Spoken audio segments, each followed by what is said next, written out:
Astronauts report a closed door T-minus 25 seconds. Apollo seconds incoming. T-minus 15 seconds. 12, 11, 10, 9. Ignition sequence starts. 6, 5, 4, 3, 2, 1, 0. All engine running.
Welcome to Frankfurt, Germany, in the 24th edition of the Mainova Ironman Frankfurt European Championship. This is the 9th stop on the Experience Oman Ironman Pro Series Tour, marking the official halfway point of the series. We saw the women take on Hamburg at the European Championship a few weeks ago, where defending Ironman World Champion Solveig Løvseth took top honors. Today, all eyes will be on the professional men. Will we see a similar result with the defending Ironman World Champion Kasper Stornes standing atop the podium? With two Ironman World Champions, the 2024 Ironman Pro Series winner, Olympians, multiple Ironman 70.3 champions set to start the race today. While the distance is not what we were expecting a few days ago, one thing is certain. This will be a race for the history books. My name is Didi Griesbauer, and it's a pleasure to get to bring you today's action alongside the incomparable Will McCloy. Will, welcome back to another exciting Ironman Pro Series race. Bring us up to speed, please, on today's events.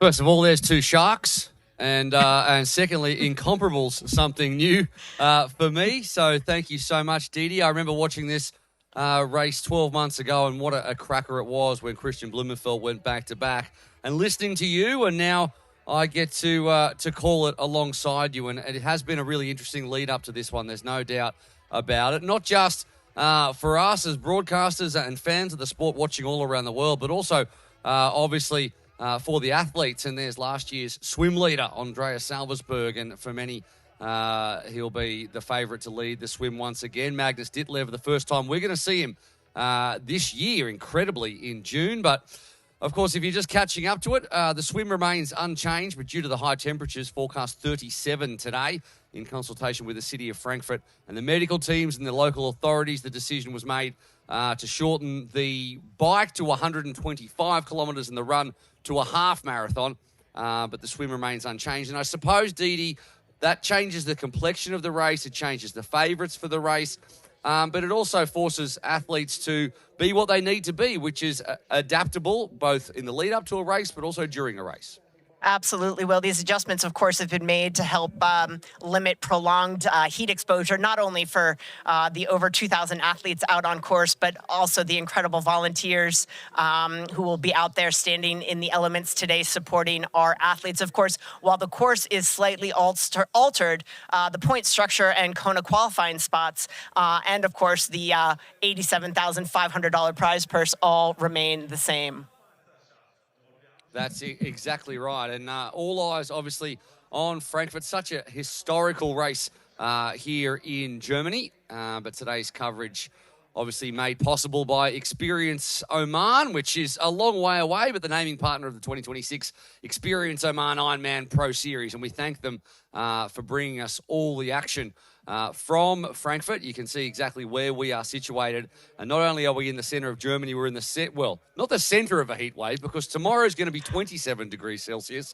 But today, 37 degrees Celsius. So absolutely incredible conditions. And it has been as well over the last few days here in Frankfurt. And we'll get down to Laura Siddle and Tim Don on the ground just a second. They'll be sweating it away while we're here in the comfort of the commentary box. And here are speaking of sweating it away, the pro men, Casper Stornes, obviously the Ironman world champion, third here last year. Fourth here last year, Gustav Eden. There were 3 Norwegians in the top 4. Magnus Ditlev we talked about. Jamie Riddle will be fantastic in the swim. And a lot of people, especially with the change in distances, are tipping Vincent Lewis to have another big race after Texas, DD. Absolutely. And of course, while only 7 men on this start list are qualified for Kona, there are 6 slots on the line today. And a lot of key athletes here have not yet secured, that slot. So they will be gunning for that Kona slot. Those names include, of course, Magnus Ditlev. We hadn't seen him yet today. Jamie Riddle, Frinn Gosafrisa, Jonas Hoffman, Paul Schuster, Andre Salvesberg, just to name a few. So a lot on the line for these men today.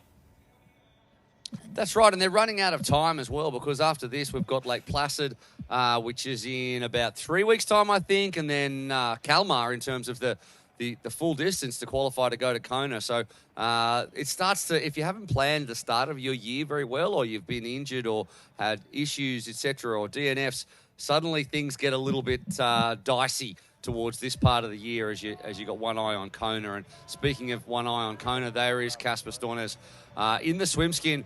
It's 29.1 degrees in the water, DD. That is like that is equatorial stuff. That is not German stuff. So it was 24 degrees last year. 29's insane stuff. I was going to say, well, if there wasn't a race on today, I'd get a rubber ducky and some bath soap and take myself a nice little bath in the water. Yeah, that's exactly right. It's like, forget the wetsuits. We should be wearing ice vests out there in the water. There is the weather, the race weather presented by Roka, 26 degrees Celsius or 79 Fahrenheit right now. It's going to climb well past the 100 Fahrenheit mark a little bit later on. No wind to speak of. Humidity's relatively low. But it's going to be an absolute pressure cooker out there on the run. And I think, for some people, not doing the full distance, obviously, for our amateurs, and there's 3,000 amateurs out there from 80 different countries today, is obviously disappointing for them, but it's definitely the right call medically, and it's good as well that we're able to have a race today and make sure that we can put one on here in Frankfurt. Absolutely. Races all across Europe, of course, all of Europe in the midst of a massive heat wave. A lot of events have unfortunately had to been canceled. So I think the athletes, while disappointed not to get the full course today, are appreciative of the opportunity to get out there and race. And hey, they get to do a full swim. Yeah, that's actually my worst nightmare, to be fair with you. A shortened bike and run and a full swim. What I would like this is a race I could get excited about. No, the swim's absolutely the worst part. And everyone who's watching out there, and if you're up early in the morning here in Europe, or indeed late at night in the US, or anywhere you are around the world, you know exactly what we're talking about. You can feel it too in your heart, depending on what discipline you're not good at. But we've got a second here while we're waiting for the athlete intros to really kind of dig into who we think's going to be strong today. And it's hard to go past the Norwegians, no doubt. I like Vincent Lewis for this one as well. And a real X factor is Ditlev, because it's been so long since we've seen him, since Marbella actually back in November. And another man we saw earlier on is Jonas Hoffman. I think he's going to be strong today, the local, as we welcome out cap number 10. That is Henrik Ghosh. Usually see him more often coming out in Australia. 8th in the Pro Series last year. Finished 4th in Western Sydney and 11th in Geelong earlier on in 70.3. So he's opening up his Ironman season today.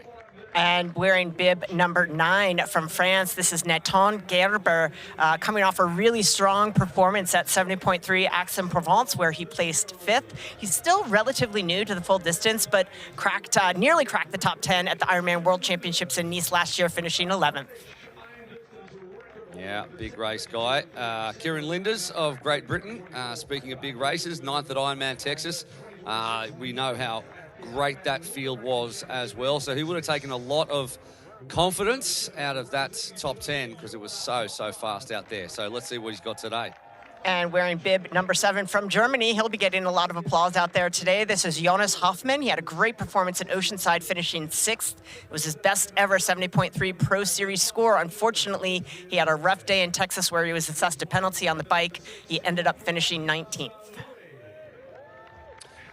Full of confidence this year, and why not? It's his last year as a professional. Vincent Lewis finished 4th in just his 2nd full-distance race in Texas, and he's looking to build towards Kona and finish with a big one. So he's off a 6-week altitude block in Sierra Nevada, and he's just come down, so we'll see how he can cope with that. And another German fan favorite, this is bib number 5, Finn Gosefriesen. He won 2 Ironmans last year, Ironman Austria, which was his first professional win, as well as Ironman Copenhagen. He's had a rough start to the year with a DNF at 70.3 Dallas, but he'll look to redeem that here today. Coming off a Nice qualifying performance of 4th in Elsinore just last weekend, looking to go back-to-back qualifying for the World Champs. That is Jamie Riddle of South Africa. And it's good to see him back on track after a difficult start to the year. And another man we're all happy to see back on track, hopefully, is this man wearing bib number 3, Magnus Ditlev out of Denmark. This is ironically his first race of the year. He struggled with illness, and then a bout with shingles going into Ironman Texas sat him down for that one. He won Ironman South Africa last year, so we'll look for him to get his Kona qualifying slot here today. How about the Norwegian row from Gustav Iden, who's enjoying the World Cup, no doubt. The 2nd biggest event going on around the world right now, after, of course, the Experience Oman IRONMAN Pro Series. 4th year last year, and his compatriot Kasper Stornes rounds us out. Yeah, Kasper Stornes wearing bib number 1, of course, the reigning Ironman world champion, and a lot of guys on the start line today wondering how they're going to beat this man. I think he's going in today one of the very heavy favorites. He is, but I've got to say that he doesn't seem as confident as I've seen him in pre-races past. If you've been watching A Fighting Chance on Ironman's YouTube, he's a little bit more circumspect about his chances. He's been dealing with some injury, etc. But the quality of Kasper Stornes is unmatched. And speaking of the quality being unmatched, let's head down now onto the ground to Ironman champions Tim Don and Laura Siddle to give us an update from the ground. European Championship 2026. Wow, what energy we have here in Hamburg. This swim is going to be so important, with it being 3.8 kilometers. We have got some amazing athletes here that are going to hit it out. Sid, what are you thinking about this swim? Yeah, really exciting. Andreas Salzberg has obviously led out a lot of swims, but I'm really excited to watch Jamie Riddle and Vincent Louis, seeing how they're going to play the swim, their tactics given the race and the race distance, what they need to do in qualifying and not. I think that is Jamie Riddle going to do his trademark backstroke. I think the Aussie exit makes it really interesting. The guys can gather look to see where the rest of them are. So yeah, but I think it's going to be full on, and the water temperature 29 degrees. I mean, what do you think about that, Tim? 29 degrees, that's hotter than Kona. I mean, it really is going to be oppressive. It's not a heat they're going to feel straight away, but it could catch them up later in. So they need to manage their heart rate. This Aussie exit's going to be so important for the leaders and for the chasers to see the gap. This swim is going to be one of the fastest swims we're going to see, because they can afford to push harder with the shorter bike and shorter run. Over to you in the studio. We need our age groupers, please, to start lining up. Well, there you go. It's a lot of Ironman quality down there on the ground, and that's not just in the water right now, but also reporting back to us, Tim Don and Laura Siddle. And there's plenty of guys out there as well, Dee, that we haven't mentioned as well. Brock Hole, the Canadian, he's been setting the world on fire this year, and there's a whole raft of Germans, as you would expect, as well. Jan Stratman and Paul Schuster, Willie Hirsch as well, we'll see in the swim a lot. And let's not sleep on Antonio Benito Lopez either, because he is on fire as well in 2026. Let's have a look at the truncated course that they're going to be taken on, and there's a lot of 1,000-yard stairs out there right now as these athletes consider how hard this is going to be out there in the heat here in Frankfurt. The swim, it's a beautiful swim in what used to be a quarry once they head out of from transition. It's a straight shot there, and when they make those 2 turns at the buoy, that's where the race can really break up here in the Langeder Waldsee. It's a shallow water standing start, a 2-loop swim, an Aussie exit at around the 1,600-metre mark, and then a run back into T1 and Ruby transition. That is the swim. And of course, then the athletes will take to the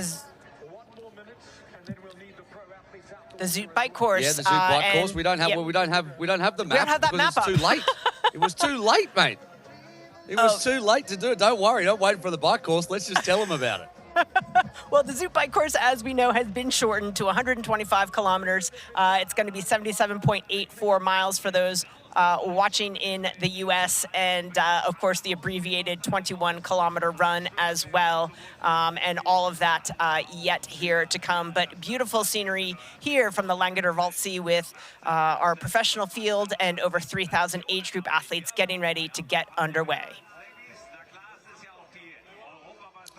Yeah, you can almost feel the stress through the screen. Let's have a look at the ones to watch on the right-hand side. There's the cap colours next to him. So Andreas Salversberg, he was last year's swim leader, swam out in a high 47, way off Jan Sibberson's long-standing record of 42 mid.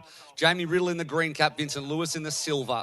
They are all former short course athletes who are used to taking the swim out very, very hard. Our world champion is in the purple, Casper Stornes. When you look at that chase pack too, and guys like Eden, Ditlev, Hoffman, those 3 down there, they will be wanting to limit the damage. And given that they're going to have a shorter bike and run, I mean, if we took this back to last year and we watched Christian Hogenhaug have a very good swim and then ride straight off the front because that pack that you called last year were just not organised enough. And if it was a shorter race last year, Christian Hogenhaug would be our European champion. So limiting that damage in the swim when we know it's going to be taken out hard, very important. Absolutely very important, but also very important the water temperature. I mean, it's easy to forget in the midst of the swim. It's not something you need to typically think about moderating your pace, but given that water temperature, athletes could get themselves into a whole heap of trouble as early as the swim leg here if they're not careful.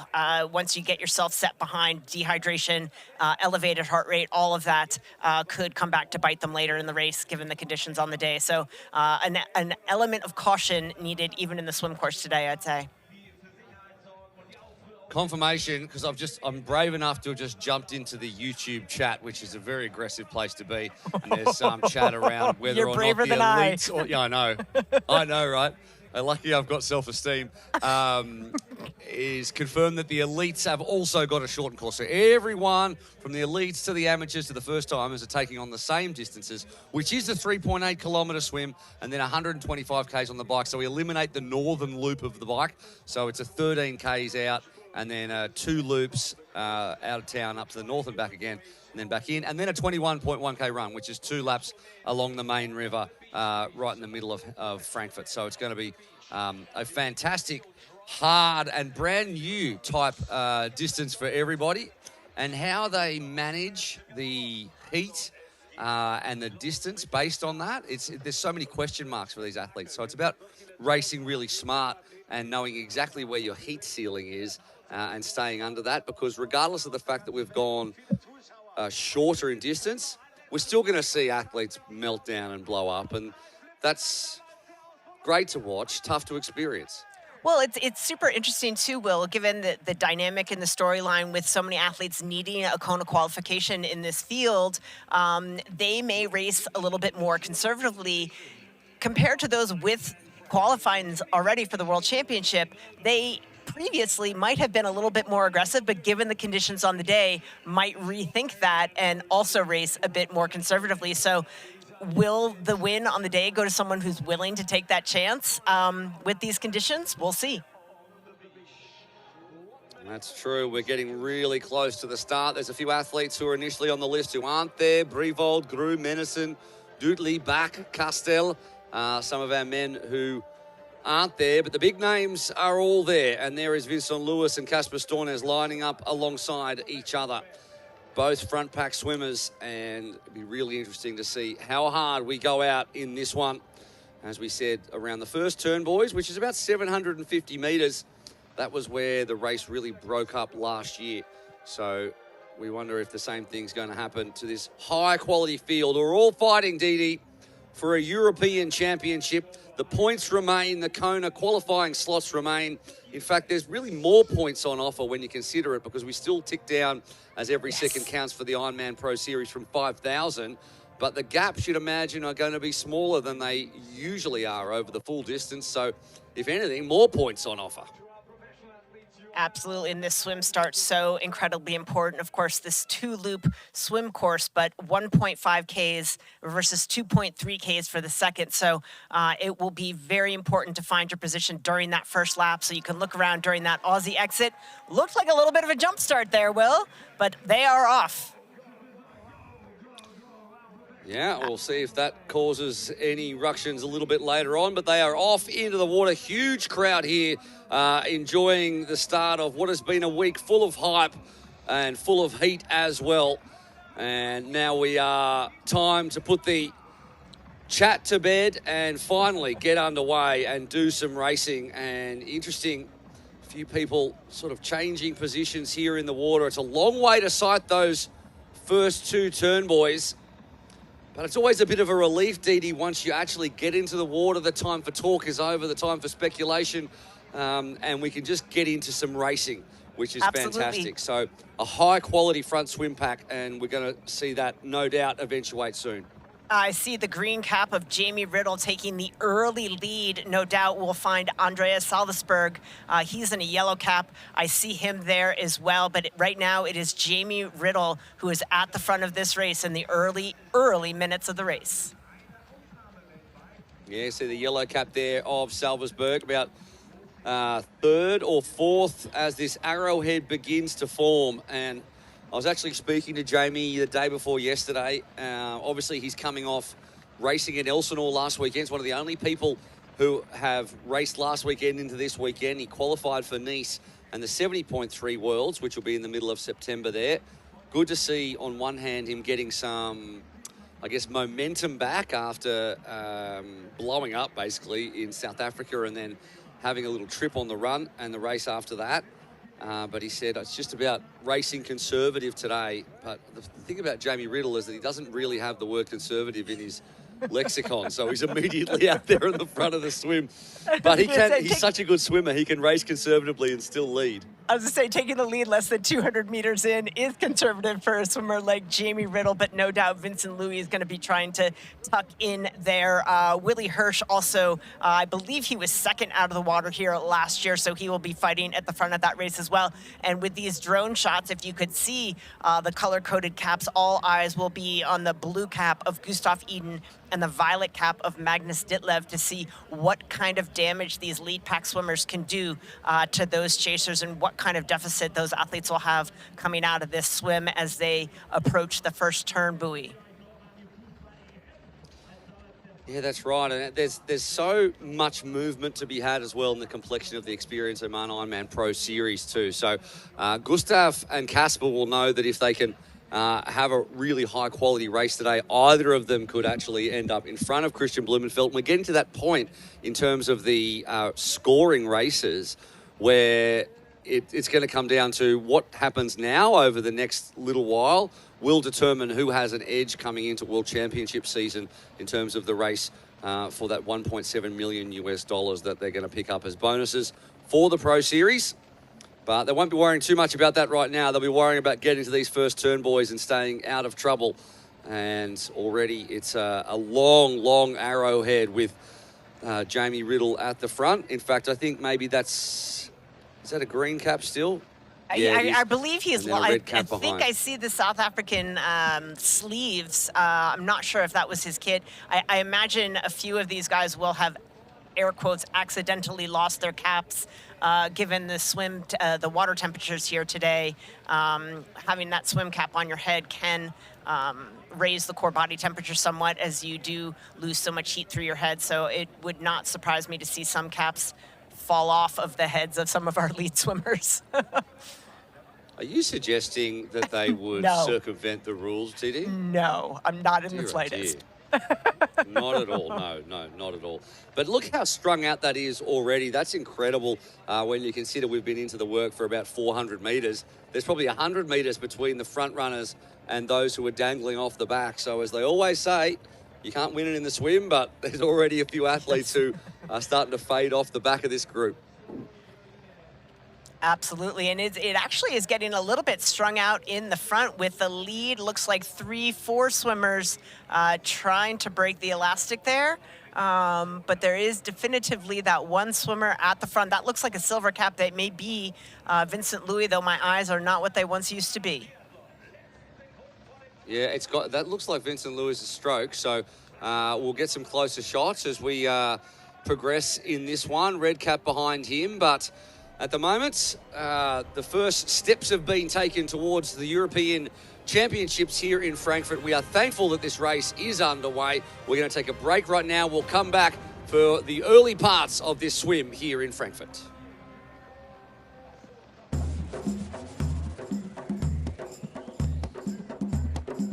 It's the beauty of Oman.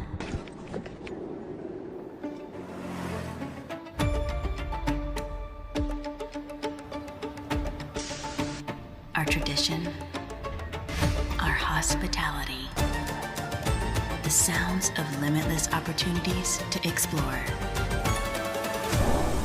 Listen, it's Oman.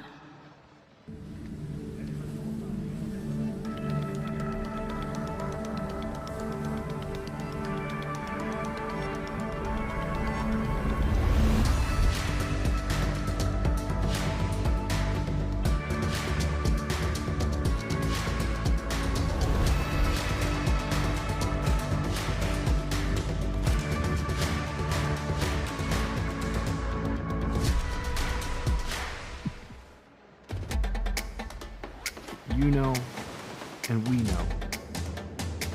The thing about challenging yourself is, you're always looking for what's next.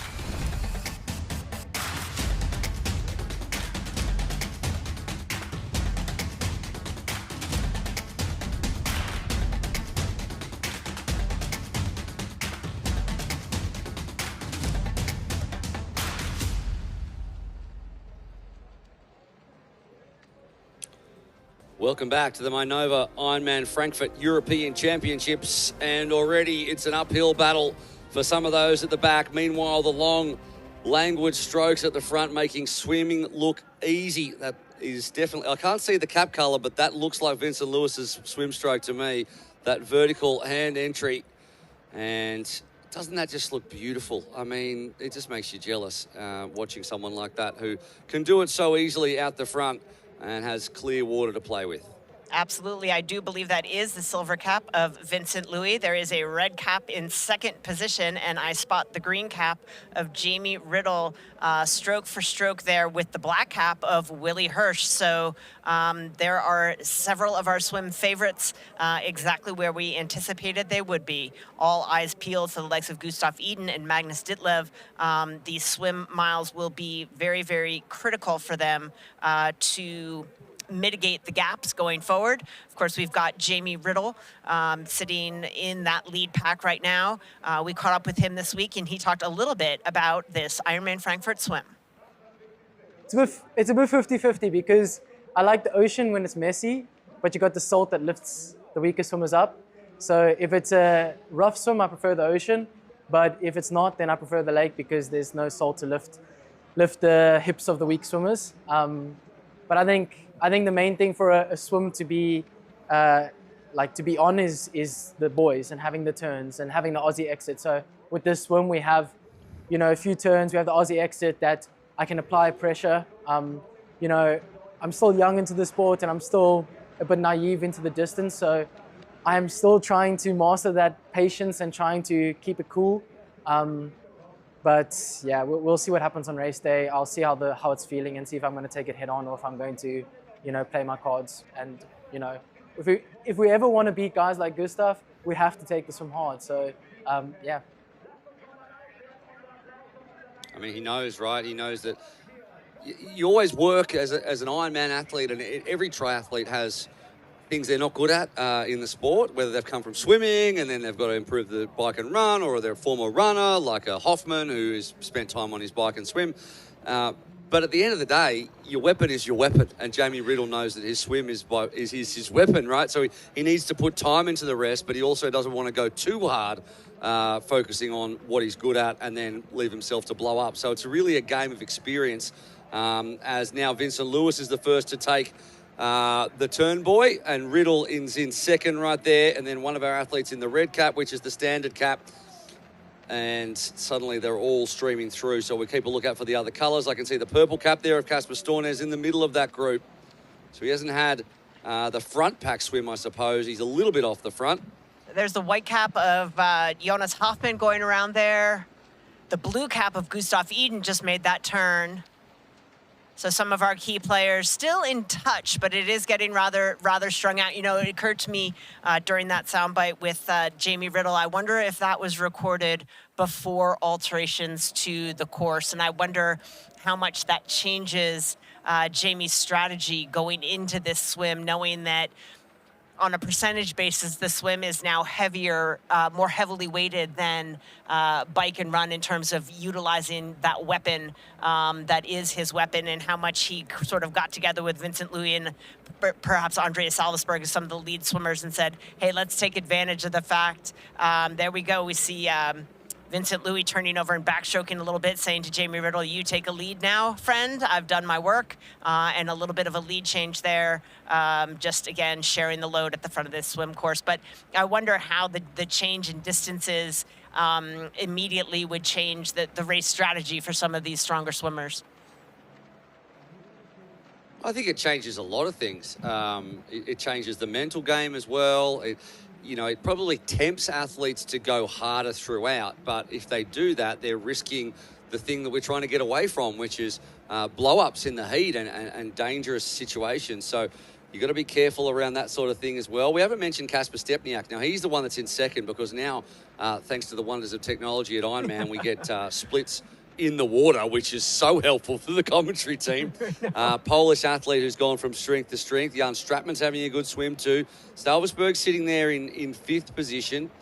And Max Spurl's having a good swim, as is Ruben Zapunki, which, I mean, he's a former pro cyclist. We're looking up for him on the bike, and if he can be in touch, he could be the one to take it off the front. He tends to do that in races, and of course, being a German athlete at home, he'll be very keen to be out the front and ride the wave of this crowd once we get onto dry land. Yeah, he's the one, we didn't talk about him much at the top of the show, but he's one that suddenly moved a little bit higher in my rankings, given the changes to the course and the distances today. As an exceptional swim and cyclist, if he can do some damage, can he hold on to potentially land on the podium, which is someone we wouldn't have expected, given the standard distances of an Ironman race. But with the changes here today, things perhaps looking a little bit brighter for Zapunki. Have you got your own personal power rankings written down there, Dee? I keep them on PowerBook. No, I'm just kidding. Okay, right. Well, yeah.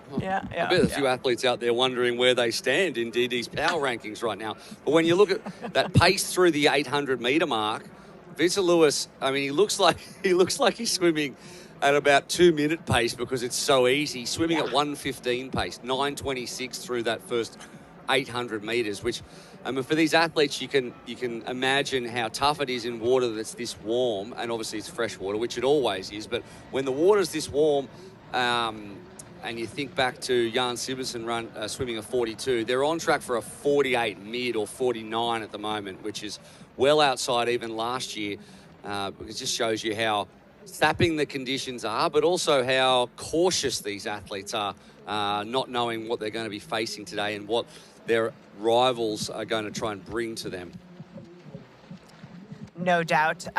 Yeah, I don't think today is going to be a day for a swim course record. Of course, bike and run off the table with the shortened distances, but athletes now making their way back, ending the first leg of this Roka swim course and that Aussie exit, which I think is going to be an excellent opportunity for these athletes to see, are they pushing the pedal a little too heavily. We know when you go from that horizontal position in the water to getting up to vertical running, making that Aussie exit, getting back in the water, that tends to jack the heart rate anyway. And if the heart rate is elevated because of water temperatures, I think the athletes are going to get their first check-in sort of with their own bodies. Is this pace sustainable for me given the conditions on the day?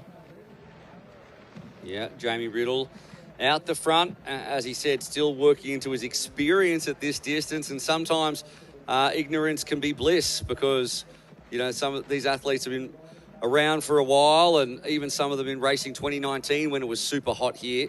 But Jamie Riddle still has come from short course in recent times relatively. So for him, yeah, ignorance is good. Kasper Stepniak behind him. Jan Stratman, Max Sperl. There's Vincent Lewis in the silver, and some splits at the 800 meter mark for some of the other athletes you might be interested in. Kieran Linders came through in, let's see, 9:39, so he was 13 seconds back. Ditlev, 14 seconds back. Nathan Gerber was 18 seconds back. Same for Antonio Lopez. Jonas Hoffman the same. Gustav Eden was 24 seconds back at the 800 meter mark. So in terms of our big athletes, Leon Chevalier too, he hasn't been in the kind of form after some coaching changes, etc., that we've seen in the past. He came back 34 seconds in arrears through 800 meters, so he hasn't had the start that he would be after.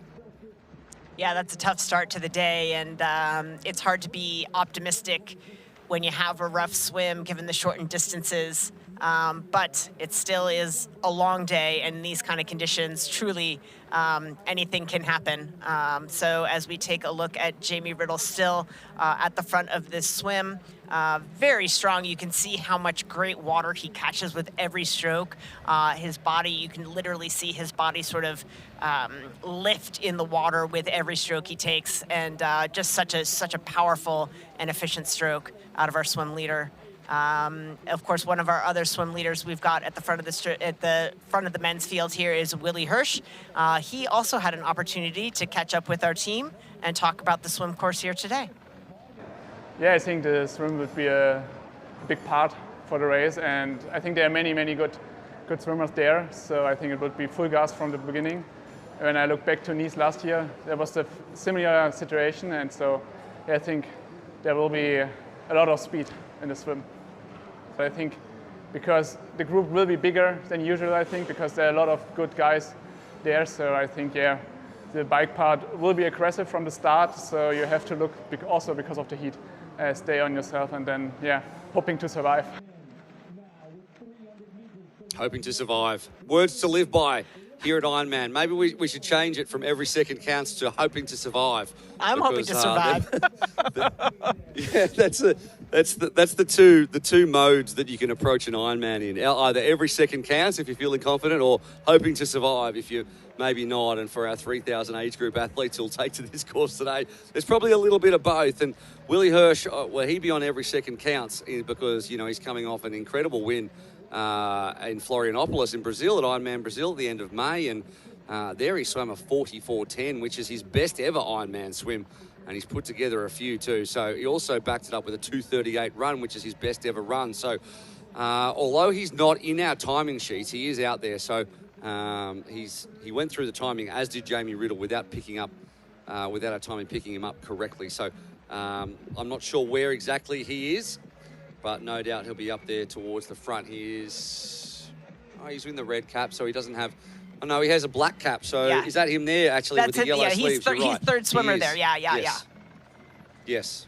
And athletes now making their way back towards shore, about 300 meters or so before they make the Aussie exit, as we see our drone shot here, taking you on a preview of the end of this first loop of the Roka swim course. Of course, this is the shorter of the two loops, 1.5 kilometers for this first loop. The Aussie exit, 2.3 kilometers remaining. They'll run up to the applause of this very excited and anticipatory crowd to see the swim leaders as they get back in and, of course, face the 2.3-kilometer loop. You know, we can see in the background there a little bit of cloud cover. We have seen in prior years some disorientation from sun glare. Hopefully for the athletes today, that does not look to be a factor with a little bit of cloud cover still, but those clouds definitely, I'm told, from our local weather team, going to burn off later, which is going to, you know, add to the hotter temperatures. But at least for now, sun glare not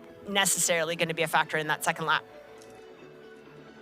Yeah, it's usually at this exact point where they're coming back in towards the sun where it can be a little bit difficult. But as you say, here in the city forest, and you can see why they call it that, with the city of Frankfurt in the background, it's overcast and extremely humid and muggy down on ground. So there'll be absolutely no respite for the athlete. And when you have hot air, but you also have hot water, there is really nowhere to hide. There's no relief at all.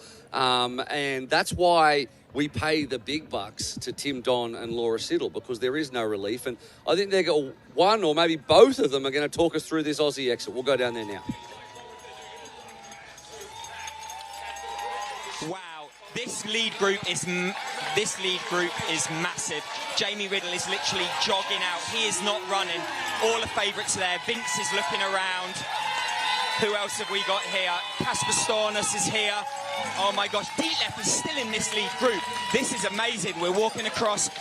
This is a much bigger group. Last year we had a group of 10 away by now, and now we've just got a long stream of men. Are they going slower, or is everyone, because of the heat, or is everyone up their game on the swim? I am blown away. Now Jamie has to make a decision. Vince has to make a decision. Are they going to put the hammer down and try and break it up? I don't think they will. I think they've tried it and it's not working. Everyone is really worried about this heat. It's cloudy now, which is great, but when those clouds burn off, the humidity is just going to go through the roof. So massive pack, everything to play for. Dietlef is sitting pretty. This is going to be great, man. Okay, over to you in the studio. No one loves triathlon like Tim Don loves triathlon, and to be there at that exact spot is obviously outstanding for anyone.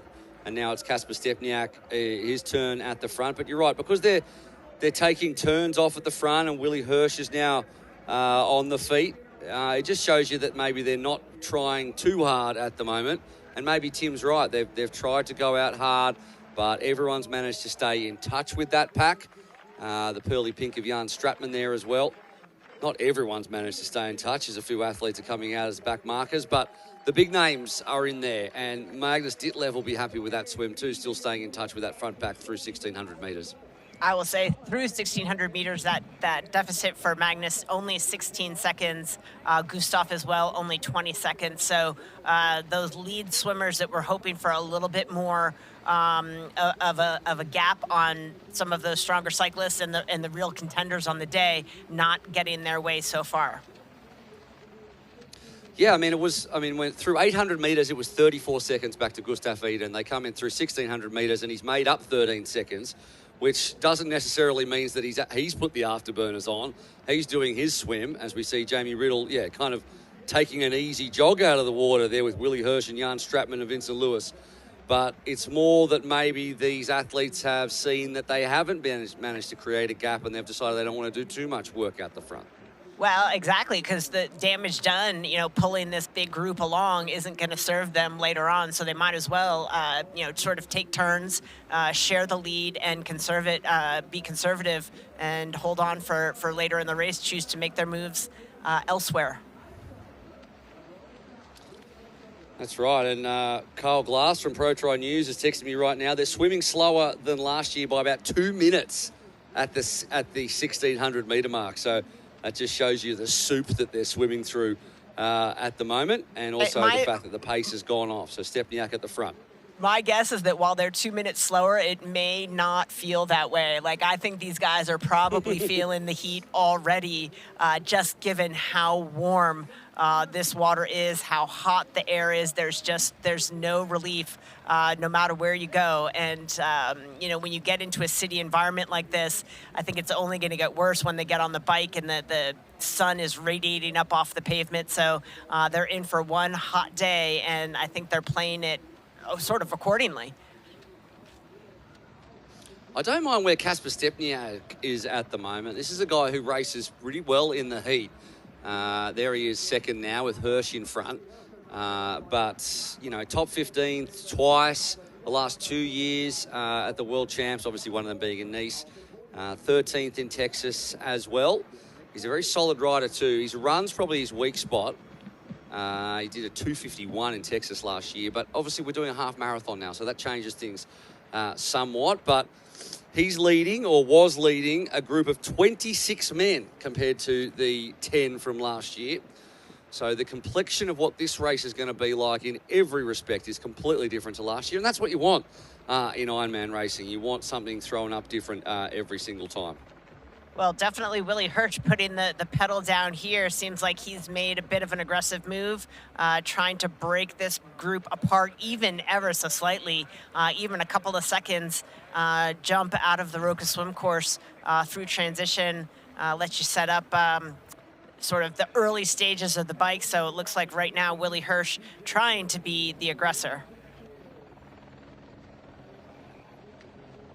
Yeah, it's good to see the single discipline superstars doing what they do out here in this incredible Langdona Walksee. It used to be a quarry, now a beautiful lake by the city. And over the course of this entire week, we've seen some great behind-the-scenes content from A Fighting Chance, which is Ironman's ongoing race week series. And they caught up with a very confident, it has to be said, Vincent Lewis, who's the shackles are off for Vince these days because he's hanging it up at the end of the year. He's just enjoying being back at the pointy end of races. Let's listen in. I'm still good, I can still be not far from a podium or a win, or I'm still part of the thing. I'm still the shit.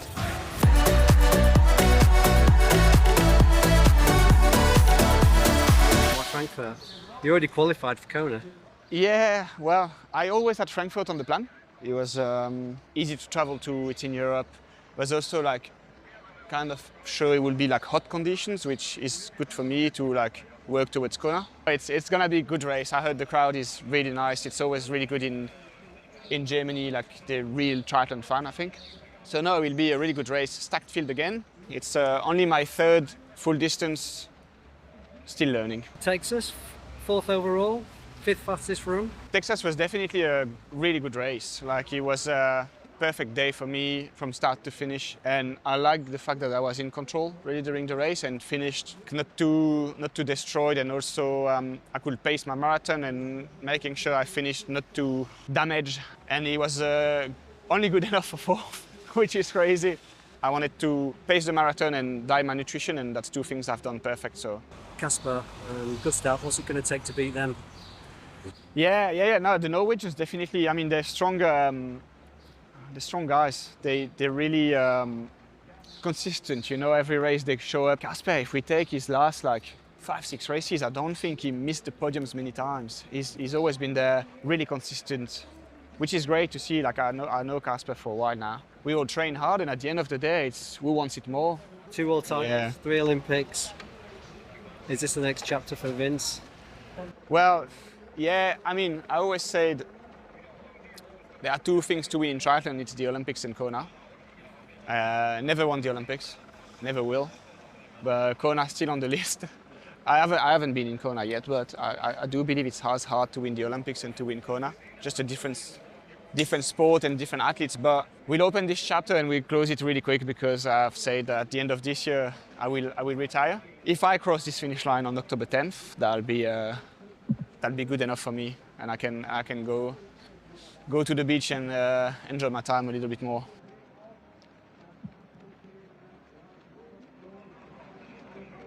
How about Vincent Lewis? There's not that many people First of all, who could say what he said at the start of that one, and I won't repeat it, but I love it.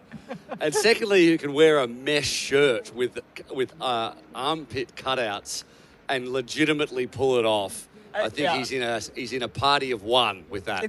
It's all the fashion rage now, Will. We'll get you one. We'll get you one to try out. I bet you could put. Yeah, it is. It's actually a cooling device. Yeah, it's the airflow through the holes is supposed to make you feel cool. Yeah, I get it. But you, sir, I think it would make you look cool.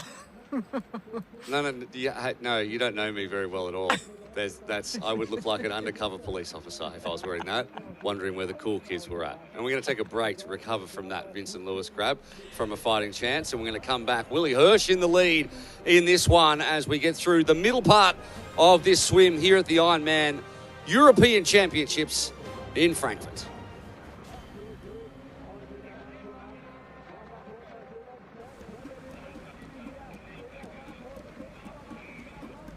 Just do it, it'll be fine. It's breakfast with precision. It's breakfast with precision. Thank you, Poncho Man. Welcome to Breakfast with Precision at Hugo's on the Rocks. I'm Andy Blow, co-founder of Precision Fuel and Hydration, and we are stoked to be the official hydration partner of the Ironman Global Series. Hey, what are you doing on my set? Get a plan for your next race at pfnh.com. Security! It's breakfast with precision. It's breakfast with precision.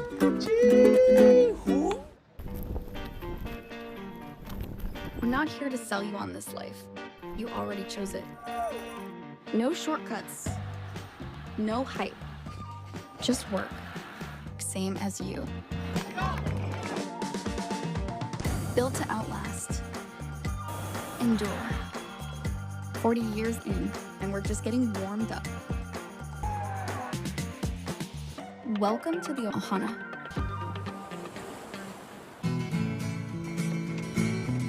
Try imagining a place where it's always safe and warm. Come in, she said, I'll give you shelter from the storm.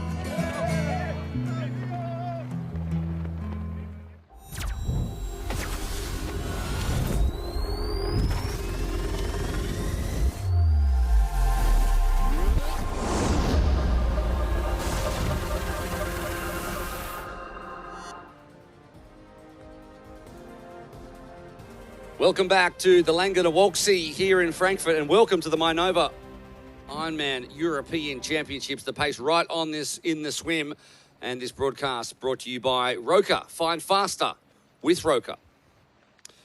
And by Experience Oman. Beauty has an address, endurance has a destination. Experience Oman. That second one is almost poetic. I feel very highbrow when I say that one, which I like. It's kind of boosts my self-esteem at Experience Oman. But look at that. Look at it strung out now on the back of that swim as athletes trying to hold on to that back. This is where it starts to get really tough for those athletes that haven't quite had the start to the swim that they wanted. And if you're one of these two or three on screen right now, it's going to be a long day. Yeah, they're well off the back now, but I think all of our key players, I would say, are still well tucked in and where we would expect them to be. In fact, I think the group is a little bunchier than I anticipated it would be at this stage of the race.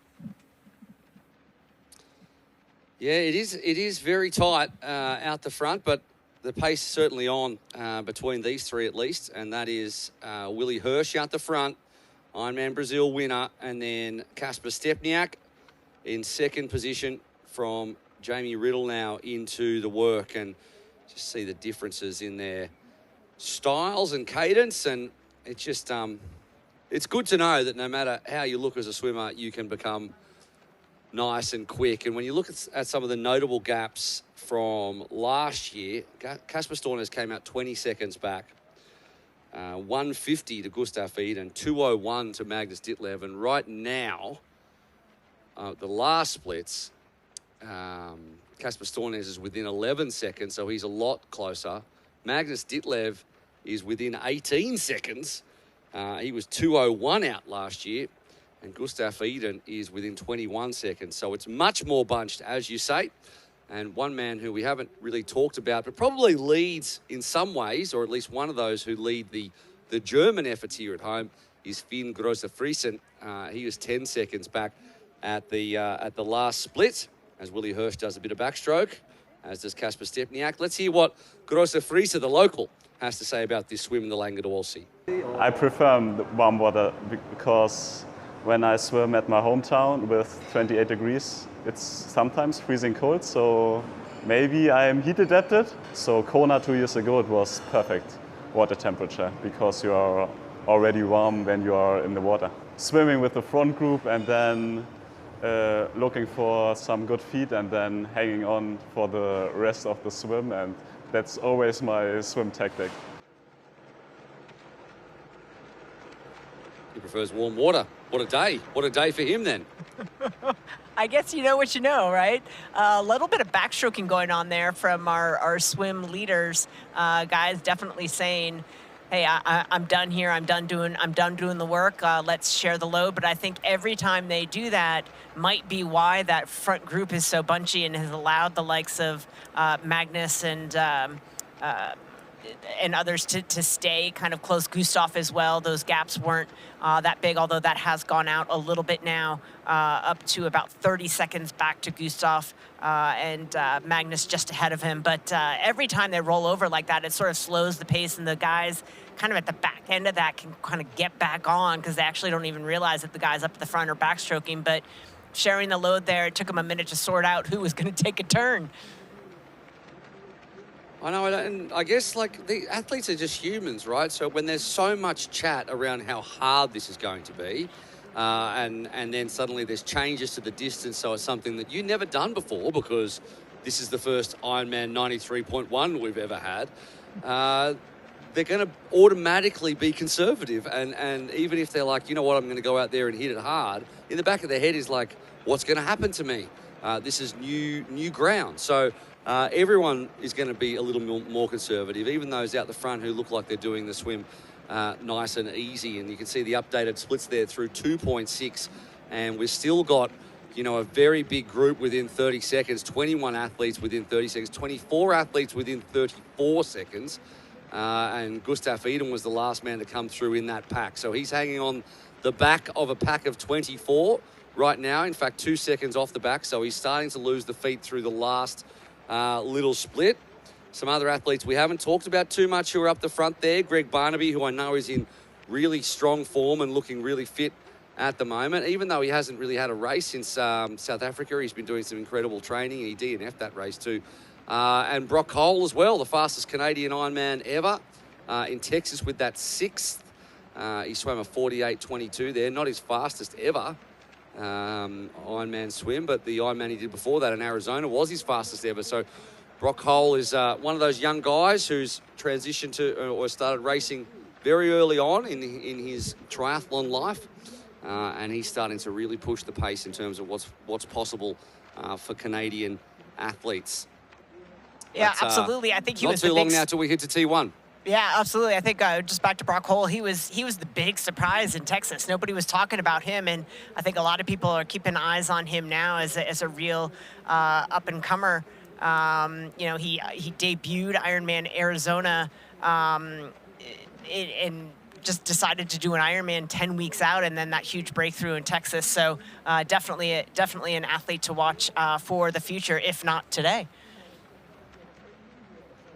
Yeah, I mean, what do we have? Like, I think I probably had 20 messages on Instagram for people telling me, don't sleep on Brock Hall, you know, after we missed him crossing the line in Texas.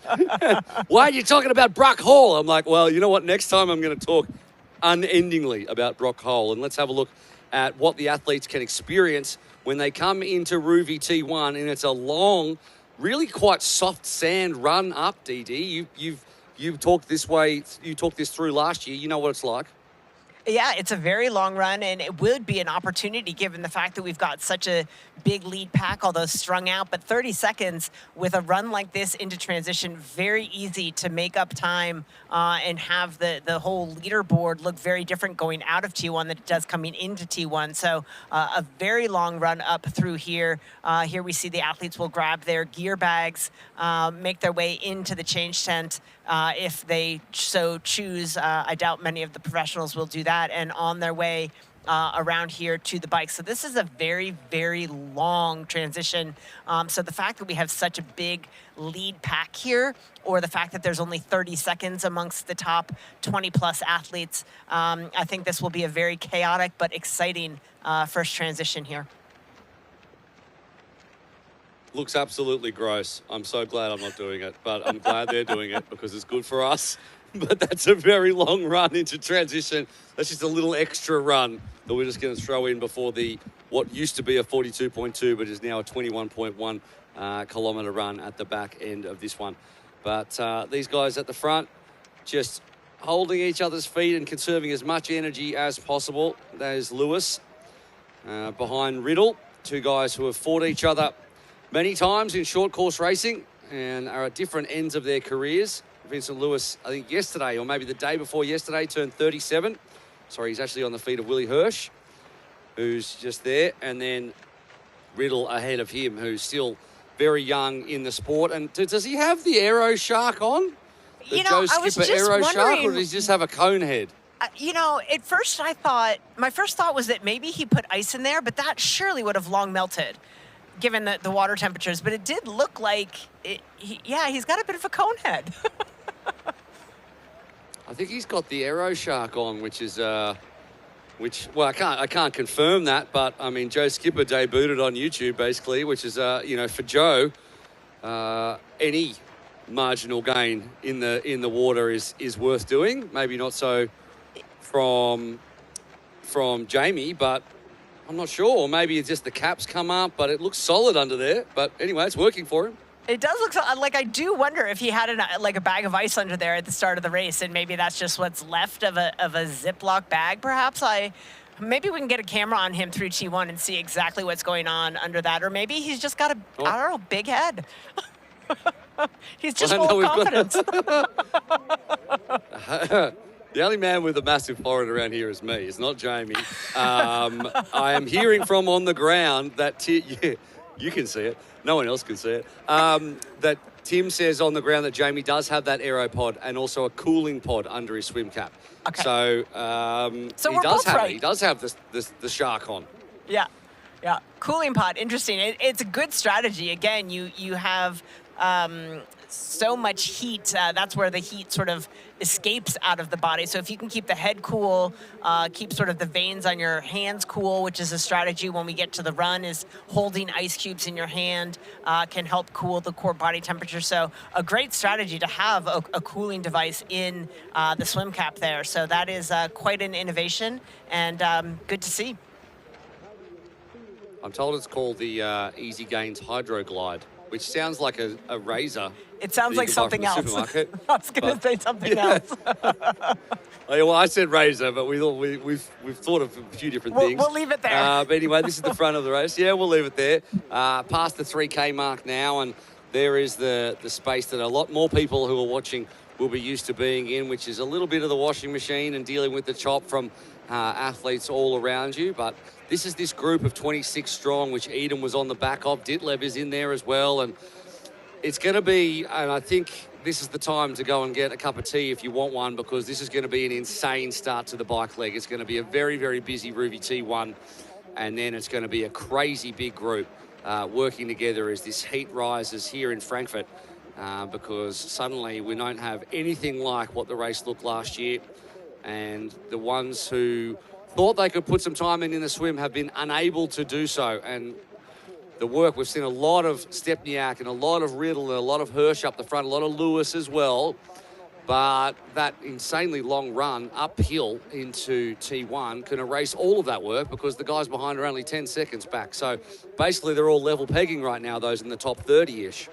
Yeah, I'll say, but again, we look at that Ruby T1 as a sort of each athlete's got to do their own cost-benefit analysis of how much do I want to sprint that transition? If you're the guys at the back, yeah, maybe you want to give it a little gas so you can move up into the middle of that pack. If you're the guys at the front, maybe you take it a little easier, keep that heart rate down so your heart rate's not sort of maxed by the time you even get on the bike. So again, cost-benefit analysis for how much exertion you want to put out through transition and how much exertion do you need to put out in transition in order to stay in this group and be a part of the mix once they get out onto the Zoot bike course. has so much to come up and so much to look forward to, as now Riddle takes another turn at the front. And it always amazes me how they can sight so high out of the water and still lose basically no time whatsoever on their stroke. Yeah, again, that's just a powerful catch. Again, good body position that it sort of enables them to hoist themselves up, but that's just grabbing tons of water. Again, different arm positions, but a lot of these lead swimmers with that same powerful catch you can see, and not much kick out of them. That's just years of practice and good body position in the water, creating that efficiency. Our timing sheets right now have Jonas Hoffman down at 2:19 back, so I'm not sure what's happened there. I'll try and get some updates on what's happened to Jonas Hoffman, but he has dropped right off the back of this group and is 2:19 back, which was a lot further down than he was at the first split. So I'm not sure whether he's had some kind of issue in the water, whether we have a timing issue. We're obviously going to get an update on that really quickly as they come out of the water, which is only going to be in a few minutes, because they're projected to do around a 47 mid right now, which is only less than 3 minutes away, because they're coming through the 3,300 meters. So 500 to go here in the Langere Walkzee in the city forest of Frankfurt. And then we're out on a 125 kilometer 2-loop bike course as the temperature rises here in Germany.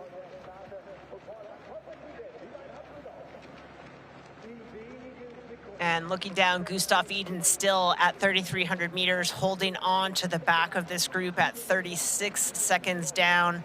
So fighting, scrapping his way into that pack there, holding on. Magnus Ditlev has moved up a little bit. He's now 19 seconds down.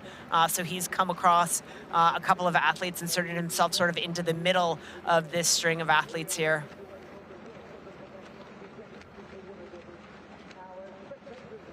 Yeah, Hirsch, Lewis, and someone in a red cap there who I think probably is Greg Barnaby.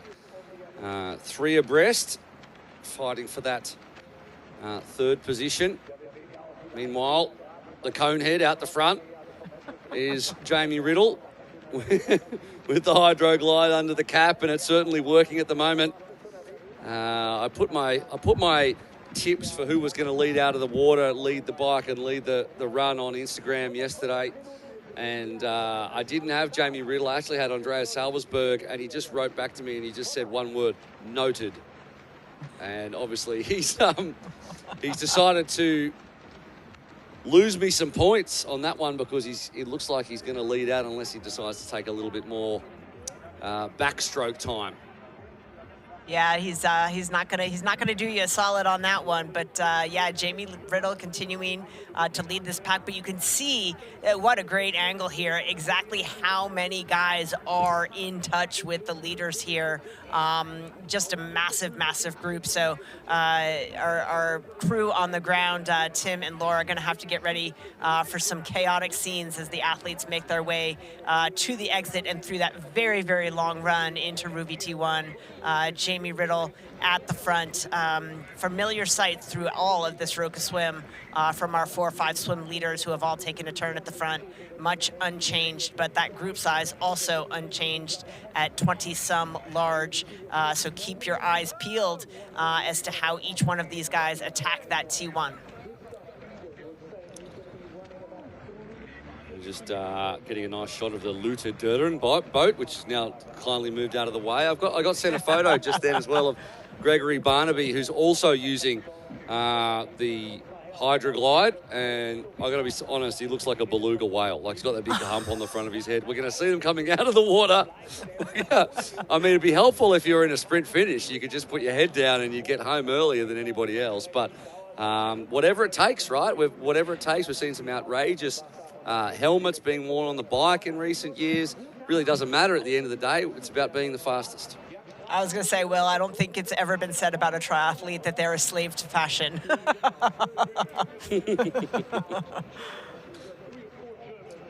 And Jamie taking one last look over his shoulder there to see who is still in touch and how large that group is. The answer is still pretty large. Yeah, it is, but the big bikers or the big favourites still in this pack at the last splits, you know, with Gustav Iden was 17 seconds back, Benito Lopez 18 seconds back. Andreas Salversberg hasn't had the swim that he had last year. He was 18 seconds back. Kieran Linders 19 seconds. Finn Grosser Freisen 21 seconds. Ruben Zapunti 23. Magnus Ditlev 28. Gustav Iden 37 seconds back, so he remains at the very back end of this lead group of 26. He's in 26th position at the moment, and we are about to head up into T1. We'll hear from Laura Siddle very soon, but the sun's starting to come out just in time for the bike. That's right. The end is in sight here as Jamie Riddle takes his last few strokes here in the Langeter Waldsee, leading out a group of over 20, nearly 30 athletes into Ruvi T1.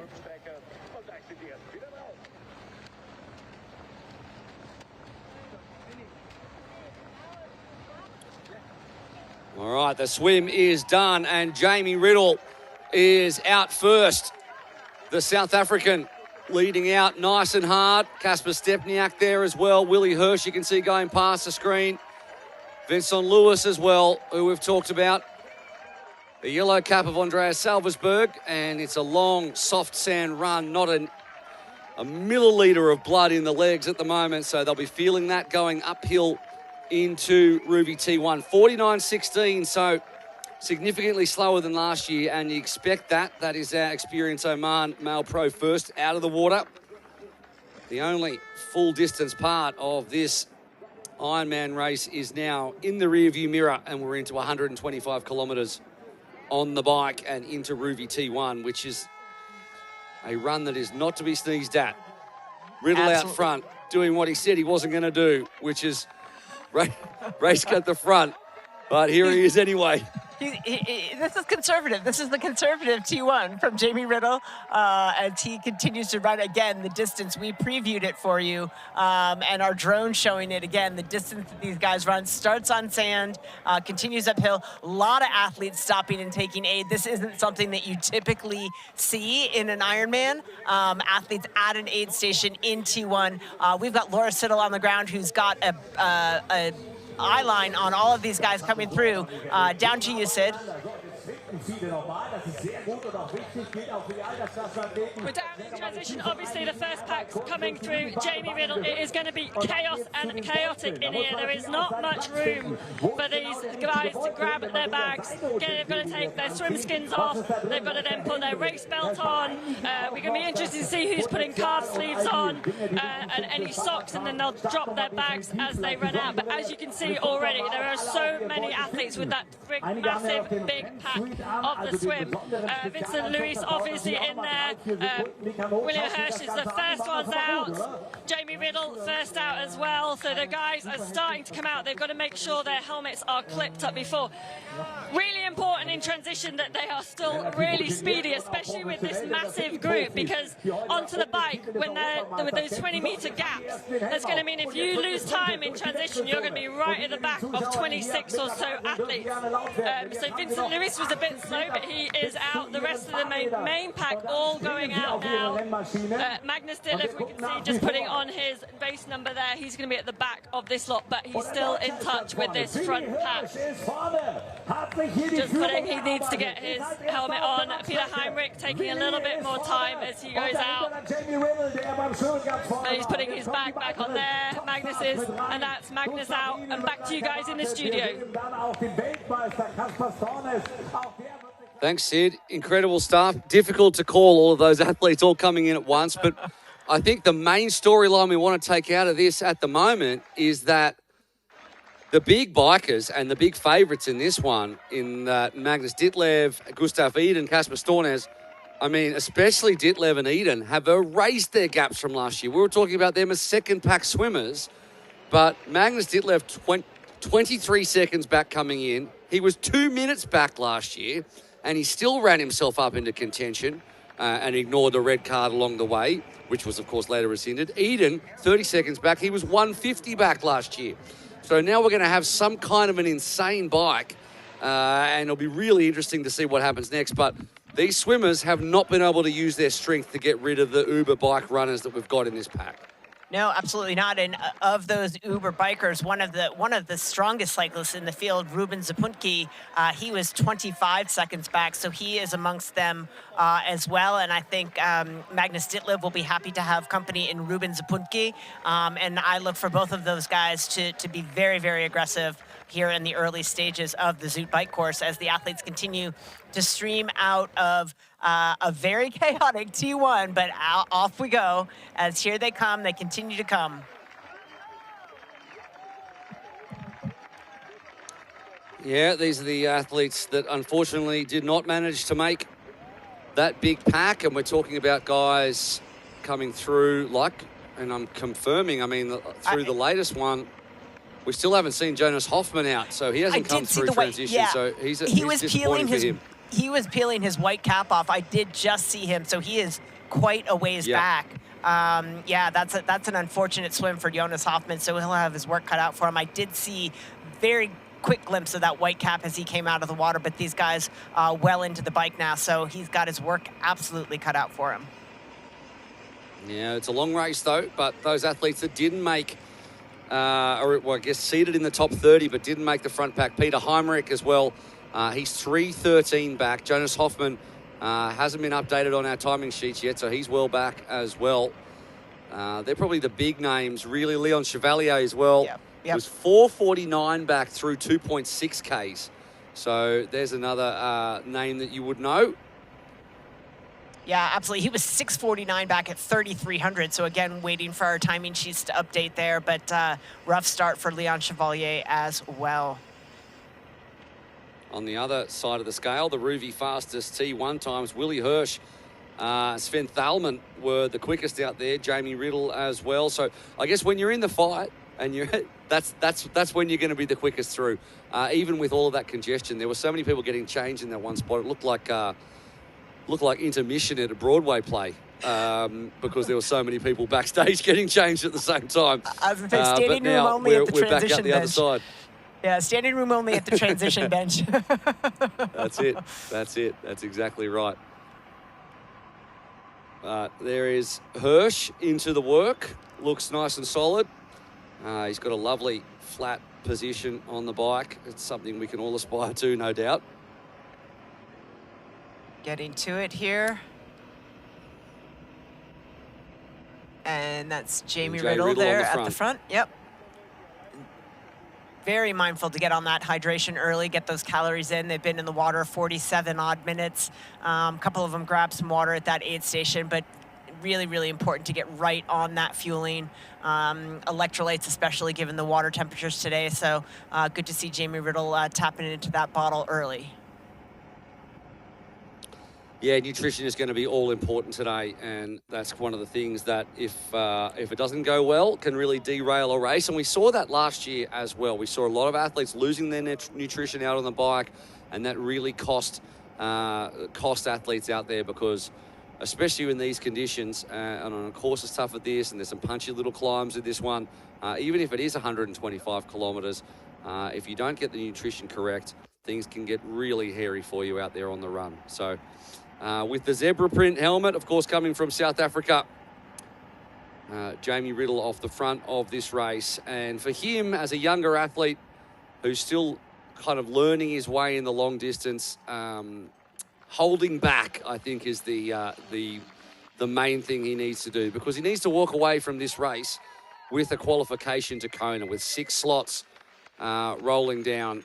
And there are guys up the front who are already kind of qualified, like Willie Hirsch and Brock Hole, Michelle Sarzillo, who we haven't talked about too much, who's had a good swim, Vincent Lewis as well, Gustav Eden, Kieran Linders, Casper Stornes, all qualified. But those 6 slots, a lot of people have got one eye on those at the moment. Yeah, who could forget the heartbreak of Jamie Riddle in that really disappointing race earlier this year on his home soil at Ironman South Africa. He was able to finish on that day, but blew up badly on the run. I think he ran over 4 hours there Had a really, really tough go. I mean, finished out of pride alone in front of his countrymen. So definitely he's got that Kona slot on his mind here today. And it's just so, you want to be aggressive. You're at the front of the race. It's exciting. You want to push.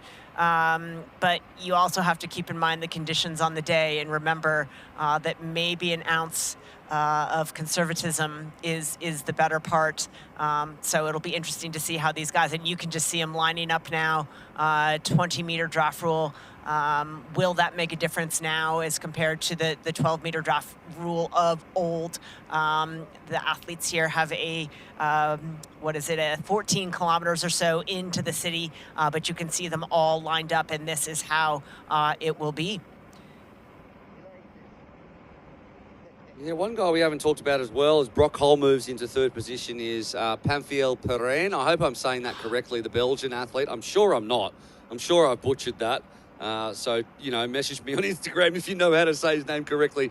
But he's another guy who is racing off the back of Elsinore last week where he finished 13th overall, 21st in Texas as well. He's a front pack swimmer as well as we've just seen, but he's settling in on the bike and obviously very strong in the heat as well. And again, some of the stronger cyclists, Ditlev, who is in there, Zapunki, who we mentioned, when the guys are stacked up like this, 20-meter draft rule now, you've really got to pick your moment that, you can't slot in. All these guys legally spaced. So you've got to really pick your moment, sort of wait for the race to unfold, to burn that big a match, to pull yourself out and try to get to the front of the race this early on could be a bit of a suicide mission. So guys kind of feeling it out, but to make a move when they're stacked up like this is a tall order. Yeah, very much so. Casper Storn has dropped down significantly during that transition. He came in 30 seconds down. He went out 55 seconds down. So he's had some issues. Sorry, 51 seconds down. So he's had some issues through transition or just a slow transition. He's made up 5 seconds or so on the lead since then. He's down there with Greg Barnaby, Ruben Zapunta as well, and Magnus Ditlev are all in that kind of 1 minute down area. So with Zapunta and Ditlev together, that could be an interesting little duo as they look to come through towards the pointy end of this race. Yeah, definitely. That's a dangerous duo, but going to have to wait for this race to sort itself out a little bit. Again, because it's just such a large group that you got to pick your moments there. But yeah, that's a great group. And of course, Casper Storn is just a couple of seconds, well, a handful of seconds, 20 seconds ahead of him. And he'll definitely have his eyes out if those two make a move. I bet that Casper Storn will jump on that and try to be a part of it. Yeah, he looks strong right now. And he hasn't been, I suppose, he's been quite, I wouldn't say lacking confidence, but what I've heard from him in the last week or two has just been a bit more circumspect than some of the other athletes. He's obviously carrying the #1 bib and a lot of expectations as well. But and with 10 million views on Instagram, where have you been if you didn't see him fall on the train tracks in St. Moritz a couple of weeks ago? Yes. Which actually made me personally feel a lot better that if the Ironman World Champion can fall on the train tracks, then it can happen to the best of us, right? But he's still carrying some pain in his ribs from that, even though it was a few weeks ago now. So he said it initially got better, and then he's especially been having pain while he's been dealing in the swim. So now he's got that behind him, and he can start to move through the pack, as we're seeing just there, Jan Stratman.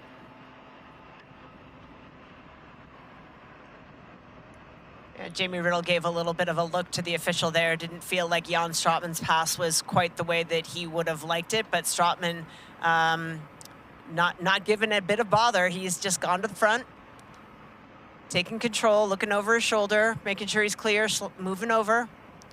New race leader. Yeah, and he looks very strong as well, Stratman, here at home.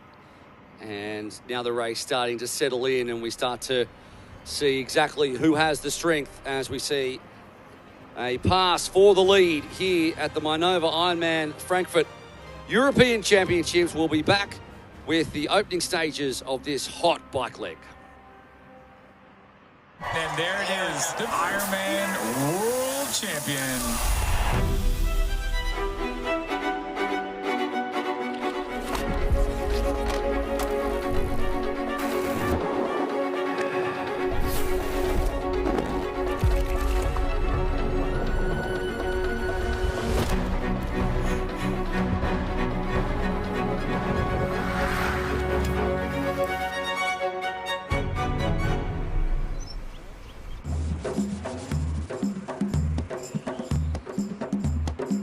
It's the beauty of Oman.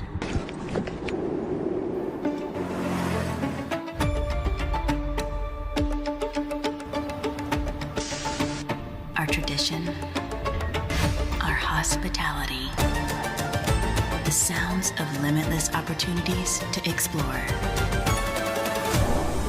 Listen, it's Oman. You know, and we know.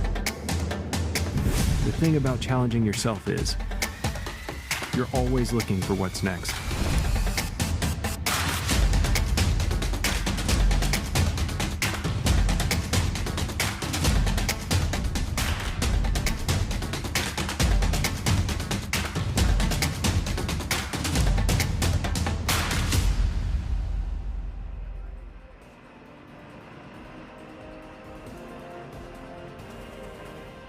Welcome back to the Mainova European Championships, brought to you by Athletic Brewing, brew without compromise, and by Zoot Sports, the original triathlon brand delivering comfort, speed and performance since 1983. Great year, 1983.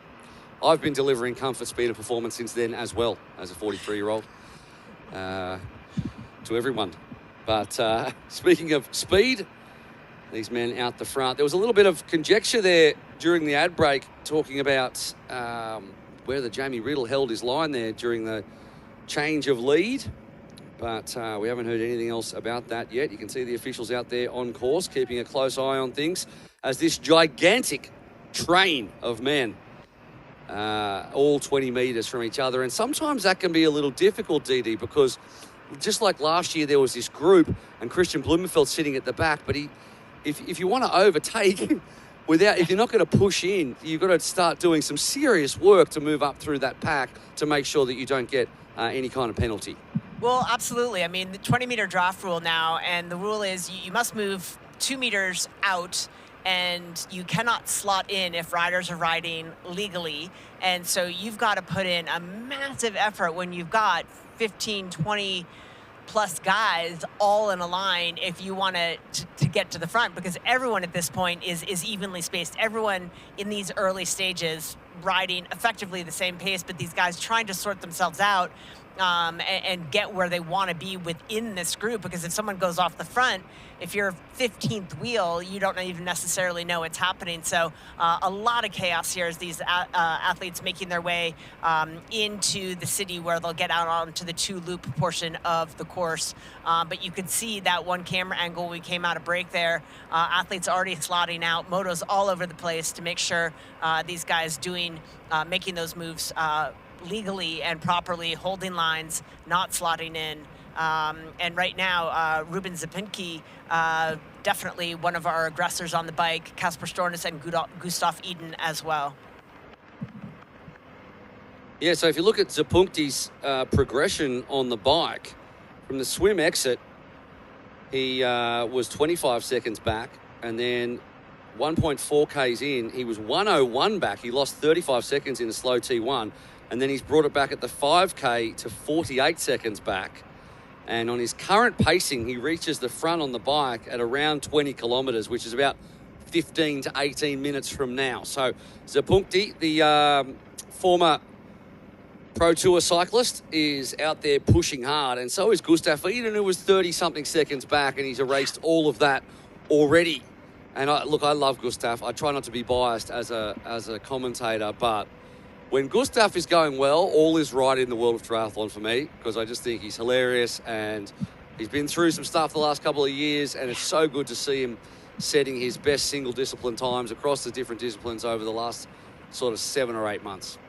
Definitely a fan favorite as well. I think when all isn't well in Gustav's world, the world hurts with him. So he's a likable guy and has a lot of fans out there. So good to see him back in a place where he definitely belongs. So true. And then further back, 51 seconds at 10Ks to Mags Ditlev, 55 seconds to Gregory Barnaby, and then 38 seconds now to Zapuntki. So he is eating up this gap. Finn Grosser-Fraser, 29 seconds back. Stepniak's gone back now to 19th overall at 26 seconds in arrears. Kasper Stornes, 20 seconds back. Vincent Lewis, 16 seconds back. He's in 13th right now. But this pack is quite incredible. So 35 seconds covering 23 men.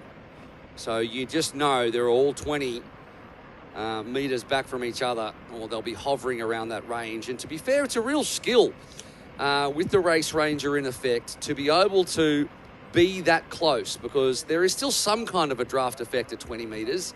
It's obviously greatly reduced from the 12 meters, and it was increased because of the increased speeds that these athletes are going and creating a bigger draft. But to sit right on that 20 meters is a skill to have and to get the most advantage that you can. Oh, absolutely. And as you talk about some of the guys at the front, let's talk about some of the guys that things still maybe not going as planned. Jonas Hoffman, who had that rough swim, he's way down at 4 minutes 52 seconds back, trying to claw his way back into this race. Another notable name, Leon Chevalier, he's at 8:13 back. So some of our bigger names so far who aren't necessarily having the day they might have hoped. Chevalier got to insert himself back in there. He's a good cyclist and a very good runner, so we'll see if he can't work his way back up into the field. Another athlete seeking Kona qualification there. Yeah, I don't know what's going on with Leon Chevalier. I mean, he had a good middle of the year last year, and then he just dropped off the face of the earth a little bit. Like 4th in Lake Placid, he was 2nd in Swansea at the 70.3. He had a 9th in Texas last year. He just hasn't reached the heights that we would have hoped for. But you can't. I guess you can't always dominate, can you? Ebbs and flows, right? You go through things, maybe it's you make a coaching change. Sometimes it takes time to make those adaptations, life changes, and any of those things can definitely have an impact. But, we saw that with Gustav Iden. He was down for a while, had some personal losses. He lost his mother. He had some injuries, but now we see him back flowing. No more ebb. He's back into a flow and racing the way that, to his potential. One of the strong Norwegian contingents. And, of course, a fighting chance is our behind-the-scenes look at our athletes during the race week. And we had a chance to catch up with our Norwegian. So here's a fighting chance presented by Precision Fuel and Hydration. I have a question for the viewers. Tri suit and hotel breakfast in cycling shoe. What do you think? How are the pancakes? Any good? They're okay. Gliding down easy with the maple syrup in the morning. We just have a quick snack now before we ride. You got here last night? Yeah, yesterday evening. Well, we had a run also, but it started off as a run, ended up as a walk. Mate, is it just not hot enough for you boys? Yes, but that's the issue. It's too hot, so we have to compensate by being too hot today. I just didn't have any t-shirt or shorts left, so I just took this off. I think it's gonna be extremely warm on Sunday, so hopefully we will be a little bit more ready doing this today. Hopefully. We arrived 1 hour ago or something. Drove for 6.5 hours. I'm not sure what makes this run so horrible. Either sitting still for such a long time, not eating like proper food, the heat, or the outfit. Last race, Texas, was an okay executed race for my part. Didn't run quite as fast as I hoped. But now I've been running much more. so my run should be quite a bit better. We've been training first at home in Bergen, and then we have been moving up to St. Moritz in Switzerland. So I've been there for almost 4 weeks. It's been a okay camp. I haven't been feeling like on my A game, but and then I also had a crash that wasn't ideal, so I'm looking forward to race. Okay, let's go. It's going to be really hot on Sunday. How do you think that's going to affect the race? I think if it's as hot as it's predicted, I think people may be most likely going to struggle already on the bike. You must not be too greedy on Sunday. That's my advice. I think it's going to be a challenging one. Even if you hold back also. Yeah. I think it's going to be a good indicator towards Kona, but maybe not as strong because I guess people only realized it's going to be extremely hot a few weeks ago. We knew it's going to be hot, but maybe not this crazy hot. So we haven't taken the heat prep as seriously as we maybe should. We realize now, but I think we're all good at suffering. But it's we're going to see on Sunday. I think we're all good at suffering. That's why we did Ironman.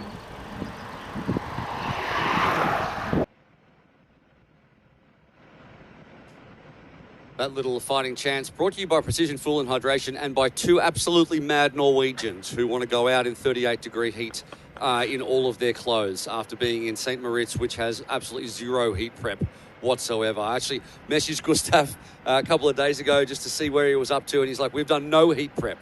So a little bit of panic there for guys who are usually, not panic I suppose, but they've been caught out somewhat by, and they're guys that are so used to having every single box completely ticked. So I guess new territory for them as well, and of course a brand new distance for them to cover too. But right now, Gustav Eden is back to his very best, or very close to it, I would say. Looking very strong and sitting 4 seconds back on Nathan Gerber, who himself qualified in Aix-en-Provence, and I was looking back at his power numbers from that fifth there. He qualified for Nice, and he averaged 357 watts, which is absolutely nothing to sneeze at, and that's why he's out the front at the 15-kilometre mark of this race. From Eden, Riddle, Stratman, Salzburg, Brock Hole, Antonio Benito Lopez are all within 15 seconds, the top 7. But still, when we look a little further back, I mean, the group, it's getting a little strung out at the back, but we've still got within a minute 23 guys, 25 guys within a minute, and they're all just a second or two apart. So still very much a long train of athletes here in this flat and fast section into and through the city before they get out into sort of more of the rolling, hillier sections of this course. Yeah, Zapuntki is still the main mover, now 36 seconds back. Vincent Lewis has lost a fair bit of time.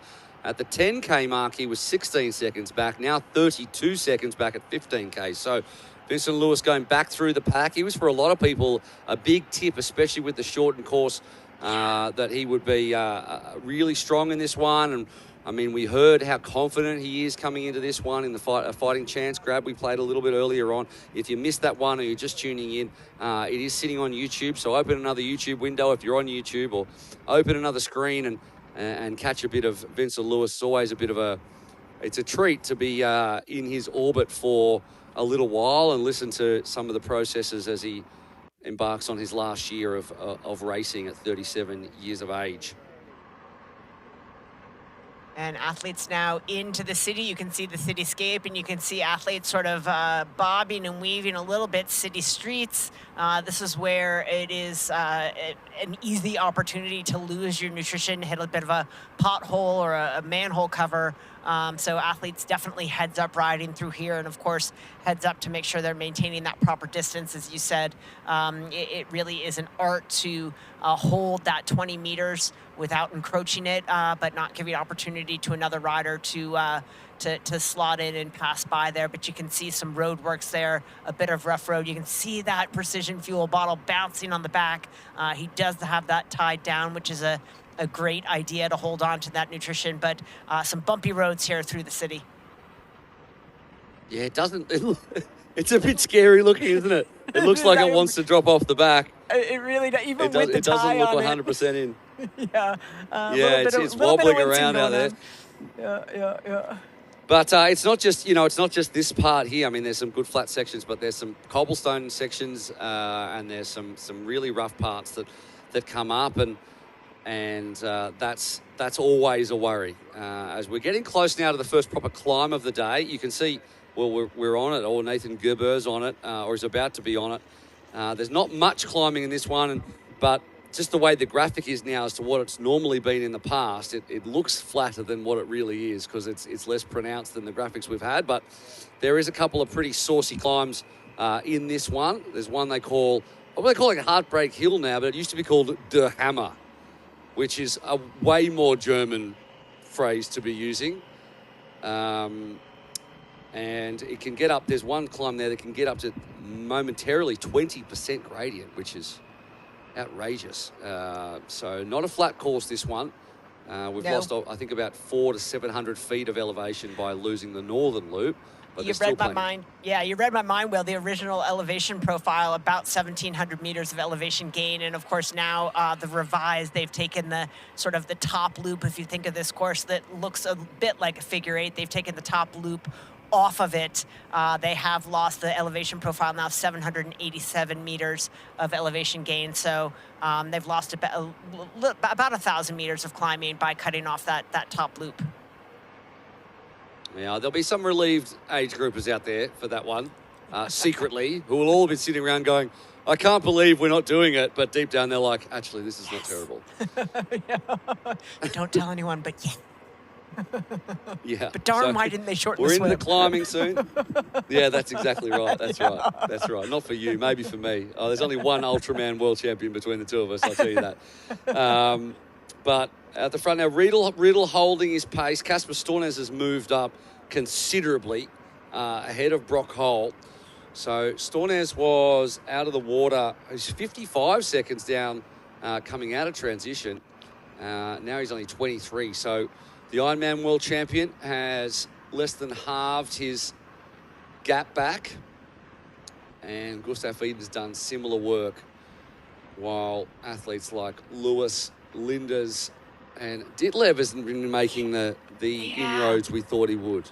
No, I just picked up on that. He's a minute down now. Of course, he was so close out of the swim, had a little bit of a sluggish transition, and now sitting a minute back. But he's still with Gregory Barnaby, right behind Magnus Ditlev there at 101 down. So the two of them still in touch. And again, this group is so long and strung out that, you know, I'm hoping for Magnus' sake and for Gregory Barnaby that this is just patience in the early stages of this bike, but they are losing a bit of time to the lead here. Yeah, those two together at 56 and 58 seconds. Finn Grosser-Freise also 52 seconds back. Linda's 50 seconds back.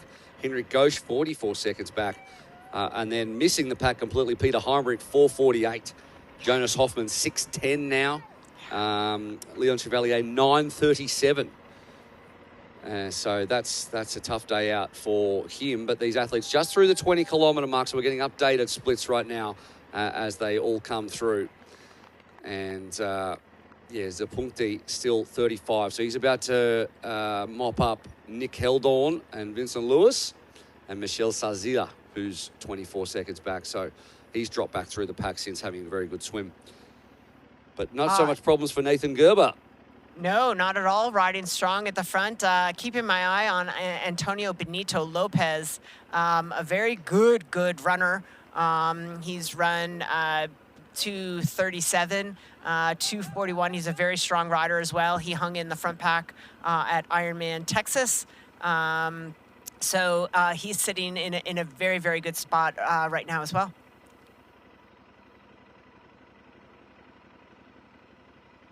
Yeah, true. And you can see some of this climbing happening now. And Gerber into his work. There is the Phoenix helmet of Kasper Stepniak, I believe.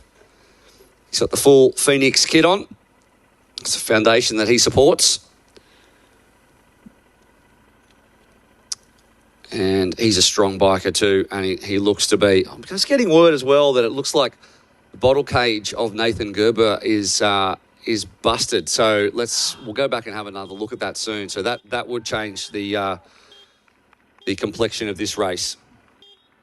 Oh, absolutely. That is not desirable. Of course, there are worse things that happen. Last year we saw that broken aero bar early on, and that was pretty devastating as well. But again, these rough roads, athletes traveling from all over the world, you know, they bring in their bikes, they assemble them, they go out for a couple of training rides, but they don't put it to the true test.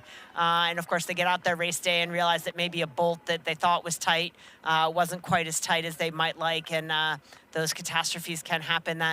But that bottle there looked like it was okay. We are definitely in the midst of a climb here. Athletes up out of the bars, you can tell. Yeah, this is, I suppose, after that initial 23, 24 kilometres where we might start to see who really has some strength on the bike today.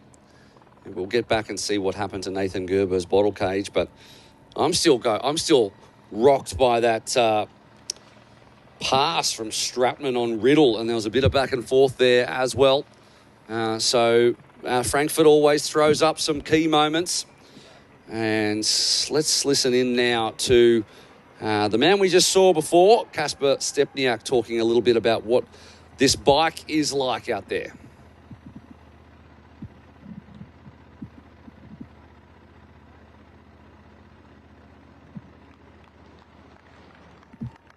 Because of the weather and condition and my race already I did this year in Texas and didn't play well on the run. So I want to save energy, but sometimes I'm a little bit too emotional on the bike and just go by feel, and if I feel good then I just go and try.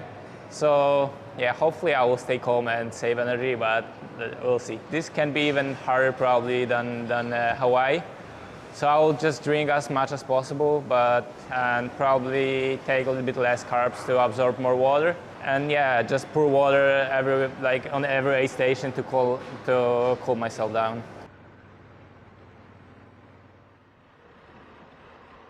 Stay cool, that's what it's all about out there. And one way to do that is to average 48 kilometres an hour, which is exactly what's happening out there at the front with Nathan Gerber, who continues to push on and hold that gap from Eden and Riddle. In fact, he hasn't just held the gap. On the later splits, he's just gone through the 24.1 kilometre mark, and it's gone from 4 seconds to 8. So Gerber actually out the front a little bit. And he's starting to see a little bit of daylight behind him as the rest start to fight. So we'll see that updated in the graphics in just a second. But as has updated to 8, 12, 16 seconds and 20 seconds between Gerber and Kasper Stornes. And further afoot, Magnus Ditlev has lost another 10 seconds, been passed by a couple more guys, so he continues to lose some time. So after a great swim, something not going very well at the moment for Magnus Ditlev, who sits at 1:11 back. Finn Gosafrisan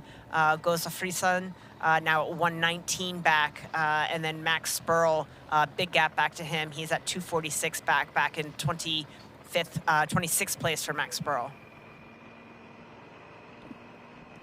Yeah, when you think about, and then now you can see that the timing has updated a little bit. And the guys with a little bit more, who know they've got good run legs, first of all. So if you're Gustav Eden, you know you're just coming off your best ever Ironman run. He's back in the form. He's been running more in recent weeks after dealing for 2 years with an Achilles issue that's been coming and going. And then Kasper Stornes as well, who we know who's got such a fantastic run. And they came here and did it last year and finished in the top 5. At 25 Ks on the bike, you know, you just sit in. You just sit in and you just wait and see how this race sort of pans out.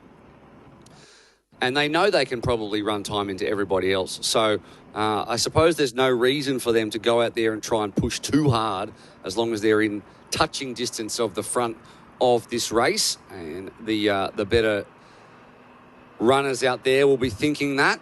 More time lost for Vincent Lewis, so he's not having a very good bike out there at the moment. He's 52 seconds back now, so he's lost. In fact, now it's just bumped up to 55 seconds back.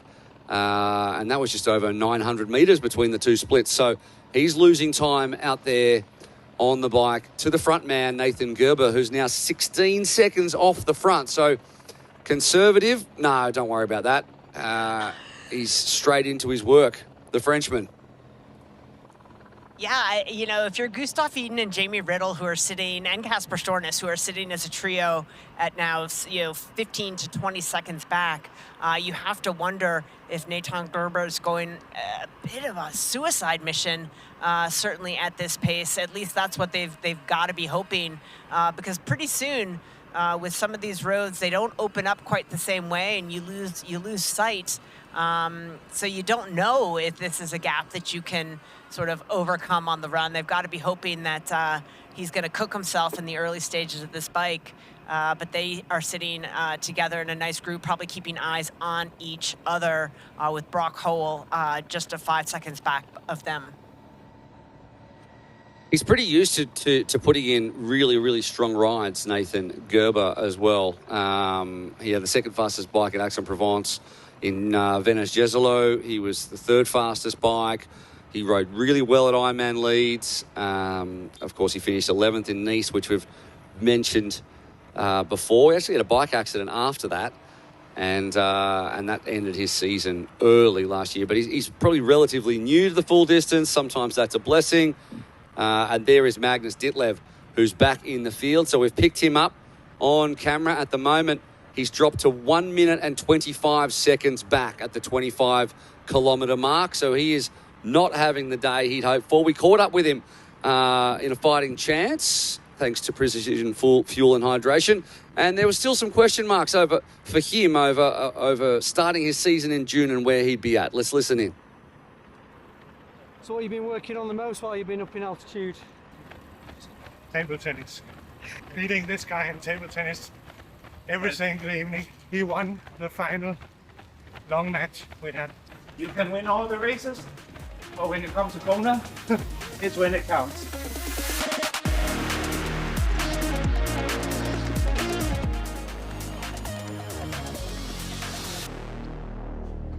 Hello. Good day. You? Good. Special gift. Good troubles? Yeah. Easy promise.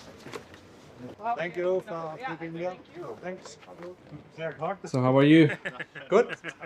It's been a long time since I've seen you. Yeah, when did we Marbella last year, I think? Yeah, and I didn't race since that. So what have you been up to since end of last year? I've been on a roller coaster. Did Marbella, and then had a good off season and started training, and then I've had a few setbacks since then preparing for Texas, and then I woke up one day with shingles all over my upper body, so I had to cancel Texas and fly home instead. I was supposed to do Lanzarote, but I got sick again. Then went on an altitude camp again in Sierra Nevada, and now I'm here. So no bad luck so far, so I'm really looking forward to get the season started. So do you think it's not warm enough? That's why you need to put on some extra clothing. Yeah. I've been training in 42 degrees. And So this is nothing. Yeah, so been watching some amazing performances from my competitors, and it's been hard to see and also motivating, and I hope that I can join the party now and do what I love to do again. So I'm really looking forward to the race. And what's the big reason you're here? Overall goal is to qualify for Hawaii. Since I didn't race yet, I haven't done that, so that's kind of first priority. And then obviously I don't toe the line just to compete and qualify. I want to be at the funny and pointy end of the race, and if I'm in the shape I hope and believe I'm in, then I think I can play a factor for sure.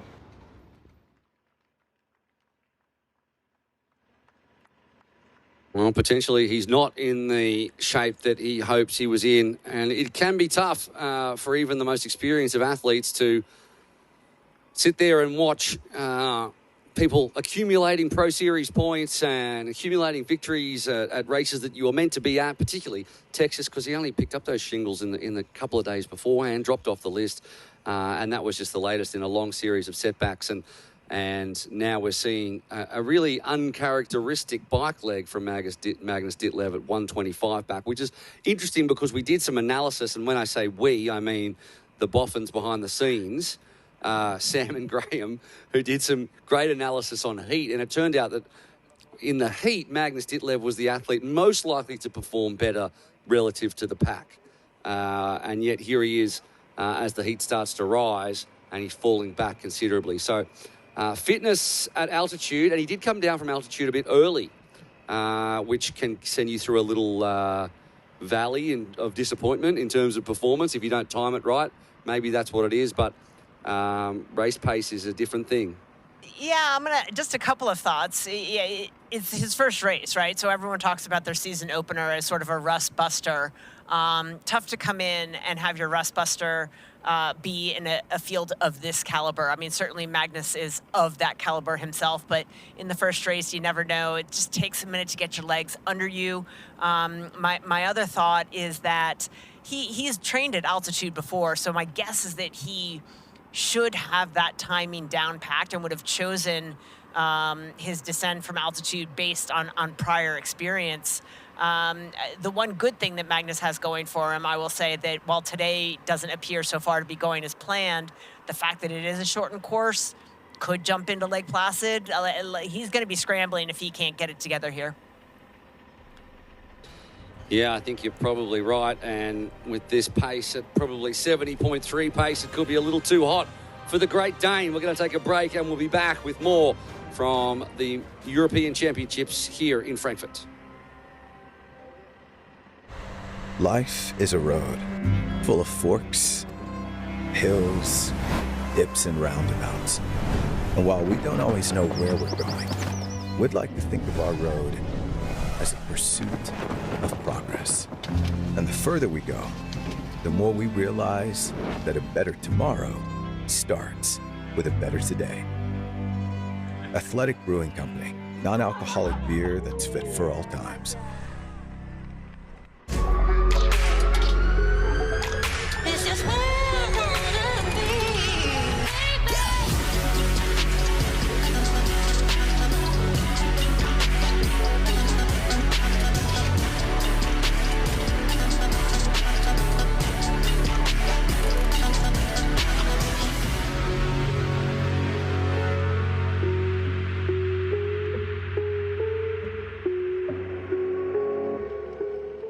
Ironman is the journey of a lifetime that begins long before race day.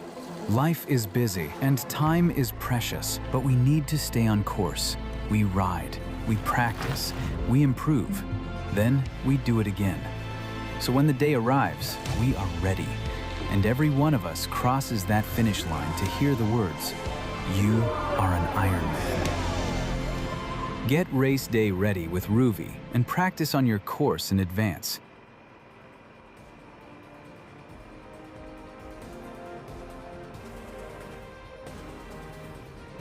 Welcome back to the Mainova Ironman European Championships, brought to you by Experience Oman. Beauty has a destination. Experience Oman and Ruvi. An incredible platform it is to be able to experience these race courses before you actually have to go out there and ride them on Ruvi. And Gustav Eden is experiencing it firsthand, although no one has experienced this exact race course, and that is why these athletes are out there being a little maybe more conservative, or at least those who have the experience or the cool head to do so. But certainly it's breaking up a little bit out there as we've started to hit a couple of the climbs and then the middle part of this race. And it looks like the top 12 now within a minute. We had 26 men within a minute not that long ago, and now there is only 12. Ditlev has actually gone over the last 6 kilometres from 125 back to 106 back. So the great man's getting into his work a little bit more now, which is good to see because we want the best man up the front.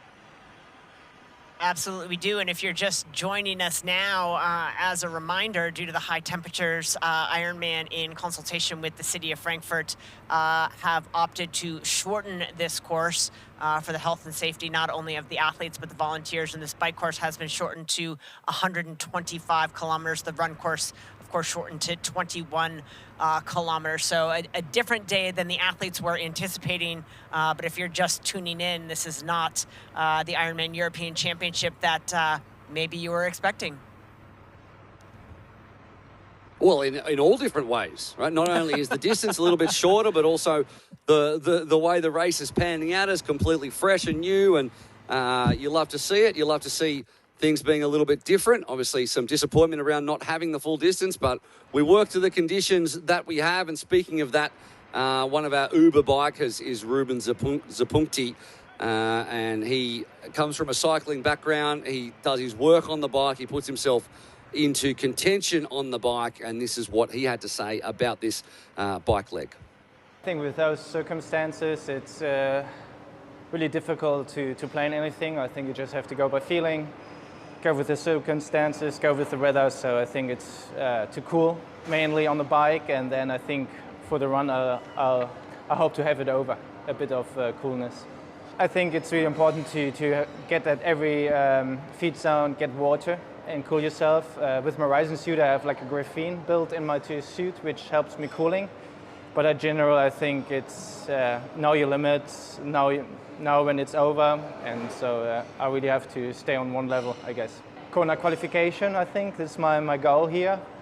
So I really need to embrace the day, wait for the run, and I have good run legs, so I hope to show them on the run.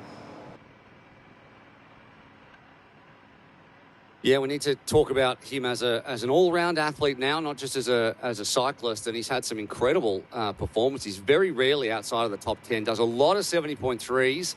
Last year, late on, he finished 6th at Ironman Switzerland, but it's about putting together a complete race, and sometimes when you come from a high-level single-discipline background, you can be talked about constantly as an athlete who's great at that single discipline, but if you're going to finish top 10 at an Ironman or multiple top 5s and podiums as well at 70.3 distance, then you need to be good in everything. So he was for a long time on the Cannondale Garmin UCI team, and then he switched to triathlon after 2016 when he had a big crash and broke some bones. And then after 2017, he stepped away. And then 2019, he was in pro triathlon. And he picked a couple of podiums up in his first year and won his first 70.3 in 2024. And since then, he's been on some kind of a run in recent times. But again, we're having a look at Gustav Iden there, who's moving back up towards Nathan Gerber. So he dropped back 16 seconds. He's back to within 2 seconds. We might see a change for the lead soon enough. In fact, have we already seen it? I can't tell. I didn't see it on camera there, but it looked to me like Gustav. I don't think we've seen it yet. Gustav, yeah, there we go. Just a couple seconds back. But he has been nipping away at that move from Gerber.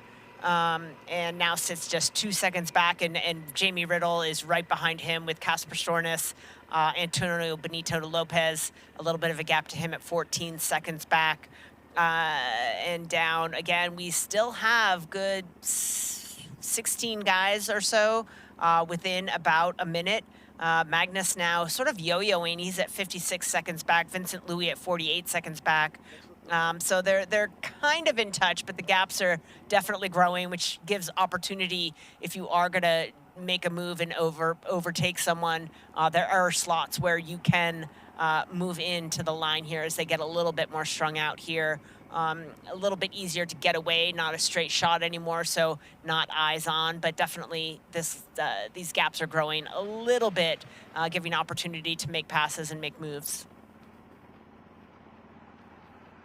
Yeah, interesting that, we saw Jan Stratman overtake Jamie Riddle, and they nearly came together, the pair of them, and there was certainly a little bit of discussion. And now Stratman has dropped right back compared to Riddle. So Riddle maintains his pace. Stratman's gone back 28 seconds. So there's more than 20 seconds between the pair of them now. So Riddle, after initially being overtaken by a few, has gotten into his rhythm and maintains his position third overall at the moment. Casper Stornes has moved right up through the pack to sit in fourth, and Antonio Benito Lopez, and we know the run that he has is at 14 seconds through that 36 Ks. Yeah, looking really good. And a big gap there, as you mentioned, the 14 seconds back to Jan Stratman in sixth place, who's with Brock Hole. Willie Hirsch then at 31 seconds back, and a little bit of a gap to Ruben Zapuntke, who is with Kasper Stepniak and Vincent Louis. Yeah, Zapuntke has stopped making his way through the pack, I suppose, now, and he's 10 seconds behind Willie Hirsch. So we'll keep an eye on that, because that's a strong little bike group there with Stepniak, Lewis, and now Ditlev, who was 125, is now 56 seconds. So he's taking time out of the front now too, is Ditlev. So it's possible, I suppose, that he, saw the pace as being pretty hot, because they are racing at an incredibly quick pace, like 47, 48 kilometres an hour, when you consider what they've got ahead of them. And so maybe he was just keeping to his own numbers a little bit more. And we hope so too, because we want to see Ditlev up the front of this race, and he's certainly starting to make moves now through the last 10 kilometres or so. Shot here of Jamie Riddle. Just perched right on the front of that felt seat. He's a long way forward, but he looks good. He looks great. You can see that straw going up into the internal bladder there in his bike, with the bottle there on the top, the two on the back. So lots of opportunity for fueling and nutrition right there. Got a good setup. Nice light cadence. Looks very relaxed. No tension in the face there. Got that focus. Again, he's just sitting a couple seconds back from Gustav, so keeping his eyes there on that race ranger, make sure he's riding that legal distance, not giving opportunity for anyone to take that away from him, take that position away. Again, it's just the four of them at the front now. A little bit easier to manage a group of that size. I mean, sometimes it's hard to know when an athlete goes out and races a 70.3 the week before. Athletes are doing these days things that it seemed impossible 5 to 7 years ago that they would go race a 70.3 and then an Ironman back-to-back. But we've seen people do 3 Ironmans in 6 weeks, and the crazy things that are being done. And when you look at what Christian Blumenfeld can do, or Taylor Knibb can do, and they can travel across the world week on week. But Jamie Riddle, I guess in some ways, I know he feels everything, and he puts a lot of pressure on himself, and he feels everything really deeply. And so for me, he's a momentum guy. So the stuff what's physically been taken out of him by finishing 4th in Elsinore in Denmark last week, and then coming here, may be offset by the amount of momentum that mentally he takes into it after finally posting a result that allows him to qualify for the 70.3 Worlds. And pick some momentum up and put together a good race after what's been a difficult start to the year. So certainly that mental edge that he's got, even though, he comes into this incredible heat and raced last weekend. We'll see what happens on the run, but right now he's riding that wave of momentum of putting something solid in the bank last weekend and putting together a race that he's proud of as well.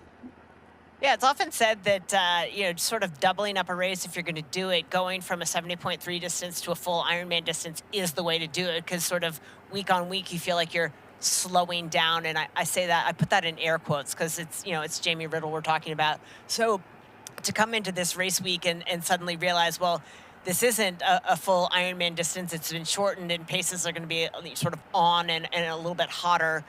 Conditions definitely more taxing.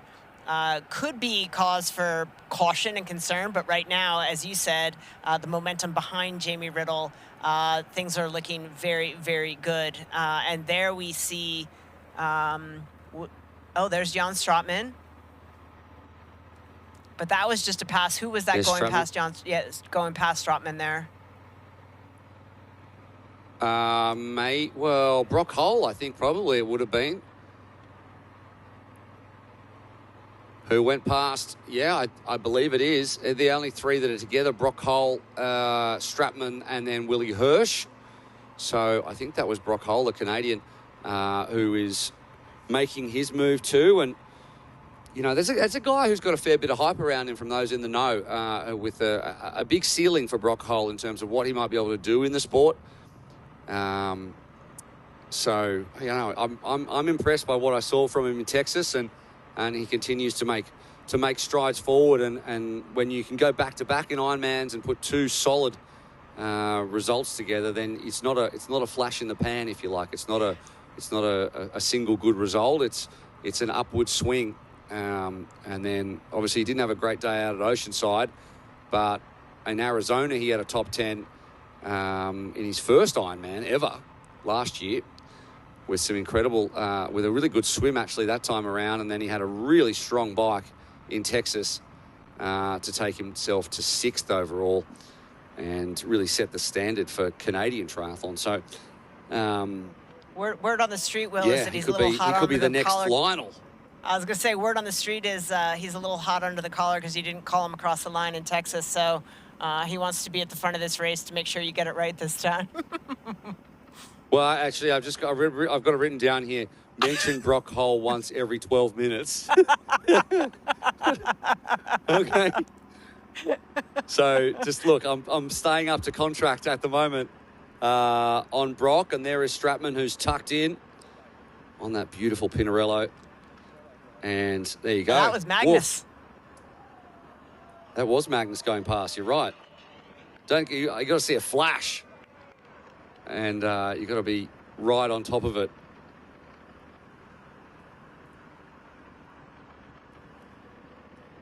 Yeah, no. So Magnus, and the reason I didn't call him earlier is because on the last timing splits he was 10 seconds or more back, and that was just past. So he is rolling through at quite the pace. Now Magnus Ditlev, and we'll get an updated split around 45 kilometres in. And this is only a 125 kilometre bike leg, don't forget. So we're already a third of the way through this bike leg, and we're out onto a half marathon after that. If you're just joining us, the heat has caused us to shorten the bike and run legs for athlete safety, but there's still the full purse of $87,500 US, the full 5,000 Ironman Pro Series points on offer, the full 6 qualifying slots for the Ironman World Championships. And it's actually stayed quite cool so far. 27 degrees. It was 26 degrees when we started the swim. It's due for 37 degrees today. Granted, it is still only 10 past 8 local time in the morning. So the run will be something to behold. But at the moment, still, I guess, doable conditions, and actually probably not bad conditions, although it is getting more humid out there. Sure. Again, one of the benefits to shortening this course, a lot of the athletes will be, at least the professionals, off the course by the time the maximum heat hits, which is scheduled for later this afternoon, 2-3 o'clock this afternoon. But I'm sort of chuckling to myself that you're calling it relatively cool at 83 degrees Fahrenheit. It's a nice, cool I'm day. Australian, okay? I'm Australian, so that's part of it. As Kasper Stepniak goes past Willie Hirsch. Stepniak, he's moving actually, because last splits he was 13 seconds behind Hirsch, and he's going to make a double pass here on. I can't believe who that is in front of him. Magnus. Because there It's was Magnus. 30 seconds between Hirsch and that's okay. So Magnus is really moving now. Although he's being overtaken right now as they swap for the lead, but he's made up some big time, Magnus Ditlev, as he has a little chat with the pole, Stepniak. He's like, if you're going to pass me, push. I'm not slowing down. And looks like Magnus does a little look over the shoulder to make sure no one else is going to come by. Takes a look, pulls out there to see how many guys are in tow. Probably not pleased with what he sees, although making progress towards the front of the race versus where he was at least at one point earlier, as much as 90 seconds back, I believe it was for Magnus, nearly.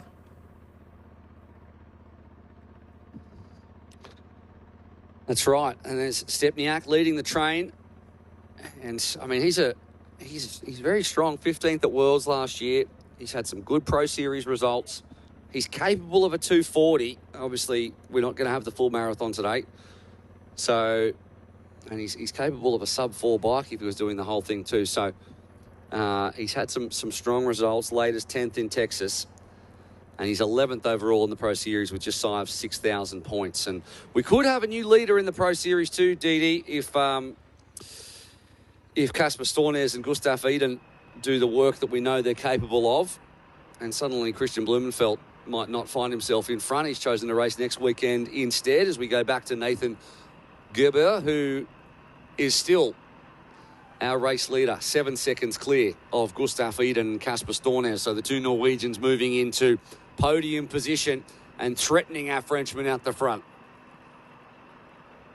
And Riddle still in touch there. Antonio Benito Lopez has moved into that group at the front. He was about 14 seconds in arrears from that lead group of 4, now a part of it. So it's a group of 5 at the front of the race.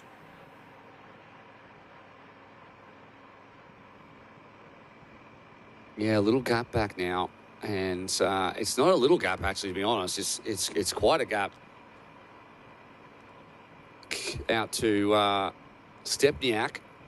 So that group of 5 out front, and then Stepniak, Ditlev, Hirsch, Zapunki. There's some serious bike power there. Stratman hanging off the back there. Greg Barnaby's come back into it. Brock Hull's losing time now. He's gone back to 12th with Vincent Lewis. Vincent hanging in there. We were a little concerned about him at the start of the bike. He had given up some time there, but with his ability to run at a minute back, still hanging in there.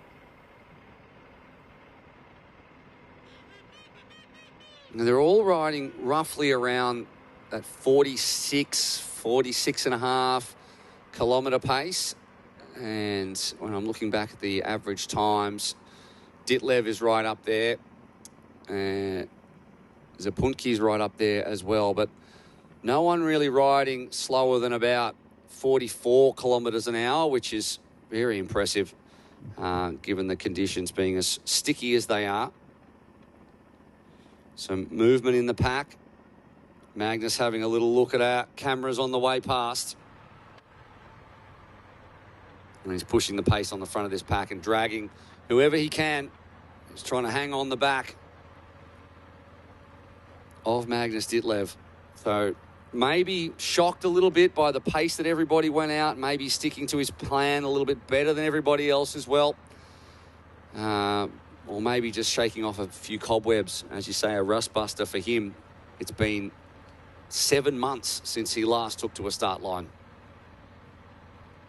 And gosh, let's not forget, super results for Magnus at the end of last year. So certainly a frustrating start to the year.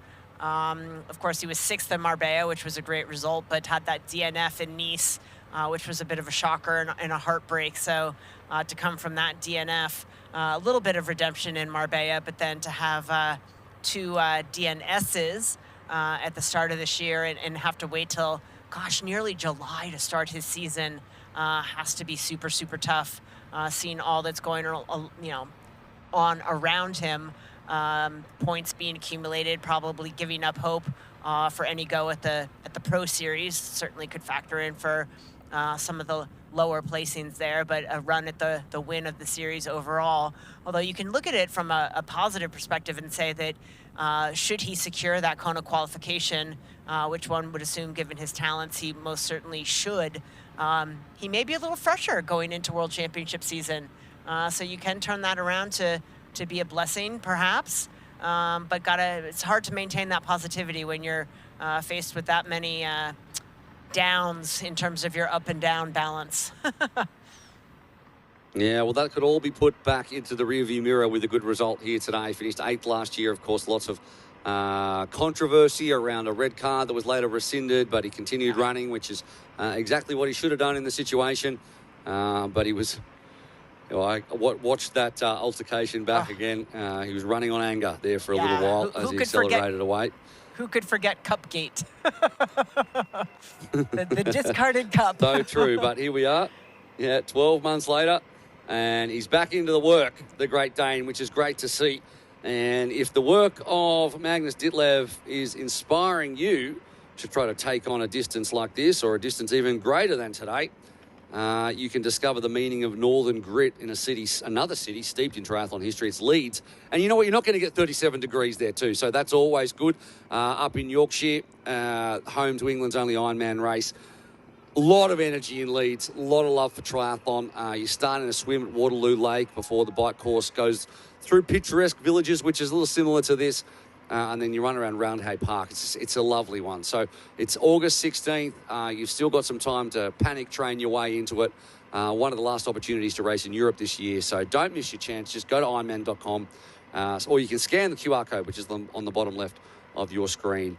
Enter Ironman Leeds because the crowds are unmatched in terms of what they bring. And Yorkshire, obviously, an incredible triathlon hub, home of the Brownlee brothers in short course triathlon, and of course Alistair retiring recently after racing Ironman for a couple of years. And I saw that Johnny Brownlee did 10 sprint triathlons back to back in Blenheim Palace a couple of weeks ago. So he's semi-retired, but 10 sprint triathlons in a weekend.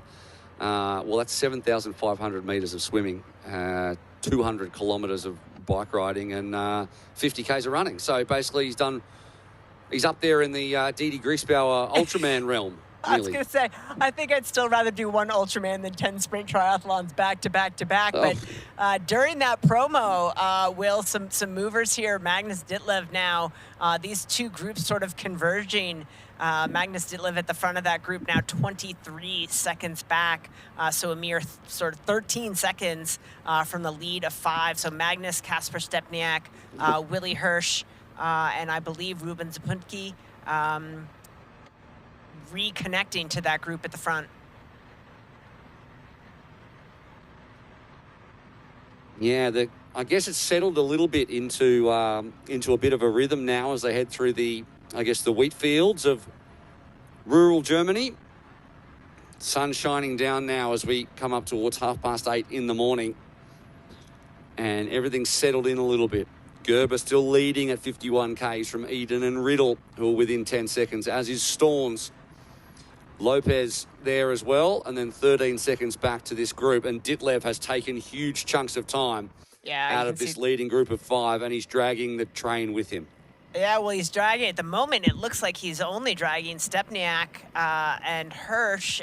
They are still intact. A bit of a gap behind Strotman to Gregory Barnaby now at 50 seconds back. Vincent Louis, 52 seconds back. Brock Hole at 54 seconds back. So there's a little group of 4 slightly back of this chasing group to the leaders. Yeah, I think the height of his gap back was around 90 seconds on the bike, Ditlev, and now he's at 23 seconds or so. So what that takes out of his legs at the back end is a question. Whereas you've got guys like Gustav Eden on screen now, who's had a really even first 50 Ks to this bike. A decent transition, and then a really, really good swim by his standards, no doubt. He's only within the 30-second mark, and he was nearly 2 minutes down last year. Such was the different complexion of this race. Ditlev lost a bit of time in transition, ballooned out to 90 seconds back, and is now back to 23 seconds back. So things changing very rapidly here over the opening half of the bike leg here at the Mainova Frankfurt European Championships, the absolute best in Europe and beyond, here to take the title from Christian Blumenfeld in 2026. We'll take a break and we'll be back with more action from here in Frankfurt.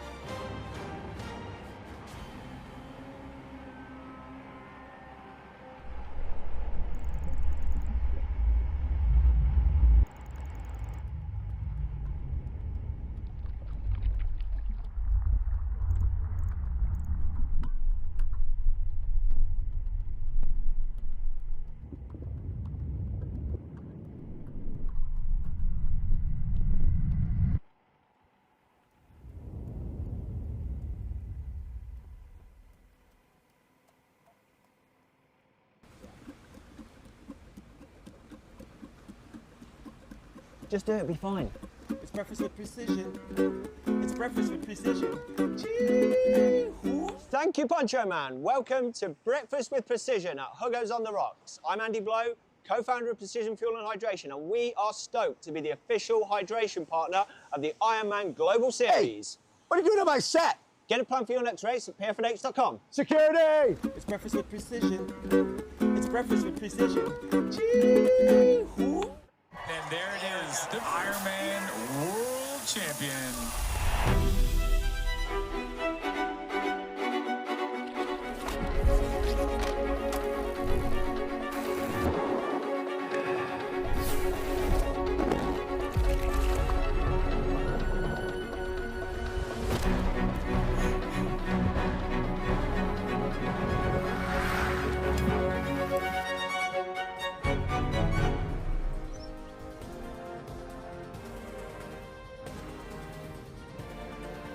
Welcome back to Frankfurt and welcome back to the European Championships, a South African on screen. And this broadcast brought to you by Precision Fuel and Hydration. Perform at your best with Precision Fuel and Hydration. And Roka, find faster with Roka. Speaking of precision, I just started using this they got 300 grams of carbs in this flow gel. It's absolute game changer if you can stomach it, which is it's easy to do for me anyway. If you're going to go out there and race long distance and trying to get those carbs in, I'm actually, and even in commentary right now, I'm on at least 150 grams of carbs an hour, DD. Now you're just bragging. Now there's cupcakes in here. There's rice cakes. I've got bananas. I've got protein bars. I've got a whole situation going on. Fueling is critical in the commentary booth. There's no doubt. Yeah, I wouldn't want to bonk. If I bonk on the run, you'll have to carry me to the end. You just keep Yes, that Jan 300 Stratman grams gets it. coming. That's it. Although I will at some point have to take a toilet break, no doubt. Jan Stratman gets a little bit in as well. He's working along there in about 10th position, 30 seconds back. Nick Emdy, actually, we haven't talked about. We're in the number 37. Coming off the Kreitgau race, which is not far from here. Was not too long ago. He's in 11th. Right now, as German, Bundesliga short course athlete. And Stratman just ahead of him as we go past 55 Ks on the bike and past 2 hours in this race. And I wasn't expecting the complexion of this race to be what it is right now, with still 13, 14 guys under the 1 minute mark. And it just sets us up for an incredible second half of the race, which should run about 5 hours or so total. Yeah, I can't help but think, given the conditions today, that the fact that we have so many athletes in that proximity to the lead of the race, that maybe a solid 30% of them might be putting themselves into trouble right now. I don't know. Am I off the mark? I could be. No, but the anticipation is what we're here for, isn't it? Sure about is. how things are actually going to play out. And you know, even what Ditlev has done in the last 20 Ks, as 30 Ks, has really changed things, because he's gone from 90 seconds to now 13 seconds back. So he's touching Casper Stornes now, who's in fifth. He's 2 seconds back, then 2 seconds further to Benito Lopez, Riddle, Eden, and Gerber still at the front. But Ditlev has come, but he's brought Stratman, Stepniak, Hirsch, Zapuntke, all with him, and then 20 seconds back. So our top 10 now within 23 seconds of the lead.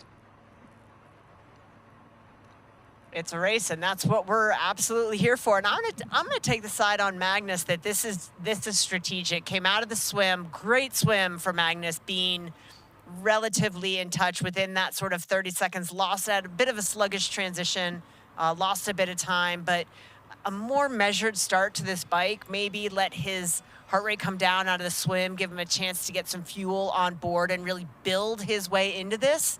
I think maybe could be a brilliant strategy. We don't know, obviously, what's behind it. But I think that building mechanism, just working his way into this bike, it certainly at this point doesn't appear to have cost him, and could have been a strategic move.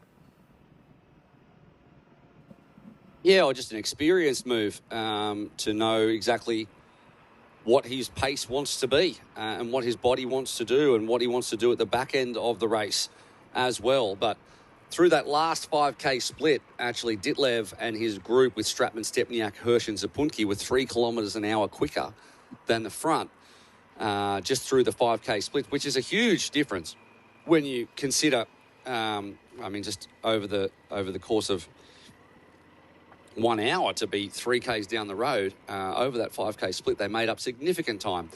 And that was a fast section of the course too. It wasn't a climb or anything. So Gerber still looks good, and he's still holding Eden, Riddle. Now Benito Lopez has overtaken Casper Stornes. But now a group of what was 5 have turned into a group of 10. And then Nick Emdy finds himself all on his own, 20 seconds behind Zapunki and 10 seconds ahead of Vincent Lewis, who has stopped the rot. He dropped back to a minute back, and now he's kind of holding steady there with Greg Barnaby. Brock Holes moved back through the pack. And then there's nearly a minute between Hole in 14th and Perrine in 15th. And then looking further back, we've been giving you guys updates on Hoffman, 9:32 back, Spurl, 8:25 back. Chevalier, 13 minutes in arrears now.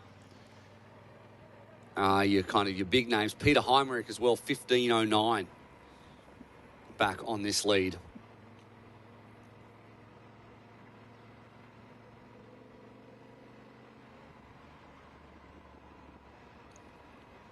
And Nathan Gerber has not turned around once. He has been in the lead since the beginning of this bike. The Frenchman. Extraordinary Starting to hear a little bit of noise from the crowd who are coming out. They finished breakfast here in Germany and they're coming out to check out the race. Got to be quick about it, get back in before the heat of the day settles in. But you can see great overhead shots here of this pack that has essentially converged. Our lead pack now, all the top 10 within 20 seconds.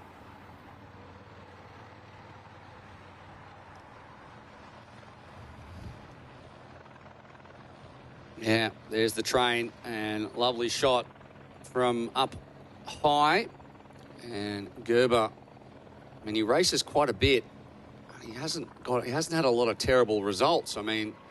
Cozumel 2024 was his last result outside the top 11, and picked up a second in Leeds last year as well, and then qualified for Nice 6 weeks ago in Aix-en-Provence with a 5th.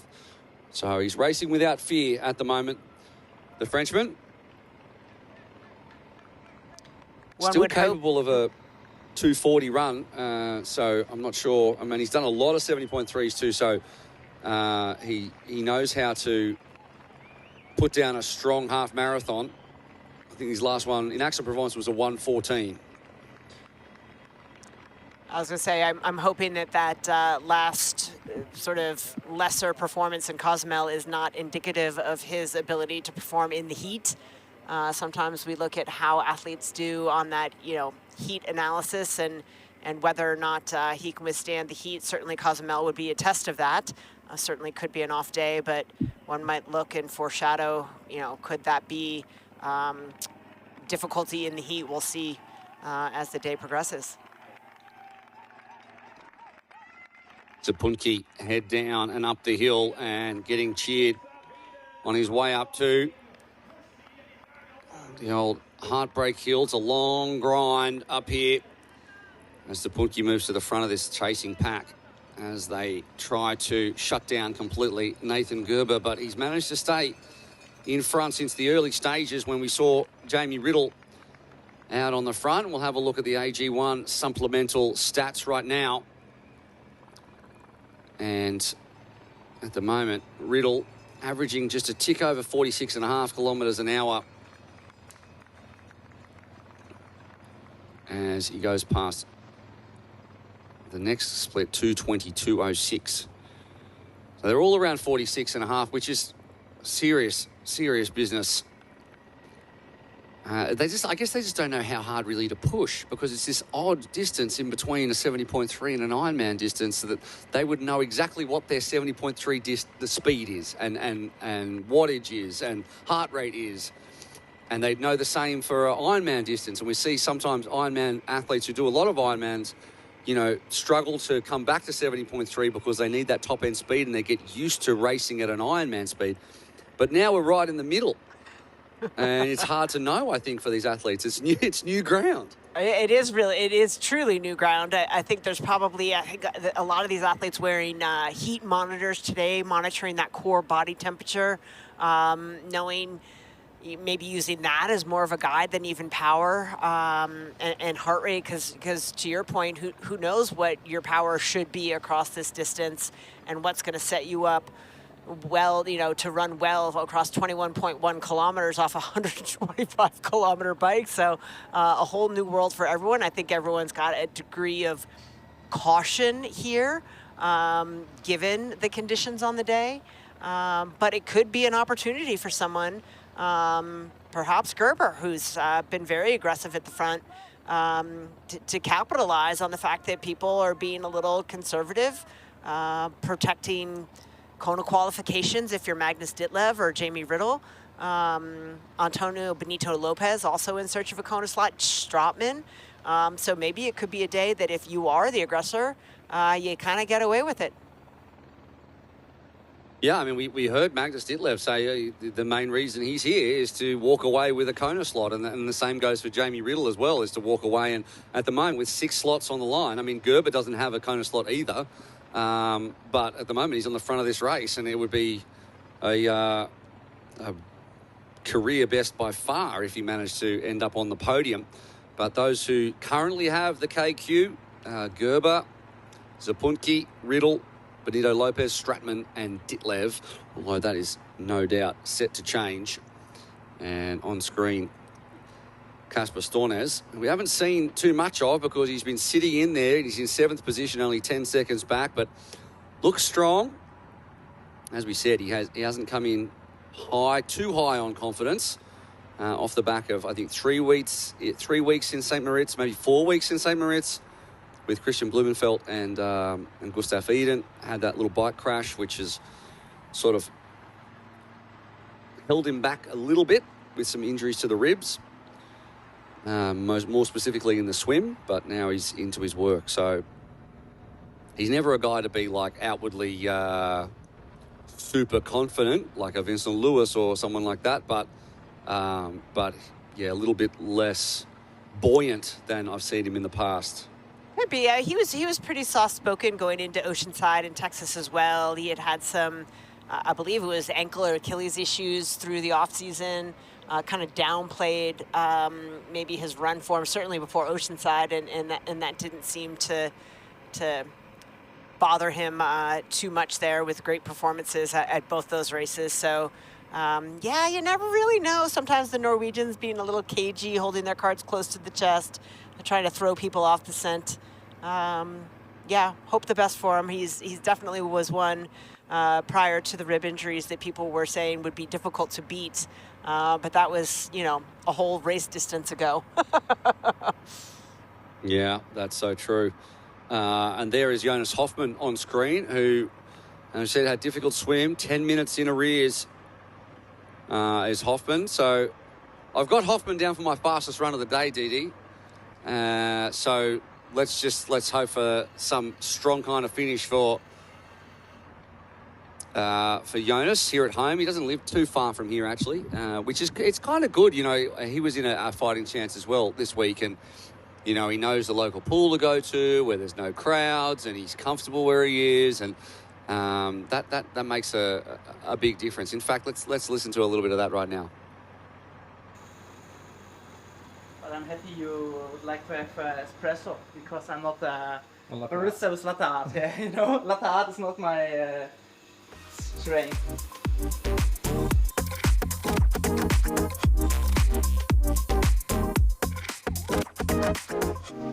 As an athlete, what's it like racing with the best of the best? Do you fear anybody? Do you fear Casper?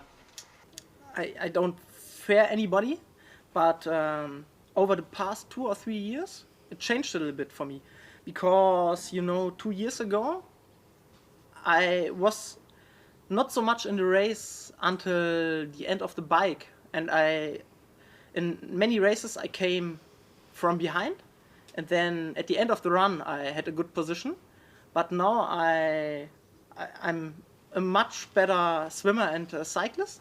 And now it's, for me, it's so much cooler to be in the mix on the bike and to race, on the bike with the big favorites. The last longest swim set today, 3.5K in total, with the main set is 30 times 100. The first 10 is very easy, then 15 times around Ironman intensity. The last 5 100s I swim a bit faster. It's always good when you are in the mix, and then I don't fear anybody. But also in Oceanside, running shoulder to shoulder with Casper and also on the bike in the group, seeing the Nor boys working on the bike a little bit together, you can say, and also seeing how they act, where their tactics and so on. I could learn a bit from them during the race, even during the race. It was very interesting. And I think they are, to race shoulder to shoulder in a 70.3 or Ironman race, they are for sure physically a bit stronger than me, but also because they had a lot more battles at the front of the big races, they are a bit more experienced and smarter. And in Oceanside, I would say I had a strong race there with the 6th place, but I was not smart enough to, I tried to race from the front at the run, instead of running maybe beside or behind Casper. And I could learn a bit from them.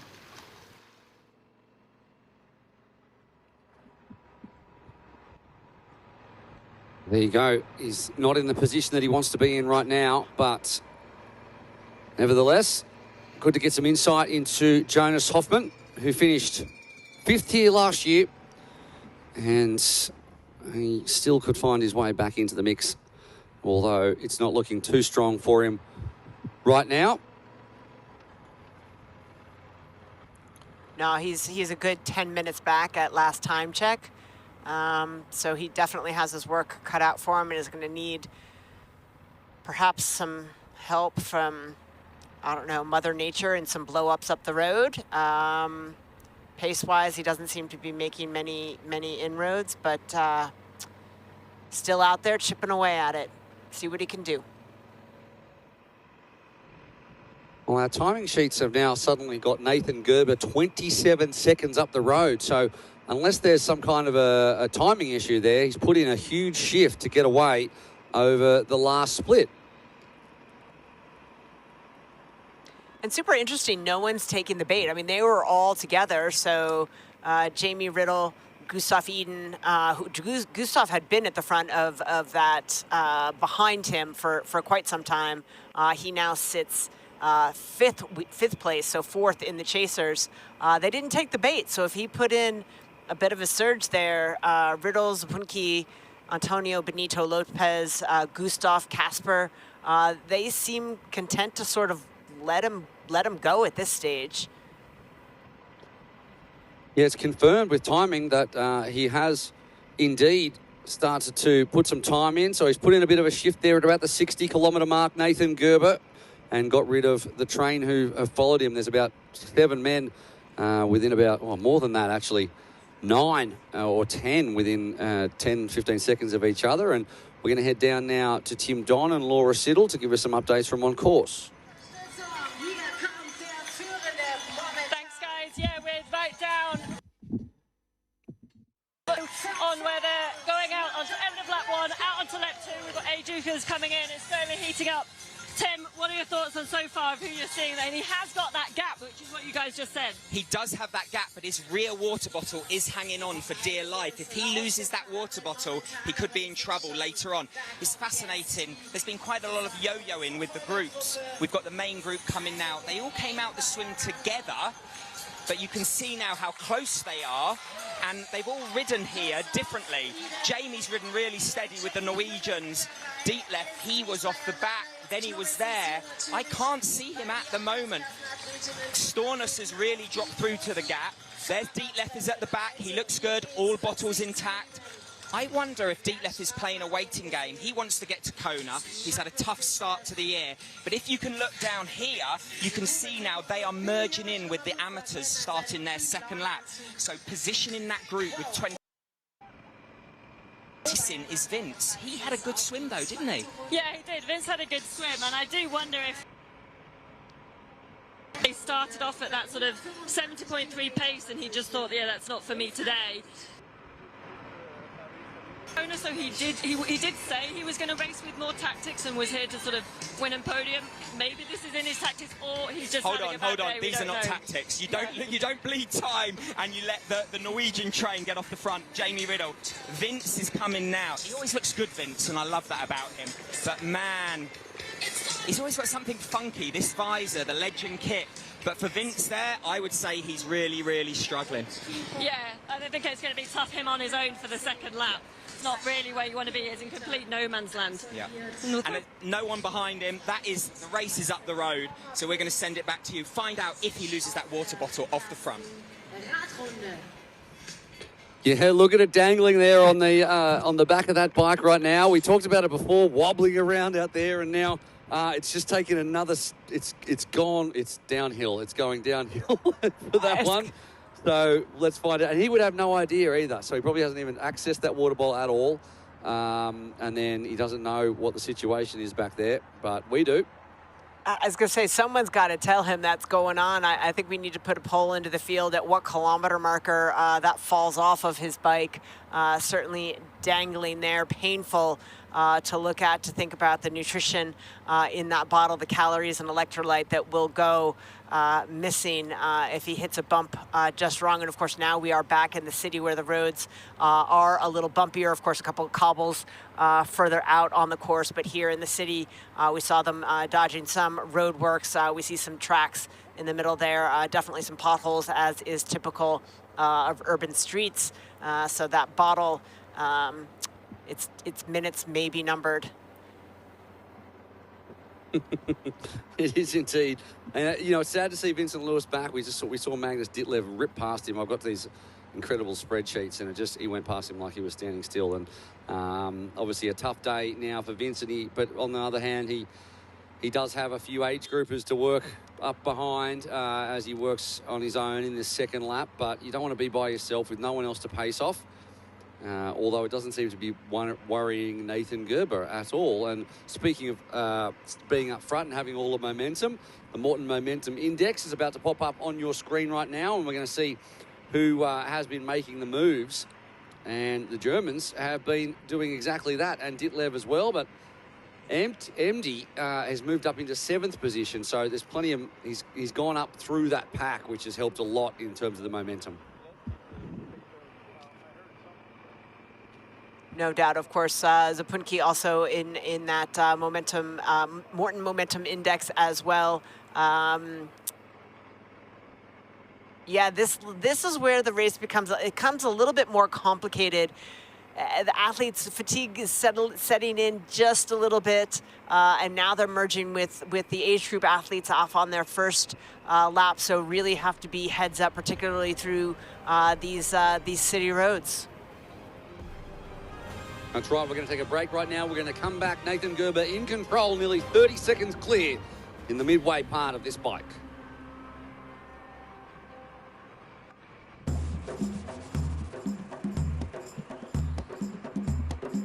It's the beauty of Oman.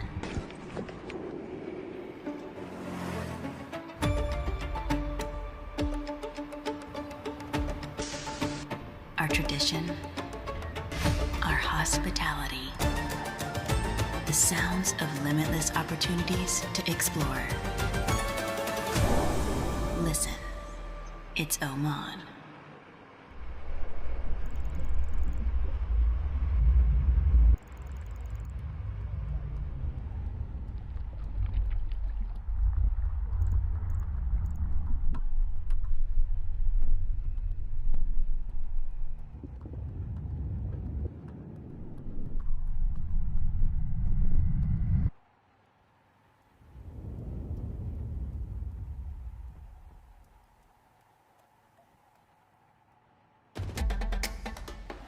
You know, and we know. The thing about challenging yourself is, you're always looking for what's next.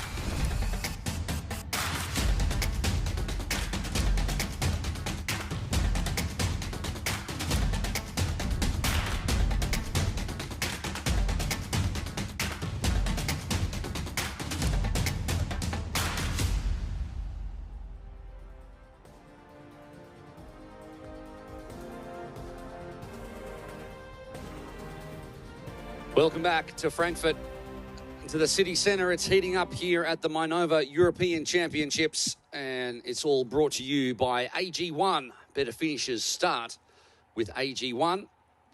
And Experience Oman. Beauty has an address, endurance has a destination. Experience Oman. And Jamie Riddle in the distinctive zebra helmet, the South African flag, the felt bike, which always splits opinion. And he has settled in quite well, sitting there with Jan Stratman at 30 seconds back halfway through this bike. He's been very, we saw him being aggressive in the swim, taking his turn at the front, but since he's gotten on the bike, he's been very, very patient. He had that altercation of sorts with Jan Stratman in the early stages. They are now riding third and fourth in close proximity again to one another, but Jamie Riddle being very, very patient, hasn't taken a turn at the front, sitting in, biding his time, conserving energy to the extent that he can. He's been very, very patient in that regard. I think same with Antonio Benito Lopez. Ruben Zapuntki now at the front of that chase group behind Nathan Gerber. But I like the strategy. Again, we heard Tim Don say that he thought Magnus was playing the waiting game. I think a lot of these guys being patient, Gustav sitting in patiently, Casper perhaps a little bit less confident given his rib injuries from his bike crash, also hasn't been at the front of this chase group at all.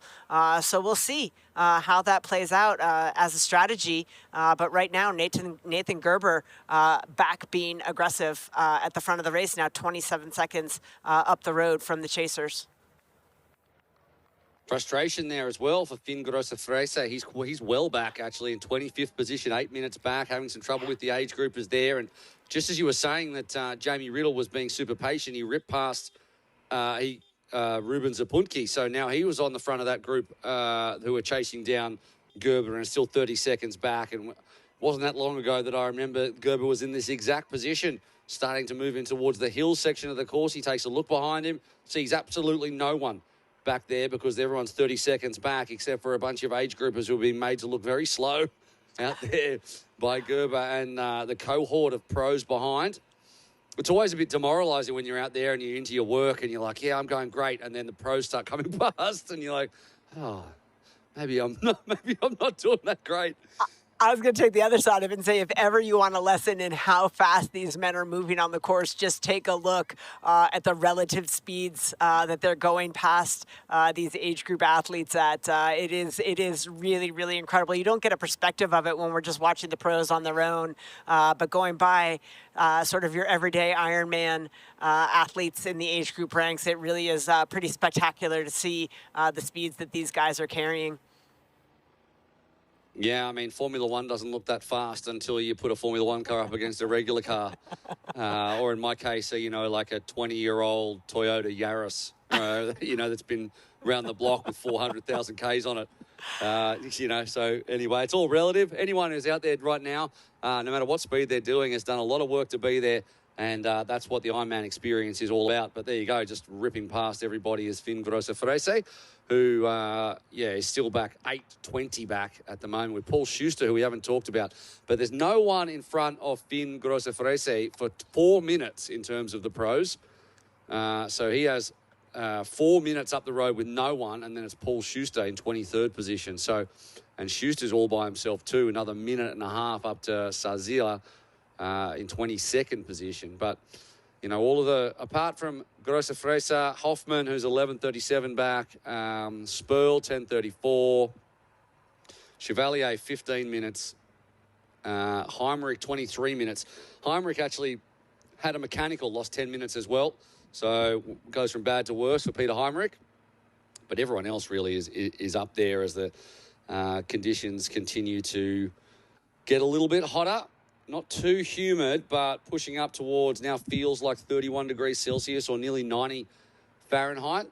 And we've got more time to go, or more degrees to go before we hit our top of 36. And not a breath of wind out there, which, you know, when you're on the bike is nice, but when you're on the run, you could probably use a bit of breeze. Absolutely not going to be much breeze today, I guess, especially in this city environment. You've got the buildings, the light reflecting off of that just turns this cityscape into an oven. But bad news for Vincent Louis, has gone from bad to worse. He was 135 back, now sits 153 back, still absolutely in no man's land. Now a minute behind that chase group now to Nathan Gerber. Now Gustav Eden at the front of that, Jamie Riddle, Nick MD inserting himself into that, Ruben Zapuntke, all the way down to Willie Hirsch at 50 seconds back, Magnus Ditlev at the back of that pack at 53 back, and then another full minute to Vincent Louis.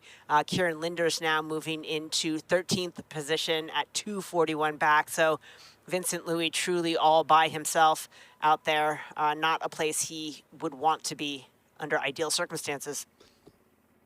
No, and 2 minutes in a half marathon is that's a big gap. You know, it's that's a lot to run down considering the quality of the runners ahead of him. However, he is a fantastic runner, so he'd still feel like he's in with a shot on this one as Gerber makes his way up the climbs once again. You can see where he is on course by the graphic in the bottom of your screen. And it's a nice flat or basically downhill, like last 10 Ks into transition into Ruby T2. So it gives you a chance to mentally get yourself prepared for a really, really fast half marathon in the heat, which will decide this one because there's a chase group of 10, 30 seconds back, and it includes most of the biggest names, although Lewis, Linders, Hole, Barnaby, Salversberg, Gauche, who we haven't spoken about much, they've all missed that pack, but are all within 3.5 minutes of the lead still. So plenty of movement to come still, but Nathan Gerber putting down a statement on the bike, and he's willing to do most of the 125 Ks all on his own, with brief interactions with age group athletes who are struggling up these climbs like they do, like all of us do, really. They're all struggling up the climbs. They're just some of them are struggling faster than others. And Gerber, again, he's been at the lead of this race without any help from anyone, even when the group came together and Gustav was in touch at 2-3 seconds back, never went past him. So he has been doing all of the work out front by himself, pace setting, and in a great position. I mean, this would be a huge result for him if he would be able to pull this off.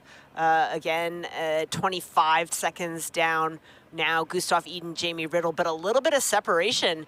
It's just Gustav and Jamie and a gap between them and Nick MD and Kasper Stechniak of about 20 seconds there. So some separation happening in that chase group that had been 9 large.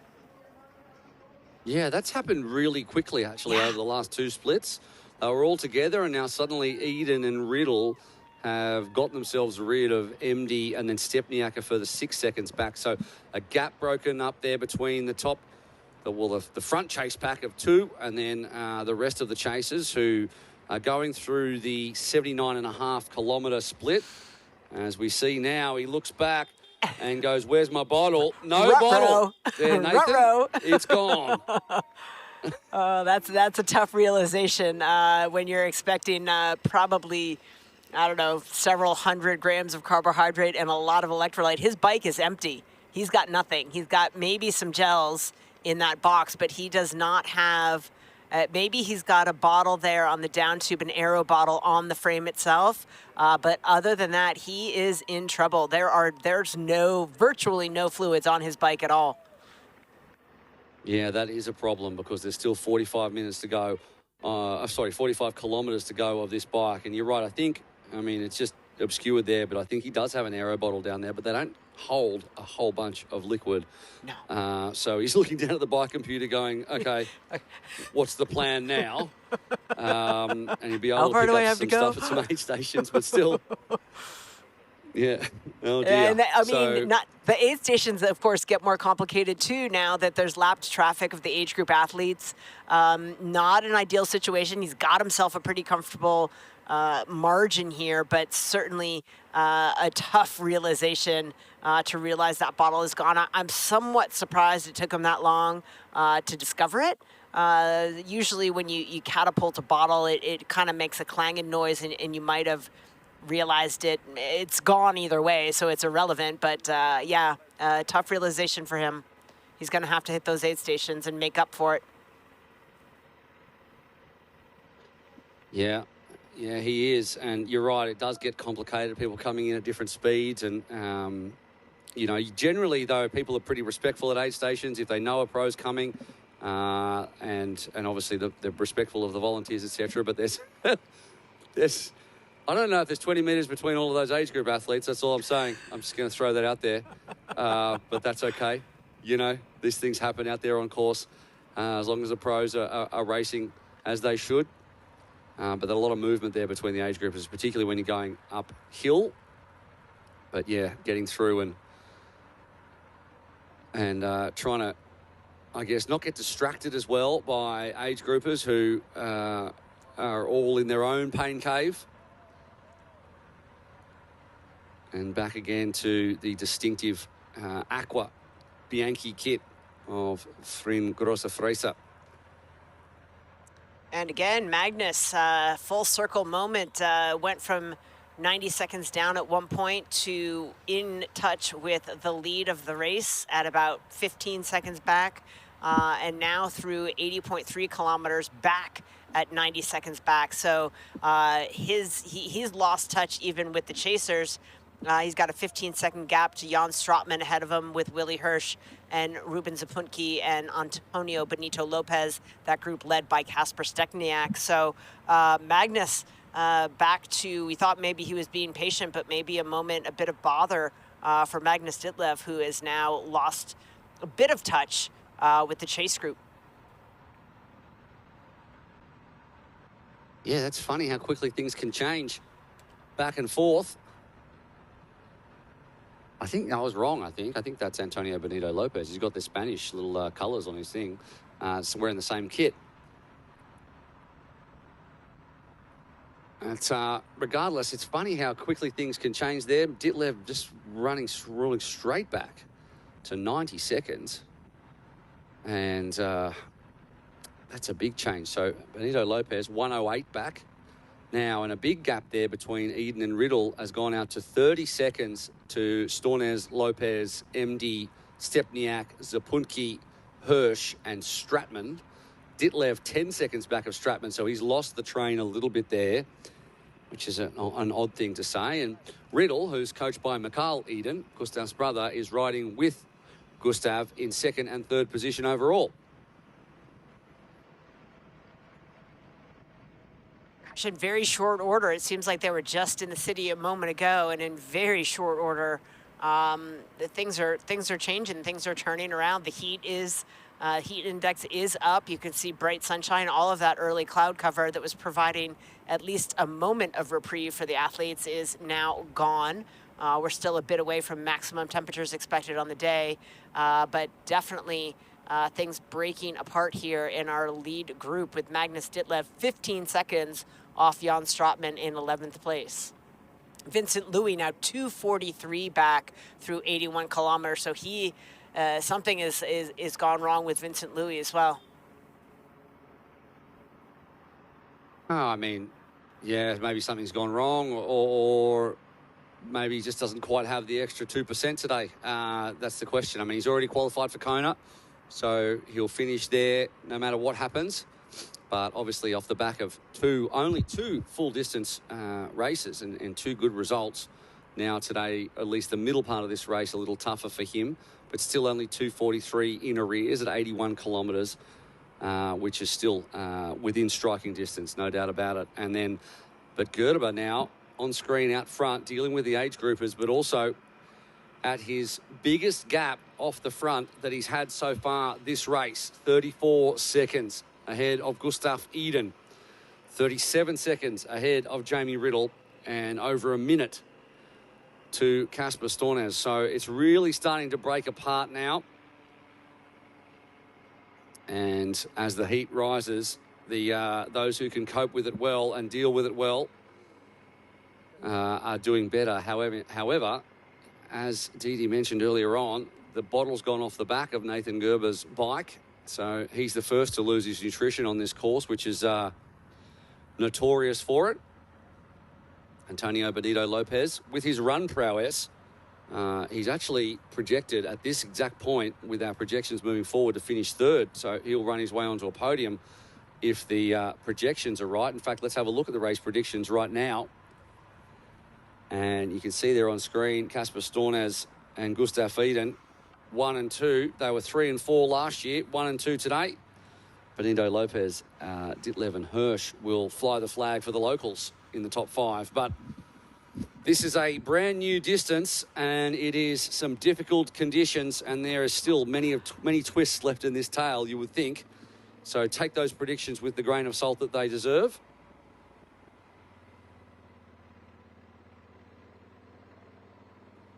Again, following Antonio Benito Lopez here as he works his way around some of the lapped traffic of the age group athletes.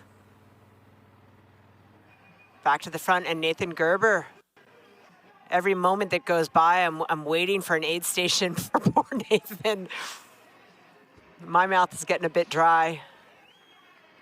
It looks like they've gone back 200 years just now. Looking at the houses on these cobblestone streets. So they've actually raced back in time. That's how far ahead he is. He's gone backwards in time. Multiple time zones. Gerber, and that, I mean, this is when you go to a race, if you're an age grouper and you enter and you're not from Germany, that's the kind of thing you want to see. You want to race through, you know, and that's what makes these races so unique, and helps break up the pain a little bit when you look up and see incredible scenery and architecture like that. But you're right. He doesn't want an old school architecture. He wants an aid station right now as we get closer and closer to determining the men's European champion. And of course, it was only a couple of weeks ago that the women's European champs was fought out, and what an incredible result it was in a string of them for Solveig Lovseth, the Norwegian. And we're very likely to perhaps see a Norwegian shutout of the European champs this year. It is in the cards, and as again we see some of the pros trying to navigate some Narrow of the lapped traffic. That was Zapunki, I believe. Yeah. And then Benito Lopez as well, and then Nick Emdy we just saw come out of shot. So Zapunki showing how strong he is up those hills and up those cobbles, having been a Pro Tour cyclist for Cannondale. He knows how to do the job there, and he's moved past a whole string of people.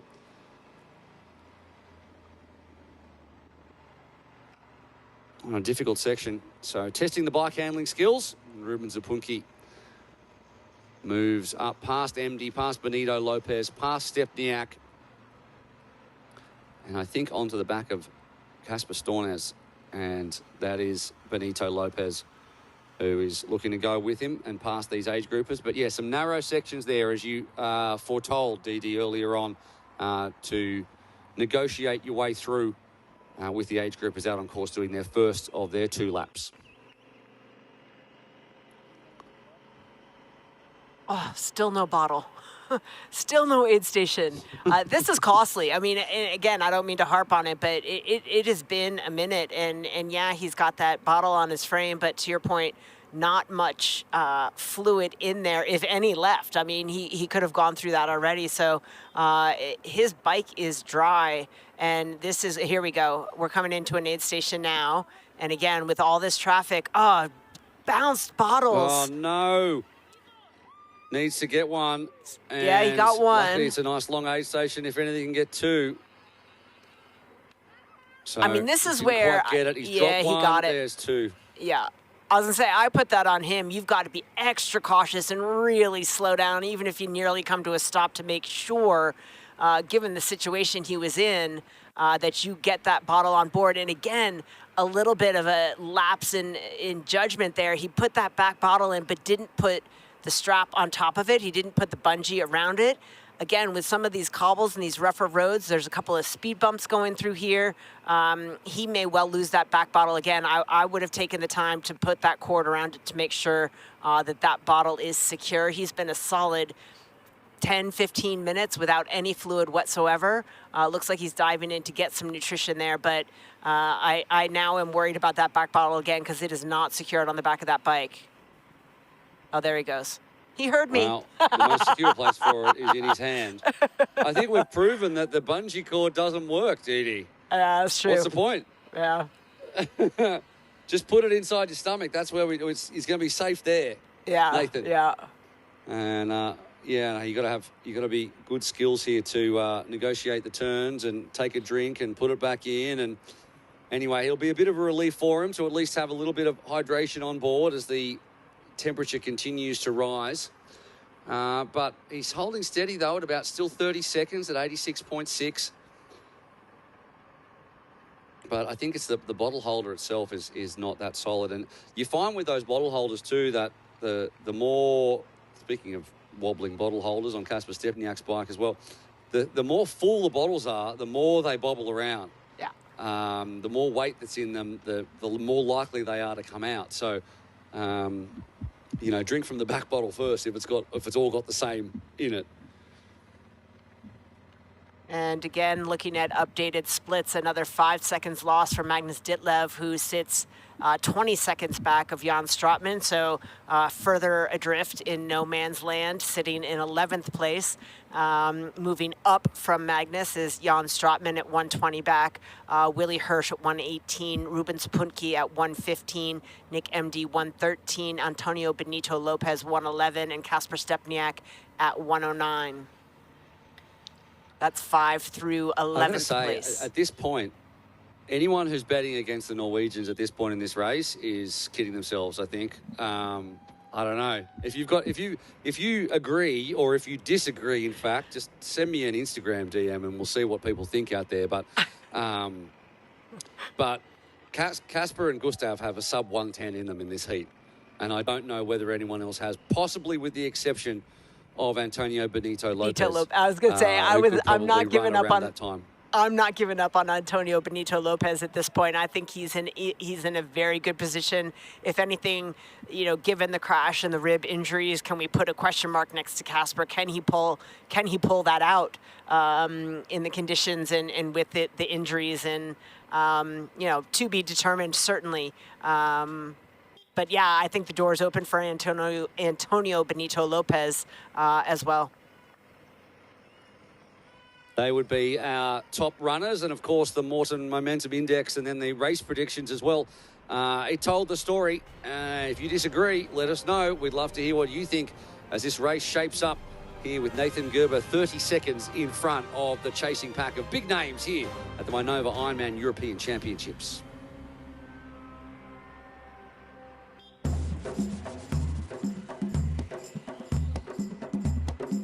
It's the beauty of Oman.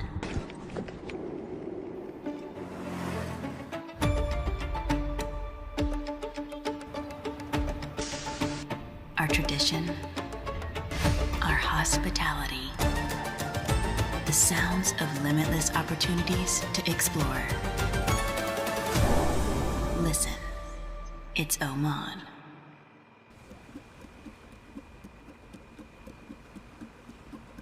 Just do it, it'll be fine. It's breakfast with precision. It's breakfast with precision. Thank you, Poncho Man. Welcome to Breakfast with Precision at Hugo's on the Rocks. I'm Andy Blow, co-founder of Precision Fuel and Hydration, and we are stoked to be the official hydration partner of the IRONMAN Global Series. Hey, what are you doing on my set? Get a plan for your next race at pfnh.com. Security! It's breakfast with precision. It's breakfast with precision. Ironman is the journey of a lifetime that begins long before race day. Life is busy and time is precious, but we need to stay on course. We ride, we practice, we improve, then we do it again. So when the day arrives, we are ready. And every one of us crosses that finish line to hear the words, "You are an Ironman." Get race day ready with Ruvi and practice on your course in advance.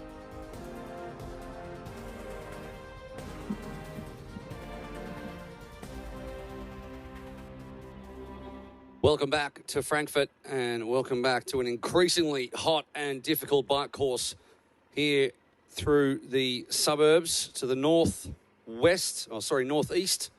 of Frankfurt Centre on the second loop of 2, and feels like around 31 degrees. Clear sky, no shade to speak of as there was earlier on.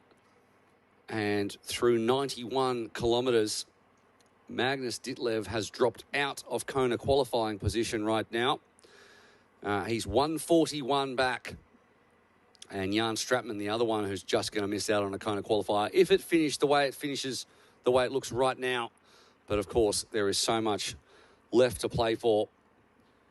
And the gap has now gone down from 28 seconds to 19 seconds at the last split between Gerber, we see on screen at the front, and then Gustav Iden,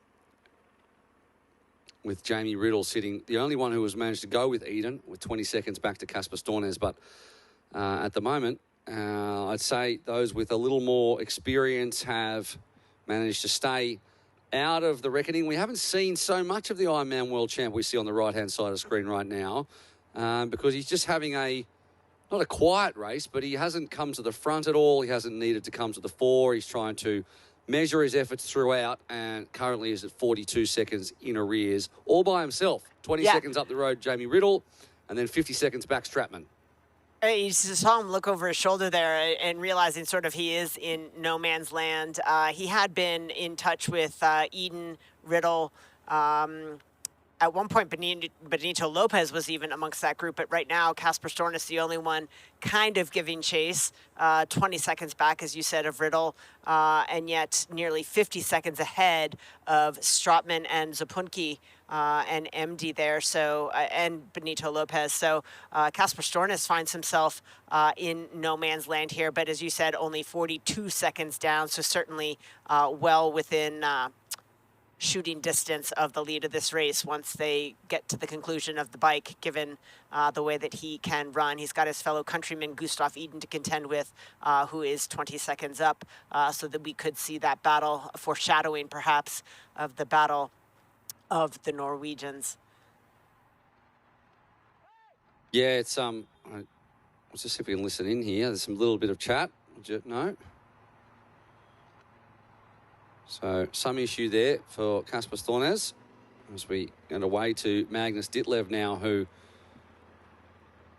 isn't looking as strong as we have seen him earlier on in the bike. He had a really good period from about 20 to about 60 kilometres and has faded back now to 2.5 minutes back. So he's losing huge amounts of time now. It was a little bit, and then every split we'd see him lose 5 to 10 seconds, and now he's losing 20 or 30 seconds a split. Is Magnus Ditlev, who hasn't raced for 7 months and is suddenly finding the going a little harder.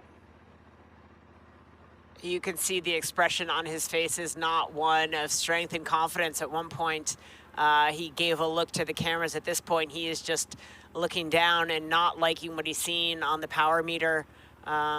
Up out of the saddle, trying to get something going. But yeah, the shoulders are dropped. A bit of bother right now for Magnus Ditlev.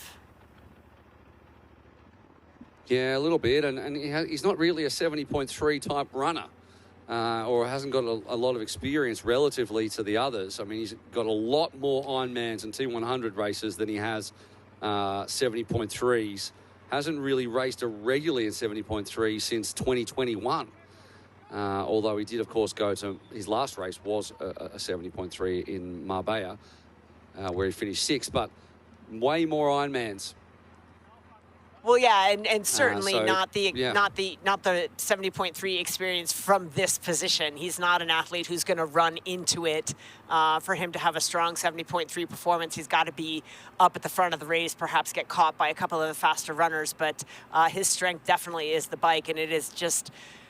The watts are not showing up for him today. We were optimistic. He brought himself from nearly 90 seconds back in the early going back to in touch with the lead, but things definitely going the wrong way for Magnus Ditlev, who is sitting, as you pointed out just a moment ago, 2 positions out of Kona qualification.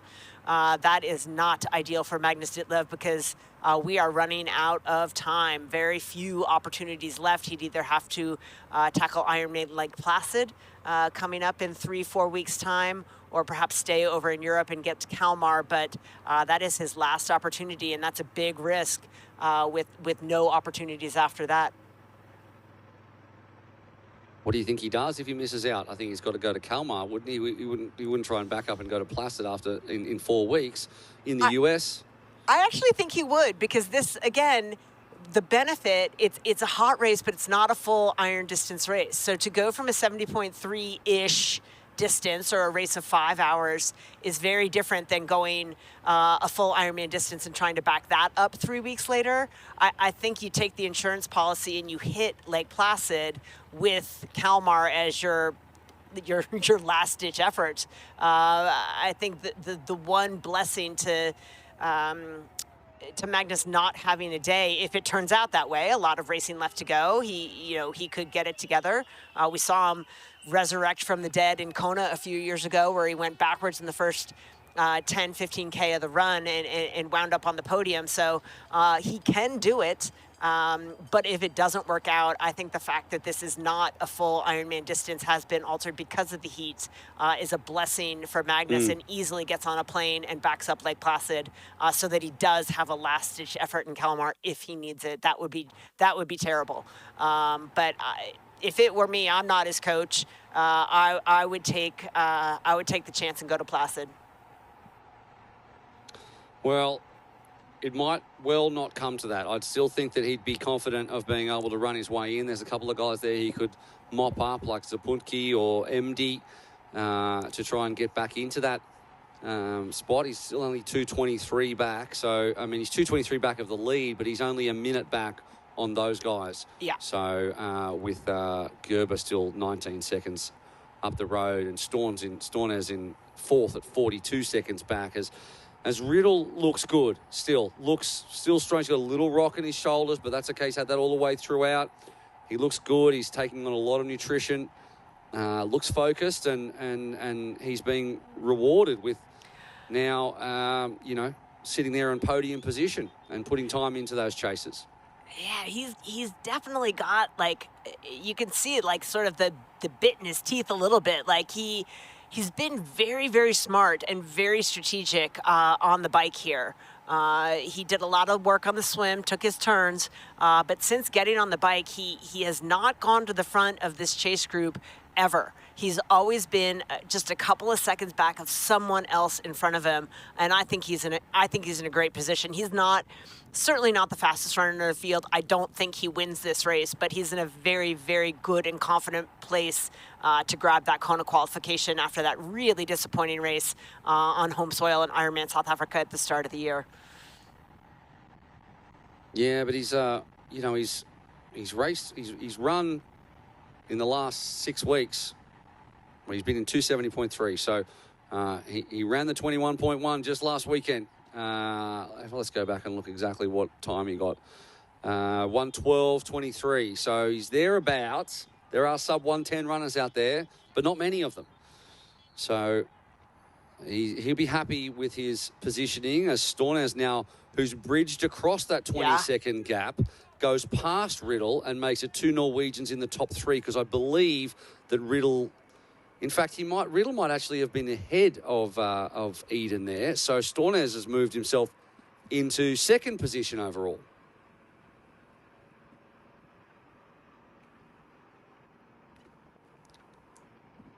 As we look Gerber at Nathan still 23 Gerber. seconds out front as 100 Ks.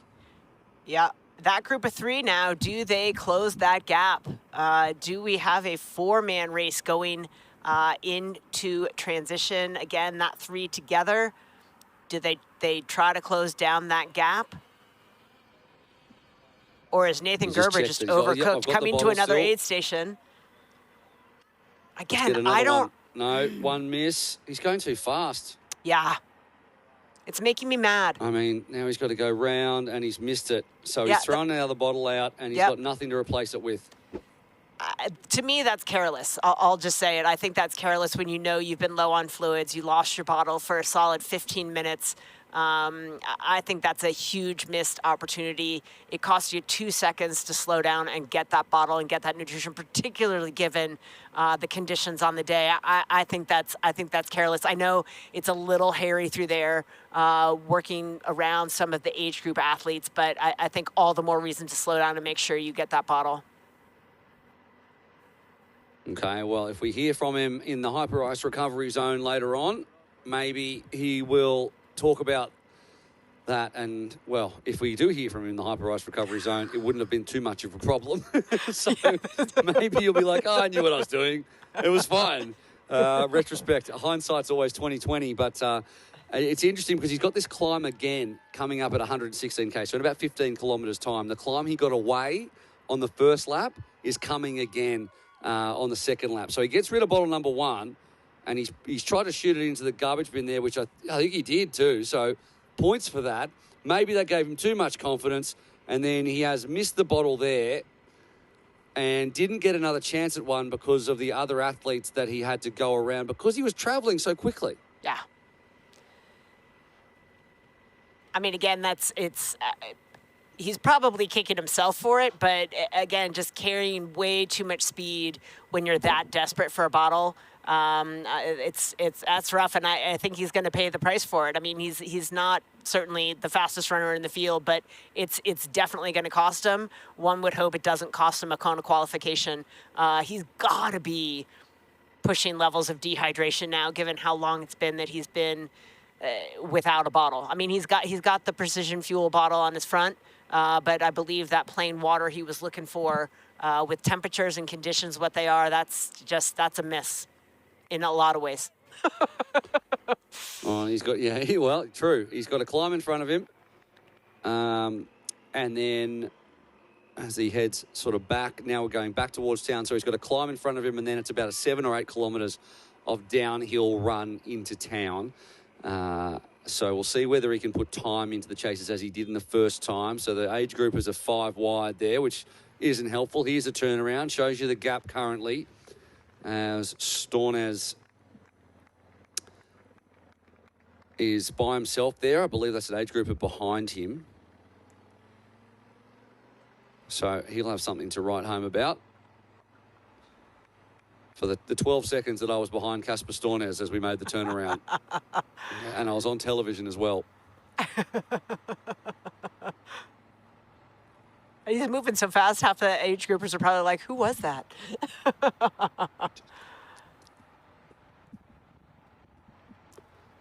Stornes now 28 seconds back. Eden is somewhere there in front of him, just a few seconds. Sitting behind Jamie Riddle, who is leading the charge, trying to contact. Actually, now Gustav Eden has gone back by Jamie Riddle, but they still sit at 22 and 25 seconds back of Nathan Gerber. Casper Stornes has actually fallen off the mark a little bit. Yeah. That's a really strong ride from Nathan Gerber. To be out front for 100 kilometres and to have the quality of the athletes behind, working together in groups to try and get away. It's like, I mean, in the same way that Christian Hogenhard last year put 7.5 minutes, it would have been 8 or 8.5 minutes if he hadn't dropped that chain momentarily. But again, a ride off the front, and with this kind of, I mean, they're a little bit more organised, the group behind, and split up, so they've been able to get into their work a little bit better. But with that disorganised group last year, Hogenhaug found himself in an incredible position at this stage of the race last year. Gerber not the same, but he is putting in the same shift out the front, which is with no help and without any real understanding, I suppose, of where everyone is, although he did have a turnaround just there. He's done some great work here, the Frenchman. One has to ask the question at what cost, but we will find out. You're putting a dampener on my parade here, Dee. Okay. Like, come on, man. Like, we got to, like, I'm like, he's doing really great. And you're like, yeah, but he's going to blow up. And I'm like, yeah, but he's doing great. And he's like, but he's stuffed up now. How great will it be if he doesn't, right? Like, then I will eat my words. But I look at the lack of nutrition in the second half of this bike. And it really has been nearly the entire second loop because that bottle was precarious going back through town. And it was shortly thereafter that he lost it entirely. So I just think given the conditions on the day, this may be a rough run for the man from France, but I am used to being wrong. Well, obviously he's had some wrinkles to deal with, so we hope that he can do that. Speaking of wrinkles to deal with, Magnus Ditlev, 2 minutes and 59 seconds back, just making the turnaround now. And just not attacking it, I think, with the same urgency that we've seen at the front of this race. So maybe just not feeling it today, Magnus Ditlev. So he'll maybe on his way to somewhere else to do an Ironman. And speaking of being on your way to do an Ironman, you too can do the same thing. Ironman Chattanooga is waiting for you to fire up your engine. Might not have the same engine as Magnus Ditlev, but that's okay. You can still conquer the ultimate test of endurance. It's such a hub for endurance sports. Of course, 70.3 Worlds will be there not too far away. Award-winning swim course, great triathlon community, lots of history, lots of legacy in Chattanooga, the scenic city, so don't miss your chance to race there and take on this iconic course. September 27, heaps of time. If you're too unfit for Ironman leads, sign up for Ironman Chattanooga, register and experience a race that's as legendary as the city itself. QR code, bottom left, or just go to ironman.com. Easy. Doing it easy, just like Gustav Eden, through the very Germanic villages here, northeast of the city. And Eden 25 seconds back, Riddle 27, Storns 28. Antonio Lopez 2 minutes 12. And when you look at the relative run speeds, it's going to be a really interesting battle between Gerber, Riddle, and maybe Lopez for, if we're going to put the Norwegians 1 and 2, which may well not happen, but may well happen, the other spot on the podium, Gerber, Riddle, Lopez have all got the relative runs to fight each other for that. Lopez has probably got 3 or 4 minutes on those two in terms of half marathon run pace. So probably advantage Lopez right now if the playing field was flat and everyone was in great shape. A replay here of Ditlev just rolling away, and then Vincent Lewis rolling into the picture and mopping him up, and he was well back on before. And he's like, mate, you all right? What am I doing? Am I lost? This has Did I gone miss past a Magnus turn? Ditlev easy. Yeah, the day for Magnus Ditlev just not going according to plan. Again, he's still minute 20-ish out of a Kona qualification slot. Well, Lewis passing him doesn't hurt him because Lewis is already KQ'd, so he's good in terms of that. But he has been passed, and now Vincent Lewis faces about a minute up the road. Jan Stratman will be his next target, but Stratman's at the back of a group that includes Hirsch, Emdy, Stepniak, and Zapunki. And that is your 6th through 10th overall. So Vincent Lewis in his Phoenix and Bahrain victorious kit on the red S-Works, just rolling past some age groupers, but he's got a long way to go to make up another place from his 11th overall. We're getting towards the business end of the bike. Not long before we're in Ruby T2. We'll take a break. We'll be back with plenty more here from Frankfurt.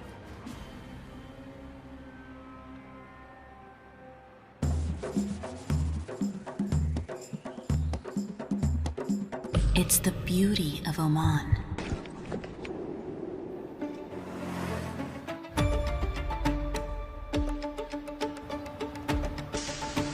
Our tradition, our hospitality, the sounds of limitless opportunities to explore. Listen, it's Oman.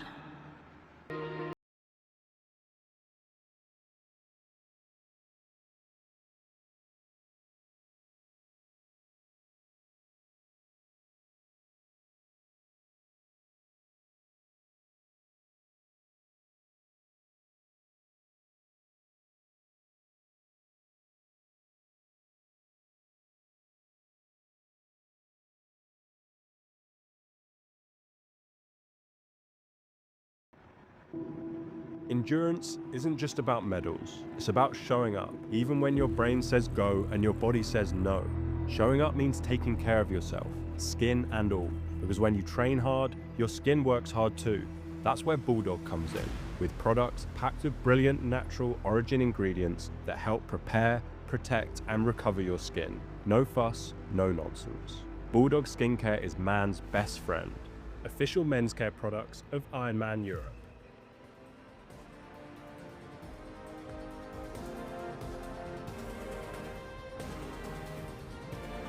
Welcome back to the business end of the bike here at the European Championships, brought to you by Ruvi, the indoor cycling experience, and by Precision Hydration. Perform at your best with precision, fuel and hydration.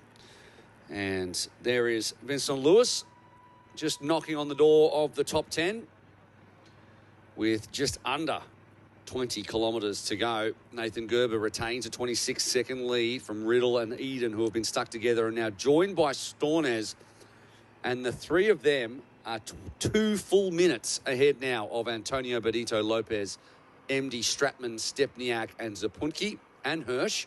That's your top 10. So 2 clear chase groups behind Nathan Gerber, who is at the front and has maintained around a 20-second, 30-second gap throughout almost the entirety of at least the last 70 kilometres here on the bike. Of course, he hasn't had a drink of water in about an hour and a half, but again, if you're just joining us, he had a bottle that catapulted off of the back of his bike. He was able to go through an aid station some 15 minutes later, picked up a couple of bottles, but then on the next aid station, again, missed a bottle grab. So one would guess that he is low on fluids, definitely, and could come back to bite him, but definitely has had just an extraordinary performance out here today on the bike. Yeah, absolutely. He's averaging now around 49 kilometres an hour, which is faster than anyone else out on course at the moment, which is absolutely motoring. So he'll be pleased with this swim and bike at the very least, and he'll be wanting to put together a very solid half marathon to round this one out and find himself on the podium at the European Championships. But he has such quality behind him. A group of 3, Riddle and the 2 Norwegians, and then Lopez, the lead runner in the group behind. And he's nearly at the back end of this one. So now it's starting to get properly hot, and we're going to really see exactly who has a little bit left in the tank and who has gone too hard once we get into Ruvi T2. And a little bit of an update on the back markers there. Well, not back markers, but those who are outside the top 15. Ditlev's gone back to 3:48 back. So Andreas Salversberg has actually also overtaken Magnus Ditlev now. And Ditlev's dropped into 13th position, so he's getting further away from the Kona qualifying positions. Nick Heldorn, 14th. Kieran Linders, 16th. Brock Hull, 19th. He's 6 minutes back. Greg Barnaby is 6 minutes back, also in 20th. Ghosh and Schuster are 7 and 8 minutes back, respectively. Grossa Fraser, 13 and 46 back. Jonas Hoffman, 14:20. And then Leon Chevalier, 21 minutes back. We've been updating you on him. Peter Heinrich, over half an hour back as well. So the pace, hot up front, as usual. We're racing a 93.1 at a 70.3 pace, I'd say, at the moment.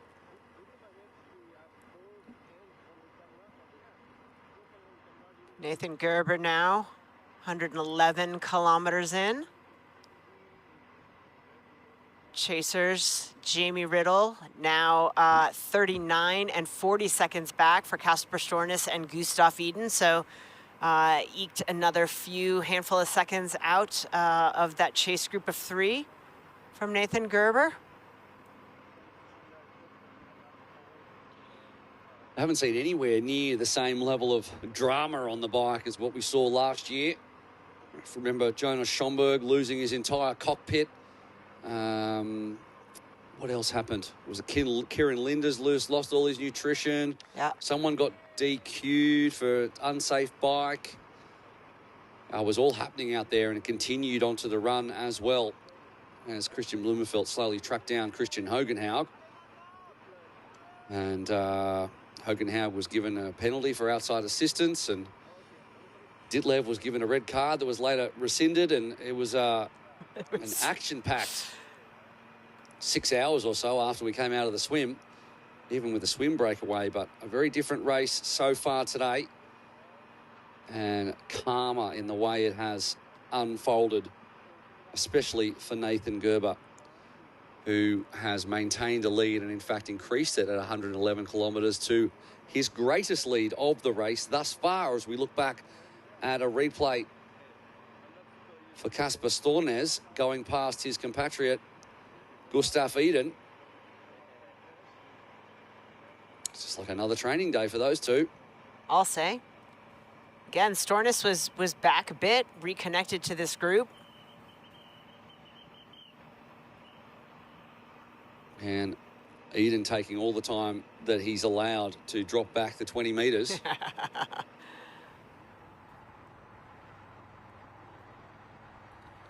So Stornes now up behind Riddle, but 1 second separating the 3 of them through the last timing split, with 14 kilometres to go on this bike. And after this little hill that we're going to tackle again, a little climb, and then it's downhill all the way to transition, and mentally get yourself ready for a 21-kilometre run. And Stornes looks good. Little gesture to the camera.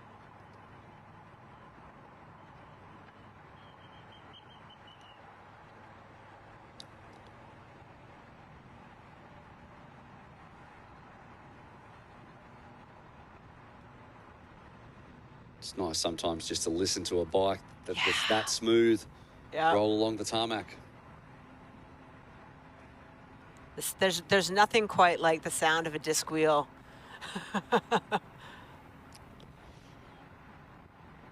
Yeah, that's absolutely true, especially when it's being piloted by someone of the quality of Casper Stornes.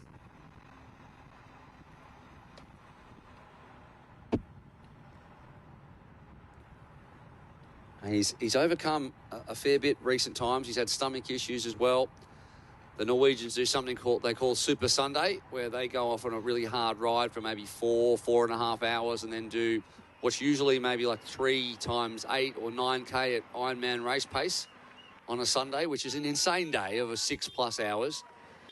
But he couldn't finish the last one, which was a couple of weeks ago, because he's had some ongoing stomach issues, which he believes that he's now on top of. Again, our moto is alerting the age group athletes there that the professionals are coming through. I think it's not unusual for some of the age group athletes to get caught up and forget to stick to the right there, but on a looped course, very, very important for the safety of all the athletes.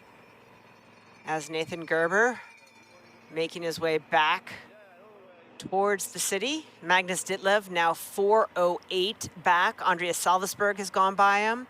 Magnus now sitting in 13th position. Continuing to lose time. Well, Gerber out front is the fastest out on course still, and he's putting more time in each split into everybody else. Whether he's pushing a little bit harder to try and give himself the most amount of gap because he knows he needs it coming out onto the run, or whether he's just feeling really good right now is the question. He's asking for a mechanic, though, you're hearing. It's something to do with his handlebars, and he's only got a little way to go, so it must be a proper problem. But he wants Well, a that mechanic, would- so this could change the race completely. I notice he's got that bottle now that had been between his arms there, now on the back. You know, we can get up alongside him. It's a difficult part of the course it's too narrow for us to get a good shot. But I believe that we are being told that he's just been asking for a mechanic at the moment. So an issue with the handlebars. He looks okay here. He sure does. I mean, he's on that base bar pretty solidly. It could be the aero bars, but he's so close now. He could ride in this position clear into T2. Again, it's got to be something I don't think he'd want to stop for a mechanic. Yeah, exactly. I think he gives up less time riding out of aero from now until T2. He appears safe and steady here. You can see that sort of the aero bars there bouncing a bit. Yeah, it's a good shot we're getting from our cameras, and you can see it's a bit loose, and it wouldn't be the first time. I mean, these cockpits get so there's so much work put into the aerodynamics of it, but at the end of the day, it's going to have to hold you up for however many bumps you're going to hit over 125 kilometers. Another victim to the roads of Frankfurt and the cockpit. We saw it happen last year. Yep, that's exactly right. And Jonas Schomburg lost the lead. Let's hope this doesn't happen to Nathan Gerber as he rides the wave of crowd support up the hill. And this is the last climb out on course. It's where he made up time last time. And he'll be happy there's a climb if indeed there is some issues with his aero bars. He's happy to be out of them. And yeah, they did look a bit bouncy and loose. Whether he's asking for a mechanic or he's just asking for some mechanical advice, I wouldn't be pulling over right now, Nathan. You've worked very hard to eke out a 40-second lead. And you're the fastest out on course. And it's now 50 seconds. In fact, he's put 10 more seconds into Jamie Riddle through 116.8 kilometres. So less than 10 Ks to go. Well, I gave him a hard time for being too aggressive through some aid stations and missing bottles, but it was smart thinking, knowing that the sort of the elbow pads and the poles were coming loose, that he grabbed that bottle in case he ejected his entire cockpit. So at least he's got a bottle on the back if that front end was in fact becoming loose and unsafe. What it can do, though, is probably put you out of your mental game. You've got to come in, you get T2 completely correct, maybe get you out of your flow a little bit, and you know you've got the Ironman World Champion working his way up the hill behind you. He's been in the zone for so long, so I want to make sure that there's no change in that.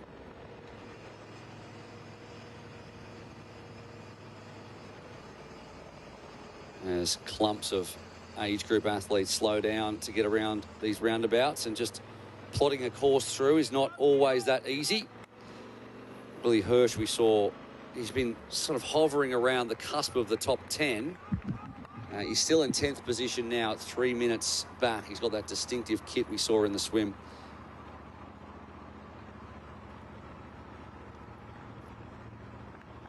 He's another who's Kona qualified at the moment. And last splits, Ditlev still over 4 minutes back now.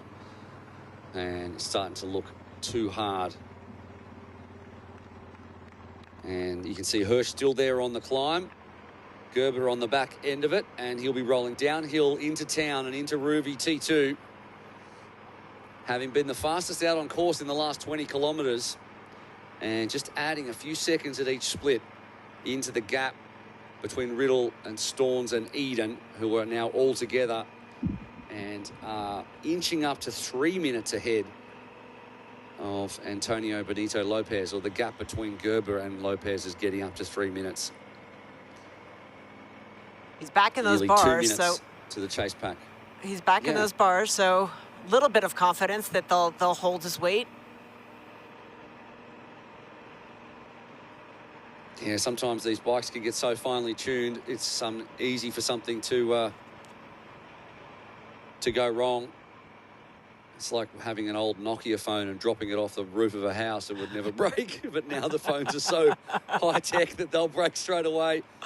Just cooling the old helmet down there is Casper Steuners. Maybe forgetting he's got the helmet on the head.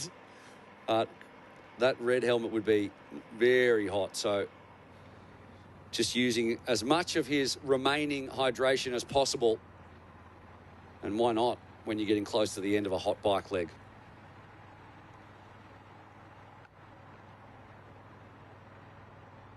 No doubt. Andre Salvesberg sitting now at 11th place at 4:09 back.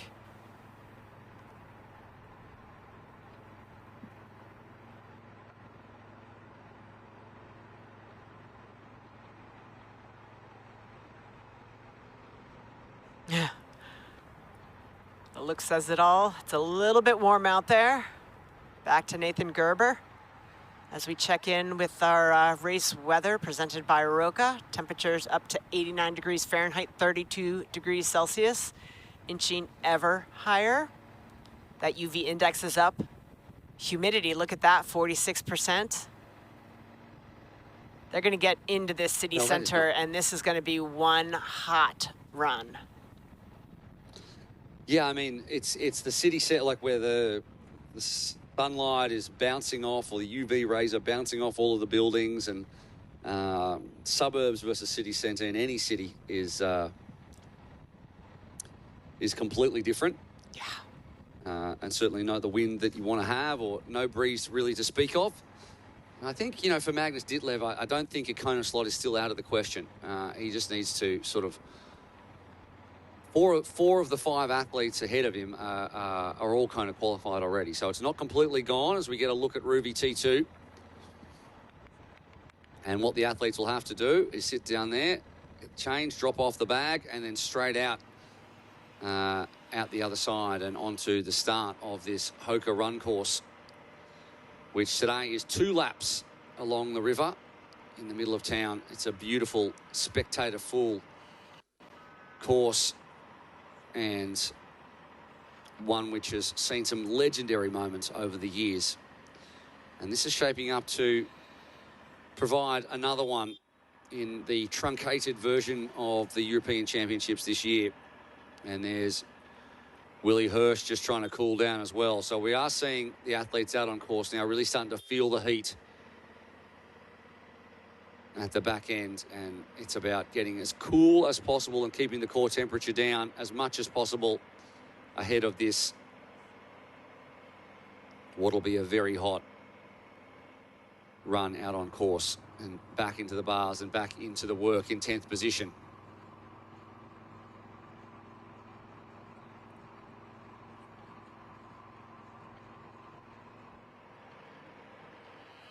Nathan Gerber now getting very, very close. Oh, you can see how much those bars, he just went over that bump there. You can see how much they're kind of wiggling. I think he's found a sort of a sweet spot where he can actually be in them, but has the leverage to hold himself up. Certainly a dramatic conclusion to the bike for Nathan Gerber. Yeah, he'll be relieved when he rolls into T2 without any further incident, hopefully. And there's still a little way to go, so he's not there yet, but it's a nice, smooth, downhill stretch on the way in. So there'll be certainly relief when he gets in, and then his destiny is in his own hands after that. Mechanicals can be ruled out from that point on. And always a good feeling after you've been out there for this long, 2.5-ish hours on the bike, a bit more than that. You know you're getting back into town, and you can see it build up again, and you know you're getting towards the back end of it, and the computer says you're getting close, and he'll roughly know that he's putting a little bit of time into the chases. You can see how he's in the bar, but with that right hand, he's grabbing the base bar as he takes some of these bumps. I think that's Again, something in the cockpit, in the poles and the elbow cups there is not secure for him, so he's being very careful. He went across a set of train tracks, did the same thing. So any of the slightest bumps, again, there you go again, across a set of train tracks, grabbing that base bar with his right hand to help stabilize. Certainly good enough on smooth pavement, but he is having a rough time with the front end of his bike here. He's got to think about that. Yeah, he's got to think about that. He's got to think about the age group. He's got to think about the narrow parts of the course, dipping in and out, maintaining speed and staying safe. So plenty to think about in the back end, and then he's going to have to come in and have a really smooth transition and make sure that the gap that he has worked so hard to create doesn't evaporate in transition, because we've seen such changes in transition. It's quite a long run off the bike too. Yeah. You'd remember from previous editions as well that it's just like in the swim, it's quite a long run up to T1 as it is through T2 once you come off the dismount line.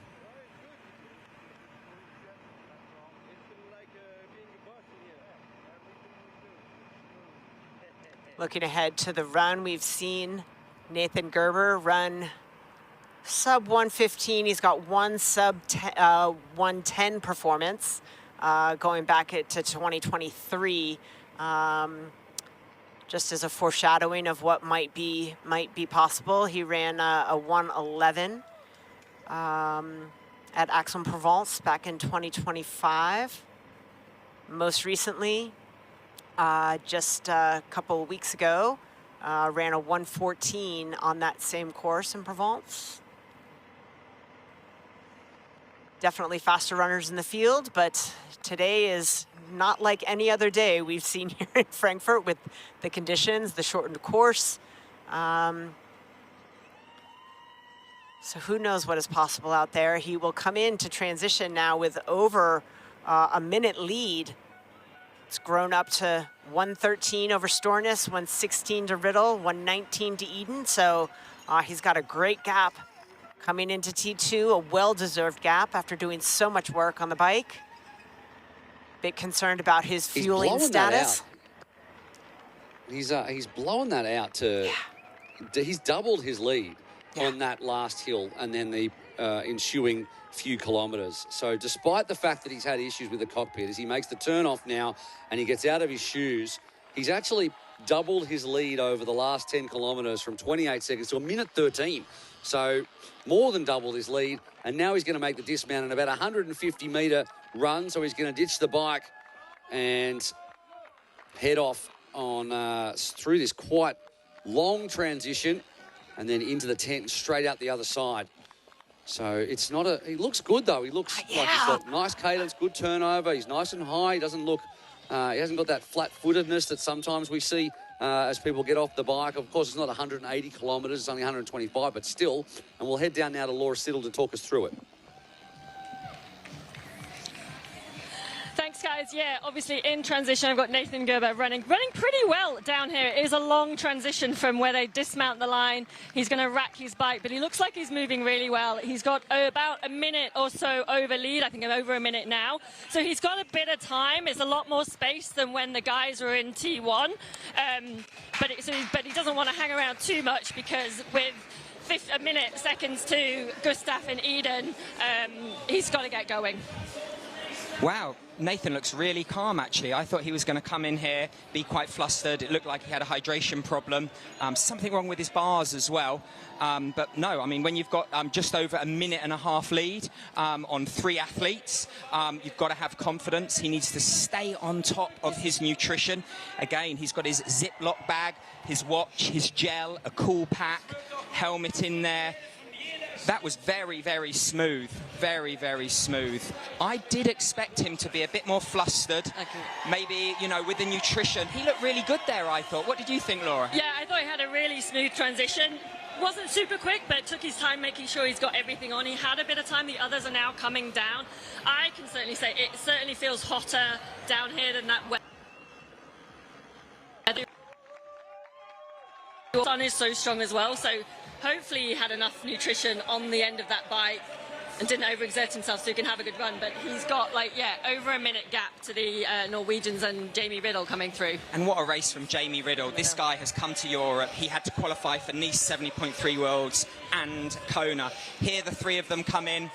Again, very relaxed. They're about a minute 15 down. They know they've got a big lead. In fact, these guys are really chilling. I think the Norwegians are taking it. Well, they're walking. I think they're taking it as a bit of a holiday.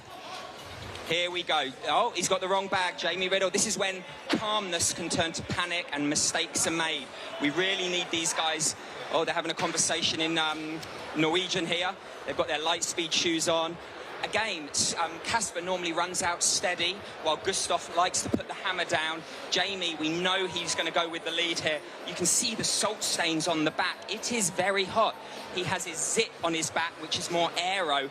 It's the new, they're dropping their bags off. Again, this is a calm, relaxed transition. Jamie does have the right shoes on now.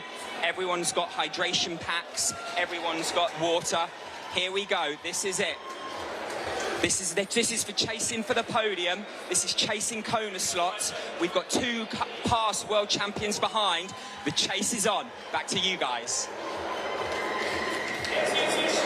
Tim Don on the spot. And wouldn't call that a flying transition off the bike. Antonio Benito Lopez, Willie Hirsch right behind as well with a smoother dismount.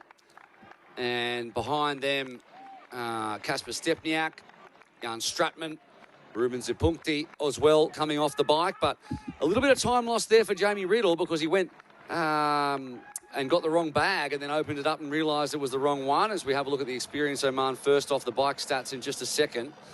And our athletes are now rolling through. Nathan Gerber, 2:41. Of course, it wasn't 180 kilometres in the end. It was 125.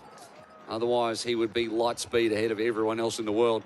But Tim Don on the spot to show us that Jamie Riddle missed that, and he needs to be able to run away with the two Norwegians. If he misses that, he's in no man's land with the group behind him on the run. Nathan Gerber had a much faster transition too. He came in at the dismount line. He was 1 minute 13 ahead of the chasing pack. As they went out, he's 1:24 ahead. So he's had a faster transition as well. You're right. It looked like the Norwegians were very relaxed in terms of having a chat to each other and sitting there on the seats. So they'd be confident with what they can achieve on this run. As we take a look at our Ruvi fastest T2 times, it's Gerber at 1:41, Eden at 1:50, Kasper Stornes at 1:59. So while the Norwegians looked relaxed, still some of the fastest transitions so far through the Ruvi Transition 2 zone. Yeah, and there's a few other athletes coming in now to try and do better than that. Hirsch is on the way out now. Stepniak had dropped something there, but he tacks onto the back of Willie Hirsch, who's fresh off a win at the Ironman level. And Stepniak just putting on his sunglasses, a hat no doubt, and trying to stay as much out of this heat as possible. 33 degrees and rising here in town. And a replay there of Stornes and Eden together. And further back in transition, Magnus Ditlev now is off the bike, 5:15 back of the lead. So troubles continue to mount for Magnus Ditlev. Nathan Gerber was 8 seconds faster than anyone through T2, I think. And there is Kasper Stornes, who looks very good. Looks exactly like we expect him to look these days, such as his quality. He looks strong coming off, really high turnover, and he's gone out at quite the pace. And I think he's gapped. Well, I don't know if Eden's in front of him or behind. We'll have to get a shot. I think he must be behind. Must be behind. He looks fantastic. If he was feeling any sort of issue from that crash, you certainly wouldn't know it. He's pulled up very, very well from the bike. Yeah, 21.1 kilometre run. So distances, obviously it's a familiar distance to run, but off a 125 kilometre bike, just slightly different and negotiating these conditions. Right now, we're nicely in the shade, which helps, but it's not always going to be like that.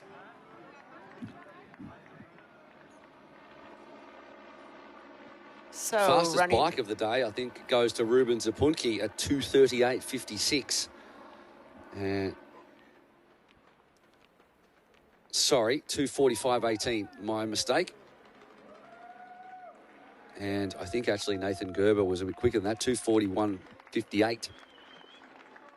So, and he looks strong too still. There, 90 seconds or around in the lead. You can see slightly lower turnover than when we had eyes on Casper Stornes there, but looking very, very good. Just recapping into or out of T2, Nathan Gerber in the lead. Obviously, Gustav Eden at 124. Casper Stornes, who's now gone by Eden, at 130. Then Jamie Riddle. Antonio Benito Lopez at 335 back. Willie Hirsch, 339. Kasper Stepniak also 339. Jan Stratman right on their heels at, where Kasper Stepniak there at 339. Jan Stratman, 353. Nick MD, 358. Ruben Zapuntki at 416 rounds out your top 10 out of T2. Yeah, and the relative speeds over that first little section there. Oh, we've had a mishap there. We can go back and we don't want to get a littering penalty. So it goes back and hands back over the bottle. Every reason to be. There was a trash bin right there. I think that might have been a little bit alarmist, but who can forget going back to last year? Magnus Ditlev discarded a cup at an aid station, bounced off his foot outside of the no trash zone, was given a red card, protested it ferociously with the race official and continued to run. Much to his credit, that's really difficult to do when you think you've been disqualified. Asked for several kilometers if you had been disqualified. So I think everyone on edge a little bit here to make sure the trash goes in its proper place. Stornes confirmed has run away from Riddle and Eden. Riddle's actually overtaken Eden. Riddle was tardy in transition because of his bag issue, and so he was 2:09 through transition to Eden being in the 150s. It's Henry Ghosh, I believe, coming off back. And here is Benito Lopez on Willie Hirsch. And they are currently in 5th and 6th position. But Stornes has run away from Riddle and Eden. He's fastest out there. In fact, he ran 12 seconds into Nathan Gerber over the first 1.1 kilometres. So he looks really up and about on the start of that run. And these two stuck together in 5th and 6th position currently. Still haven't gone through the opening split. But the relative paces out there at the moment, through 1.1, took Casper Stornes 4 minutes 10, took Riddle 4:13, took Gustav Eden 4:31. So he was running 4:06 pace to Stornes' 3:47 pace. Gerber, though, has responded in the second split.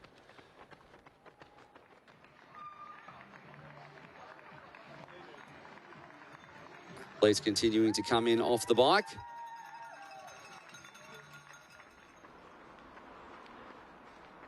But Magnus Ditlev comes into T2, 6:05 back. Lose 2 more minutes in the last 10 kilometres. So whether he gets to the end of this race is a question. Well, and one has to ask, does he, given what's at stake, I mean, he's going to have his team there. Does he run, or does he pack his bag and go to Lake Placid, or pack it in and plan for Kalmar? What are the odds? I guess one would have to ask Gustav himself, what's gone wrong? Can he salvage this? Can he run into a qualifying slot? But at that kind of deficit... Magnus, yeah. Yeah. Yeah, I don't know about that now. He's about 3 minutes from a qualifying spot. The last one held by Nick Emdy. There's Nathan Gerber still on screen. 1:17 clear through 1.8 kilometres.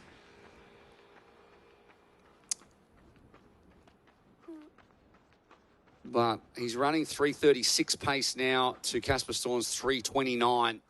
So Storner's at this projected pace, if he keeps it up, is going to run just around a 1:10 to Gerber's 1:15 or nearly 1:16. So Storner's fastest out there. Eden second fastest out there. Although Antonio Benito Lopez is not too far behind. But there's always a bit of chaos in the splits, in the first few splits of a run, until people get into their rhythm. Of course, we take a look at Antonio Benito Lopez right now at this projected pace. Could land himself in third place on the podium, getting a split out there from his coach. Of course, he is now in his happy place on the run. Very, very talented runner. And we caught up with Antonio Benito Lopez to talk about this run leg. Yeah, Sunday will be hard. The run course start at 12:30. Yeah, so we expected 35, 38 degrees, so it's crazy. Will be a hard day, and it's important to be focused in keep the cold in the body, stop in the stations, and drink and eat a lot. Yeah, my tactic is check the heart rate and the core body. Yeah, no up to 39 degrees. yeah. And yeah, try to take ice, cold water. Yeah, and maybe stop in the stations. Yeah, it's my tactic. There you go, stay cool, be fast. He looked like he had started to put a little bit of gap into Hirsch, but Hirsch has come back to him now as they sit in 5th and 6th position. The pair of them, 3:23 back on our leader, Nathan Gerber, who's gone through 3.1 kilometres now. Vincent Lewis, 5:18 back. Magnus Ditlev, 6:07. Brock Hole, 8:49. Greg Barnaby, 8:54. Paul Schuster, 11:04. Hoffman, still out there on the bike, 16:13 in arrears through the last split at 121 Ks. And there is the loping stride of Nathan Gerber, who, you know, like any Ironman race, there's some parts of the course where you can't hear yourself think because of the crowds. And there's some parts where you can only hear your own feet slapping against the tarmac. That's right, through 3.1K, Casper Stornes now just 55 seconds back. So he continues to chip away at it. He is fastest out there by quite a way. Yes. At the moment, running 10 or 11 seconds a kilometre faster than Nathan Gerber. Excellent execution through that aid station. If they were handing it, he was grabbing it. He's got his own personal nutrition tucked in the top of his kit there. He just looks full of energy at this stage of such a hot race. Just such a bounce in his step. Yep. And looks like he's pacing it exactly how he wants to. The stride rate alone looks like it's being matched there by Antonio Benito Lopez, but you can see even Willie Hirsch, again, leg length differential. It's hard to necessarily measure, but just the stride rate is just super impressive from Casper Stornes and from Antonio Benito Lopez, although Willie Hirsch sticking very, very well to Benito Lopez. Here's at the moment, our predictor is projecting a win for Casper Stornes and a Norwegian 1-2 with Gustav Iden projected to finish 1:37 back currently. And then Antonio Benito Lopez to finish another 2 minutes behind Iden. But as I said, it can change so much after we get the first few splits in and we get to the middle part of the run. And Willie Hirsch is doing a great job to stay on the back of Lopez right now. So it was 55 seconds at 3.1 kilometers between Gerber and Stornes. Stornes is going to go through the 3.8 kilometer split any second, and we're going to see if it's gone down a little bit. I predict it's probably going to end up around 48. Maybe even less than that, depending on their speeds. 46 it is. So he is coming. Casper Stornes, the world champion, is coming for Nathan Gerber, who has got the tri-suit zipped all the way down, trying to stay as cool as possible. Ice on the head.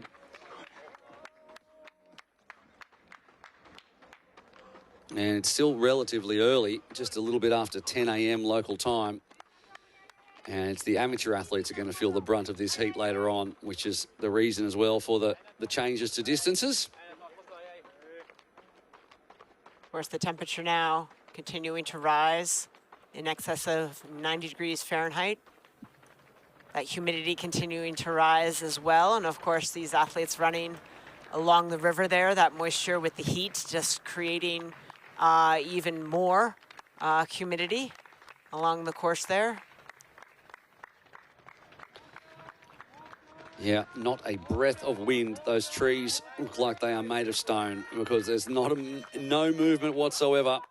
Coming through another aid station, a former world champion and potentially a future world champion as Jamie Riddle continues to amass experience at this level of racing.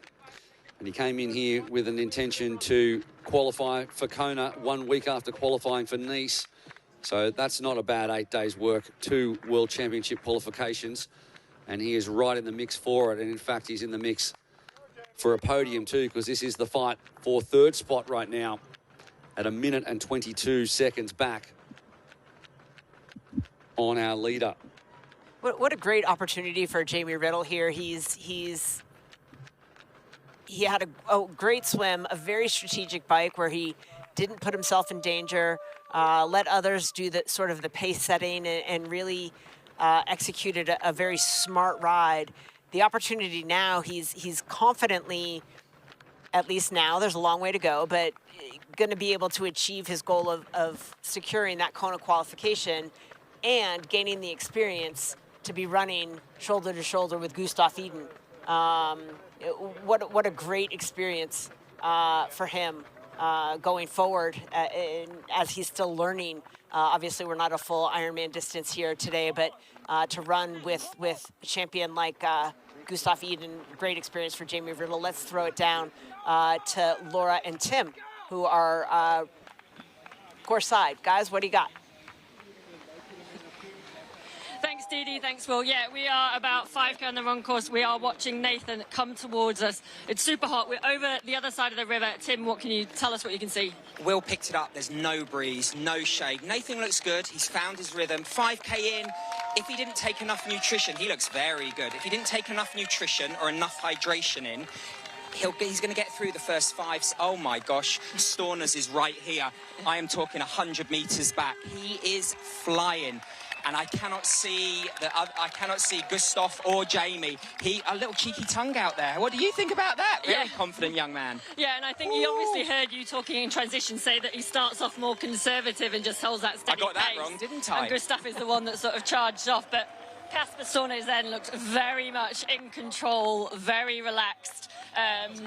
He had, and I don't think he even was 100 meters with Nathan in front. And now we can look down and we've got Gustav Iden and Jamie Riddle coming together. Smart racing from Jamie. Don't forget last year, top 10 world Ironman champs, top 10 world 70.3s. He knows how to perform under pressure. This is pressure for Jamie. He needs this spot.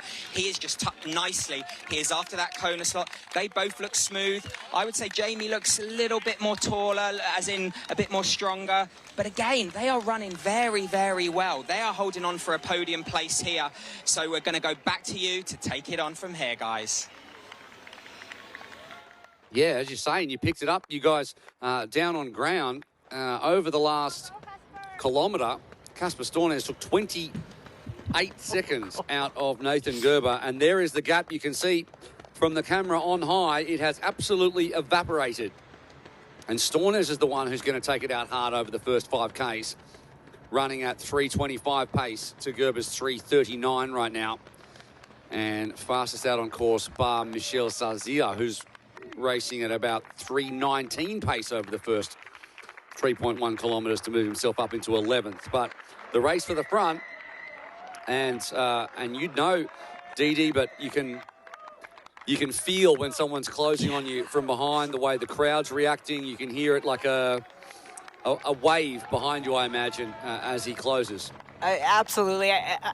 I would venture to say this cannot come as a surprise to Nathan Gerber. What a brilliant ride he had, but just not enough when you're up against the likes of a runner like Stornes and perhaps, Gustav Eden as well. But what a outstanding performance for Nathan Gerber here today, and continuing. He looks good. One has to wonder if he will pay the price for some of those nutrition issues he suffered on the bike, losing bottles and missing bottles. But again, this won't come as a surprise. He may try to tack on to Stornes for a moment or two, let it pull him along. But yeah, you hear it, and you can see the difference in posture there. The rounded shoulders, a little bit of Nathan Gerber, the great upright posture of Casper Stornes as he goes charging by. Acknowledgement from Casper Stornes to Nathan Gerber for an outstanding ride. But yeah, again, Gerber's pace sliding ever so slightly now projected. If this continues to land in 5th position, at one point he was as fast as 4th, as high as 4th, but again, that gap projected, a lot of running left to go. He is absolutely flying, Casper Stornes. That is an insane speed that he's running at the moment. Nathan Gerber is not going slowly, and he has sprinted past him. And there is a lesson on how to take as much out of an aid station as possible whilst traveling that quickly. Yeah, that's he is on fire. Double fisting through the aid station, absolutely. No one seems to have told Casper Stornes that it's approaching 95 degrees Fahrenheit, certainly well above 32 degrees Celsius here today, but no one happens to have told Casper Stornes. If he wasn't heat acclimated coming at his altitude camp back down here, you wouldn't know it.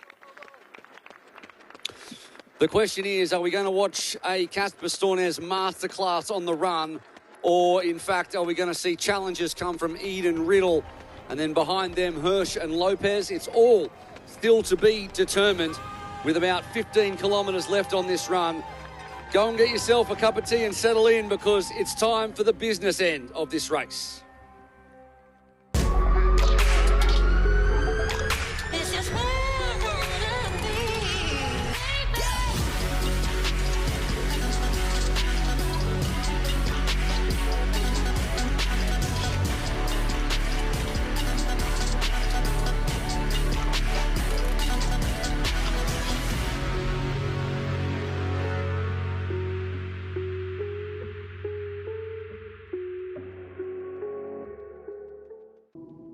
Endurance isn't just about medals, it's about showing up, even when your brain says go and your body says no.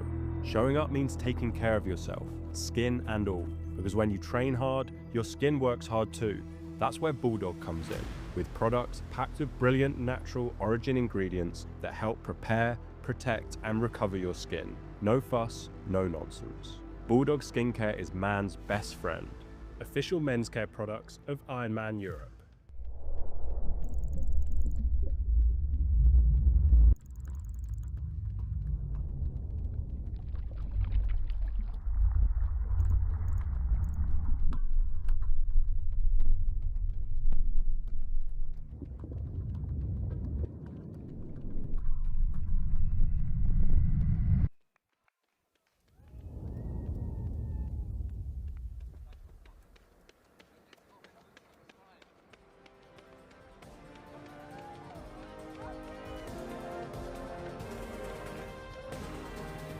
You are watching a master at work here at the Mainova Ironman European Championships in Frankfurt, and it's all brought to you by Experience Oman. Beauty has an address, endurance has the destination, Experience Oman, and by Morton.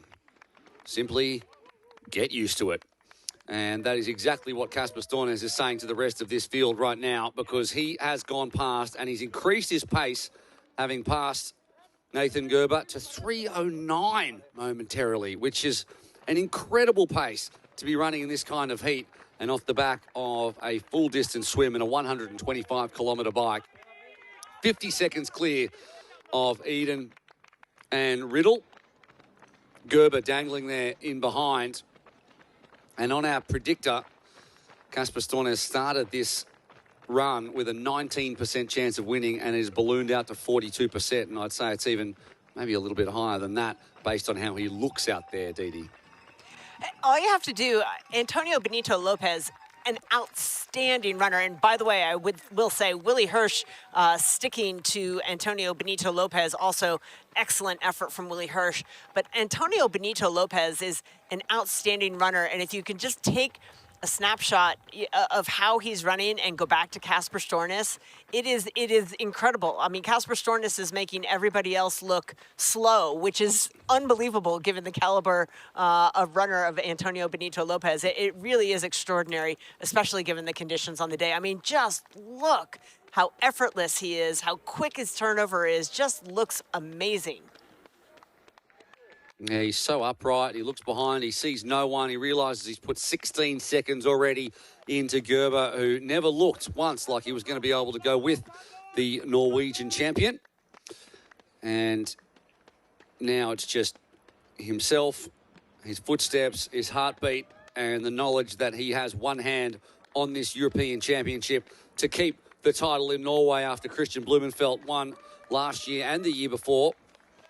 And Gustav Eden 40 seconds behind Nathan Gerber and has given himself a 10-second gap ahead of Jamie Riddle at 6.7 kilometres. So Eden's managed to shake off Jamie Riddle.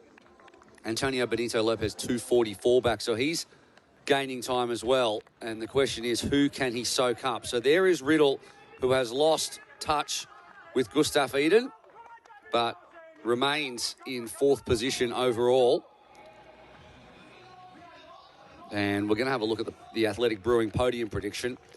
And I'd say, there you go. It's actually got Riddle in silver medal position. Because it's a bit blurry on my screen. Is that correct? I can't. I mean, I'm looking at the pace for Gustav Eden, who is turning over 3:34 Ks, which is only a second slower than Jamie Riddle. I don't see how he slides the seventh position. I'm not sure that podium predictor was necessarily correct just right then and there. I think right now it does look like the prediction is that Casper Stornes will win, Gustav second, Antonio Benito Lopez third, but I think that was an incorrect estimate. Yeah, I think you'd feel a bit hard done by if you were looking at that, if you were Gustav Eden. Considering Wait a minute. the form he's in. That's the current math that we have. Yeah. But, you know, it changes so quickly over the course of this race. And Gustav Eden's managed to drop Jamie Riddle, and he's starting to try to push up on Nathan Gerber, who is now dropping significantly back from the speed of Casper Stornes at the front. Oh, that's quite a gap there to Jamie Riddle. So Gustav looking very good. It's nice to see him look like that. As soon as when he started running with that group of 5 in Nice last year, that's when you're like, oh, he's back. He's got that forward-leaning run that just kind of eats away the road, and he just looked back to his old self again. And since then, he's had, you know, he's certainly showed us that he is back to the form of which we do remember when he won the world title. Now, over the past, since Nice. In Nice, he had his fastest ever swim in an Ironman and his fastest ever run at 2:32. And then he had his fastest ever bike at an Ironman in Texas in April. And in fact, that was his fastest overall as well. A 7:30.48 for 8th position. It just shows you how quick that race was. Absolutely crazy stuff. But good to see him up there at the front of this one again. Hirsch has now lost contact with Lopez. Again, the shower's on. Everyone being mindful of down. Yeah, that's, yep.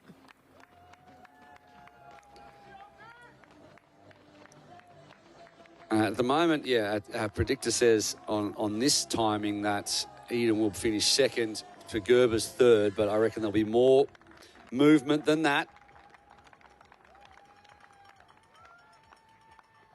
Based on current paces, the prediction, Jamie Riddle and Nathan Gerber will battle it out quite closely, at least at the moment, for that last spot on the podium. Yeah, just as you say that, the predictor updated to Riddle to take the third position. So, you know, people are surging in different areas and coming into the middle section, I suppose, of this half marathon, changing their paces. But a man who's not changing his pace one bit and is on track for an incredibly quick 1:11.44 in these conditions, which is so much faster than everyone else out on course at the moment. The next fastest athlete out there is Gustav Eden, who will finish in a 1:14.48 at this current time. So he's 3 minutes faster out on course than anyone. And he's now out of sight, which helps as well to stay away. And we'll see. I mean, maybe we're talking about who's going to be battling for second.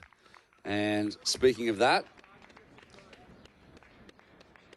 this is the current battle for second, and you can see the pace increase of Gustav Eden, 3:34 to Nathan Gerber's 3:41. And the pass is coming. And then it'll be the Norway 1-2. We kind of expected, I suppose, from about, you know, the midway part of this bike, or even earlier on where Gustav Eden managed to limit his damage in the swim to much, much less than what we've seen in the past. Casper Storn is just like a metronome there, turning over 320 Ks.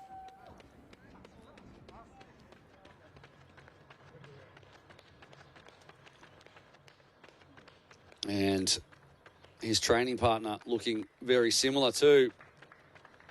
And he's eating up this gap between himself and Nathan Gerber.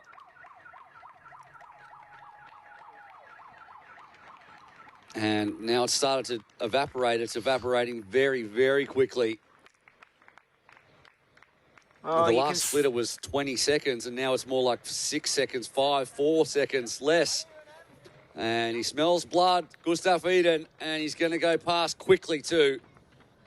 Yeah, Gerber has slowed his pace to, I mean, relatively speaking, 3:40. So a lot of the guys around him, Stepniak running at 3:30 pace, Willie Hirsch running 3:30 pace. So it looks like Nathan Gerber is starting to fade a little bit in pace. Still predicted at 4th place finish with the gap he's got. I take that back, just looks like updated. a bigger difference in speed. Yeah. Looks like a bigger difference in speed there than 10 seconds per kilometre. Even though that's what's on our timing, he's now dropped to a projected finish of 8th. So Nathan Gerber finding the going very tough. That's more than 10 seconds a K that Gustav Eden's travelling quicker than Nathan Gerber. And now we're on a Norwegian 1-2 with 1 minute and 6 seconds between the pair of them.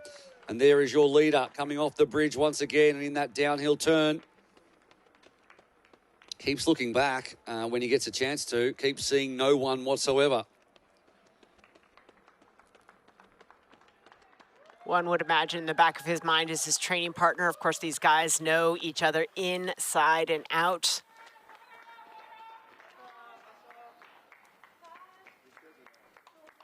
But at the moment, Gustav Eden running about 7 seconds per K, slower than his countrymen.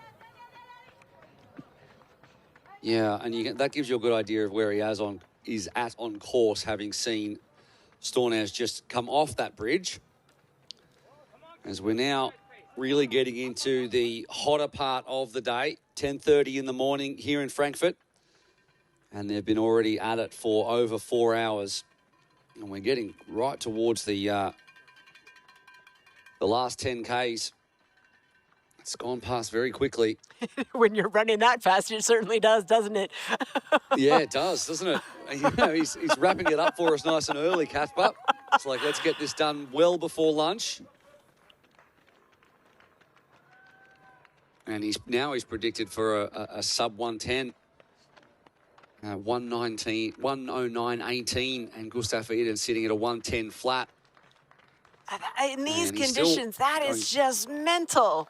That is so impressive, out of control for two guys that say they weren't heat acclimatized in the slightest.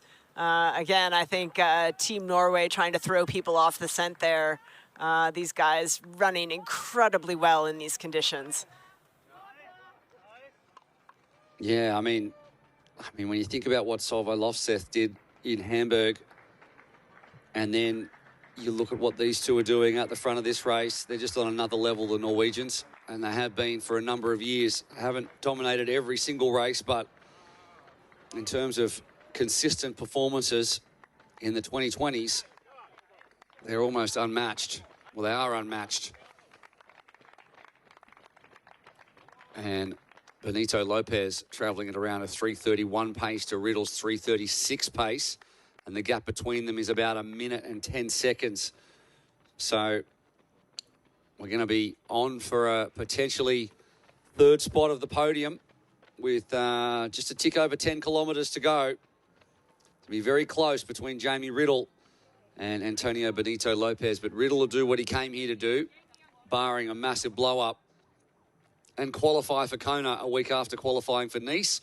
Also currently in Kona qualifying position, Nick Emdy, Jan Stratman, and Kasper Stepniak.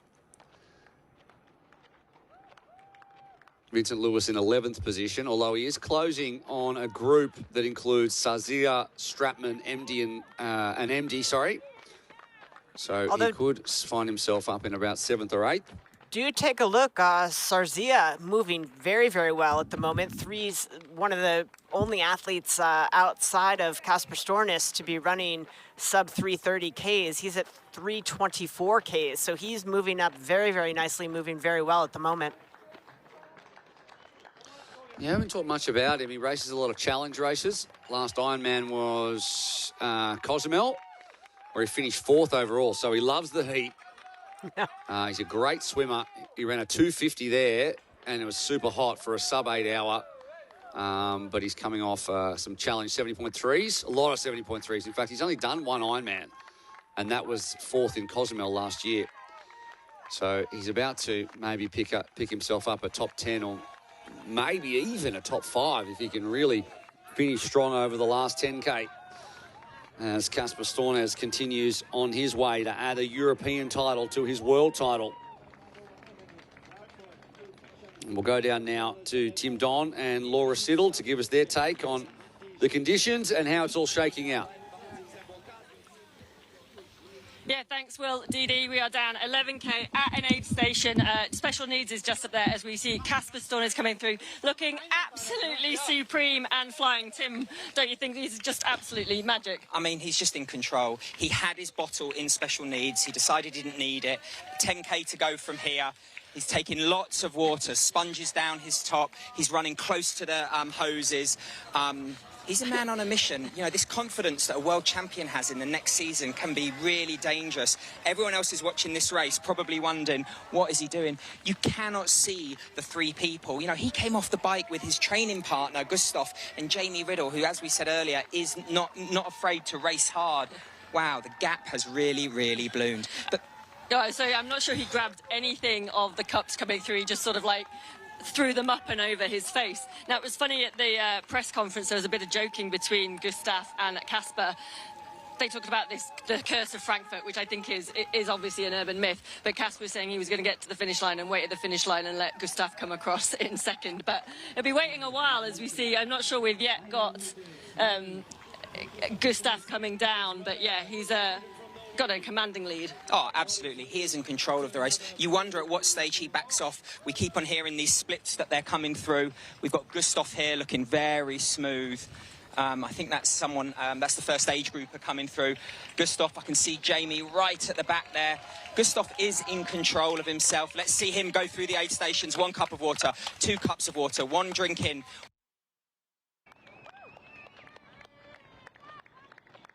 This is the nice showers. Wow, this race has blown apart. Nutrition early on is so vital to run in this heat. You know, I can't like stress. Nathan, I can just see he is really struggling. He's got his zip. He's a good 100 metres away. His zip is totally undone. He's rocking from side to side. Oh man, And it's there is interestingly enough, there is a little bit of a breeze down here on the run course. We are by the river, so there is a bit of breeze. I don't know how much I can feel it standing here, whether the guys who are running feel it. Maybe with them dousing themselves with water, they might get another athlete come through, but Nathan, so he's gone to like making sure he walks through. So that's making sure he gets his nutrition. He's going to grab those cups, really get it down. Wow, look at that. Nathan as a different athlete running through here, still with 10 kilometres left to go. Still no Jamie Riddle. I can just see him in the distance. The race is blown apart here. Some of those faster runners coming through, they've got an opportunity here. Everyone wants a Frankfurt podium. Back to you in the studio. Now the excitement down there is real. And there is Lopez. And when he runs past, we can hear his benga, benga, benga, or vamos, vamos, which just all just means let's go faster, let's keep going, from the Spaniards out on course, who are looking to cheer on their countryman, who's currently sitting in 5th position overall and travelling really well to challenge both Gerber, who is struggling, and Riddle. But we'll keep an eye on Sarzilla, who at the moment is actually running faster than Kasper Stornes even, running at 321K. Stornes has slowed to a paltry 324 per K. But yeah, Sarzilla now making moves, still sitting in 8th place overall, but definitely moving up, and pace not sliding at all, if anything, eking down a couple of seconds per K. Yeah, and you'd think he's going to start seeing in front of him Hirsch, Stepniak, and Benito Lopez if he continues at that pace. At the moment, he's 40 seconds back on Hirsch, but when he starts to see them, that will help his outlook considerably, and could find himself in a top 5. He's already qualified for Kona.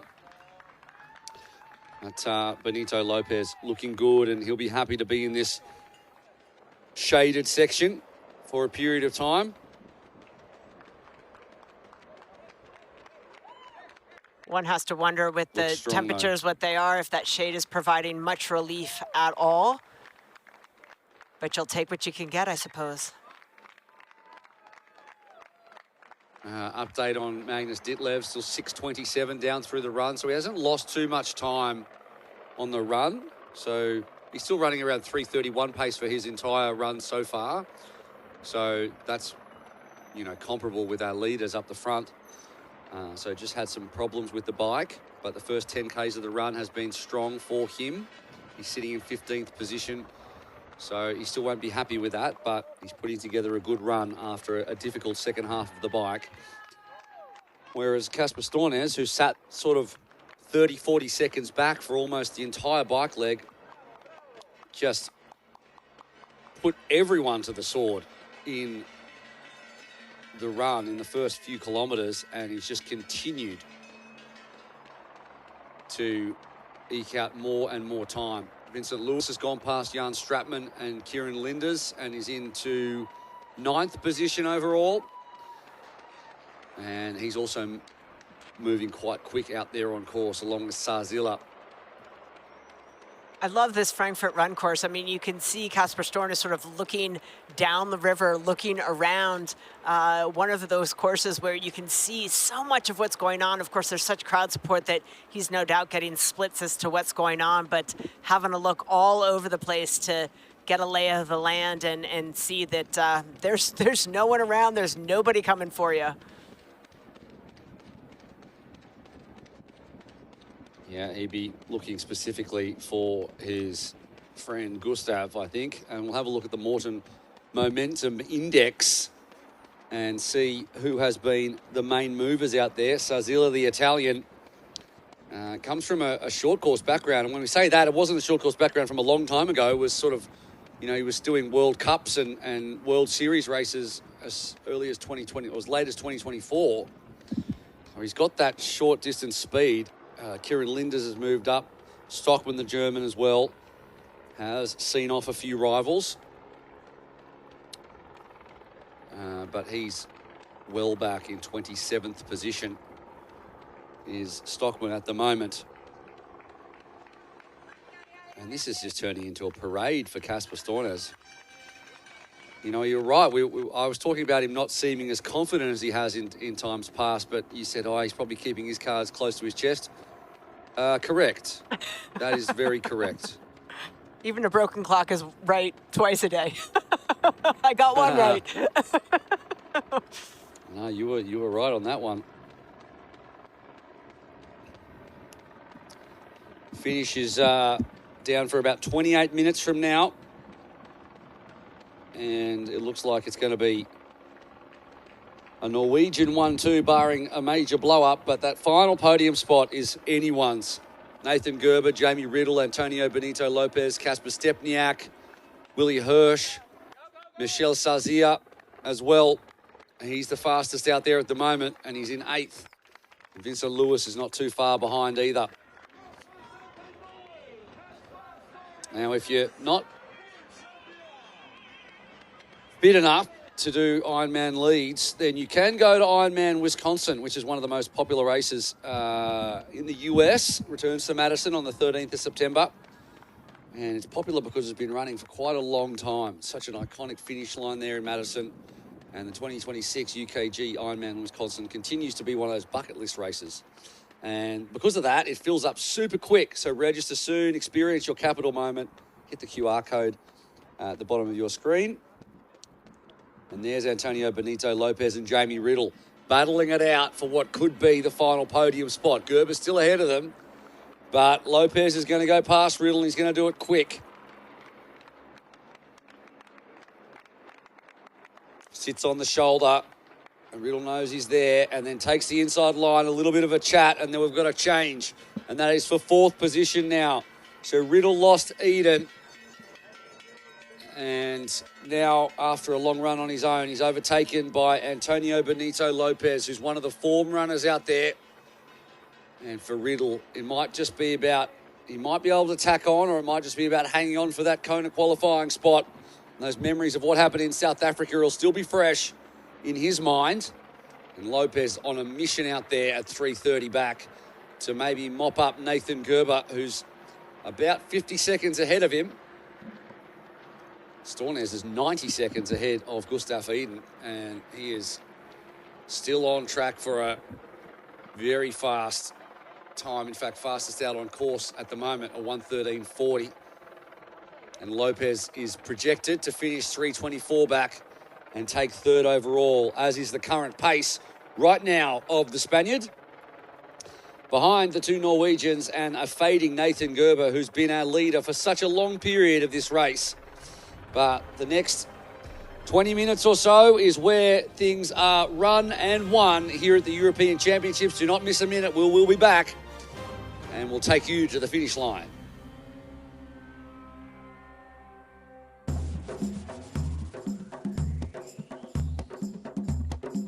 It's the beauty of Oman.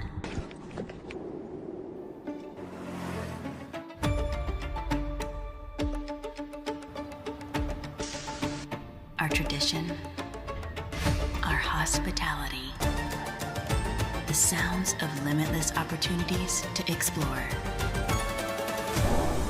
Listen, it's Oman.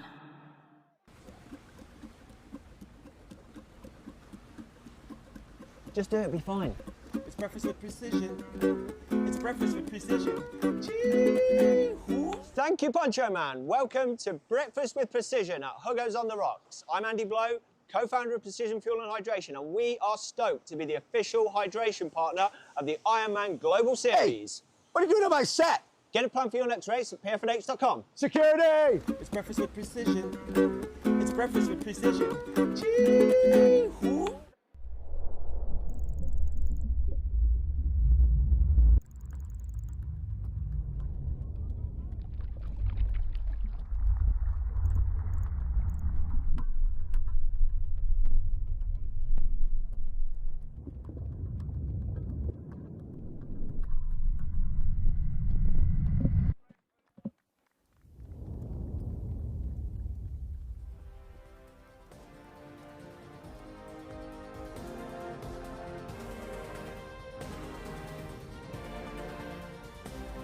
Welcome back to the Casper Stornes Show, aka the European Championships here in Frankfurt, brought to you by Athletic Brewing, brew without compromise, and by AG1. Better finishes start with AG1. And a couple of things, Didi, have become apparent in the last couple of minutes since we went to an ad break. The first one is Casper Stornes, well, he's disappeared off the front completely. The second one is that Magnus Ditlev is now only one place behind a Kona qualifying spot.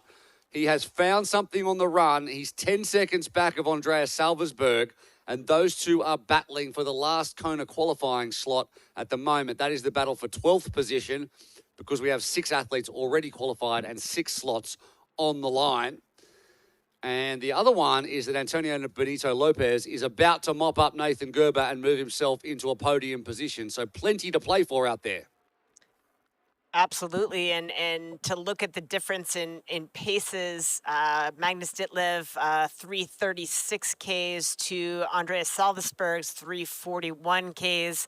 But no doubt these guys are going to have every bit of knowledge as to where they stand and what's at stake, and that will be a battle indeed. It will indeed, and right now the projector saying that Michel Sarzila, who's currently in 8th, is going to finish 3rd, such as his pace over the last few kilometres, and he'll finish 3rd behind Gustav Iden. So he's really travelling 3:25 pace, and then you look at someone like a Jamie Riddle at 3:43 or Nathan Gerber 3:48. Those are your 2 slowest athletes actually in the top 13, 14 even.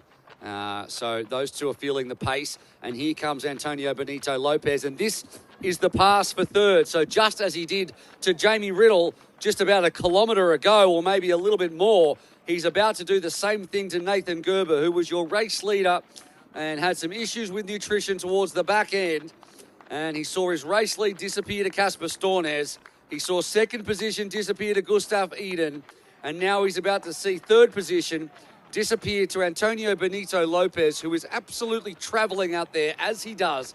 The Spaniard is often one of the fastest out there on the run. And over the 21.1, he's about to deny a podium, for the meantime at least, to Nathan Gerber. Goes under the showers, stops a little bit up to make sure he keeps getting nutrition, doesn't want to get overexcited, and then he just disappears on Gerber, who is going to have absolutely no answer to that kind of pace. Accelerates and still has time to grab a couple of cups of nutrition, leaving Nathan Gerber firmly in the rearview mirror, continuing to charge forward. So a change up towards the top. And an age grouper there in the middle, feels like 34. The wind has gotten up massively from 1 kilometre to 2 kilometres an hour. So they'll be thankful for that. The UV index is going up too, but it doesn't matter for these guys because their race will soon be over. Looks behind, sees absolutely no one. And he's still 2 minutes behind Gustav Iden, who's all by himself out there. And Ditlev closing as well on Salversberg. And we'll get an update on the splits very soon. There you go. Venga, venga, venga, venga. Come on, let's go, let's go. At least optically, he looks as if he's accelerating through this Hoka run leg here. He looked obviously very good coming out of transition, but it's like it energizes him with each athlete he can pick up along the way, giving him energy, putting a target on the back of the next guy in front. You are, anytime you overtake anyone in any race, it gives you a little bit of a mental boost. Which for me is great because I'm at the back of the swim, so I'm overtaking everyone on the bike. Not everyone, but some people at least. Unlike athletes like Casper Stornes, who usually is at the front in the swim, bike and run, and now finds himself sticking at 1:30.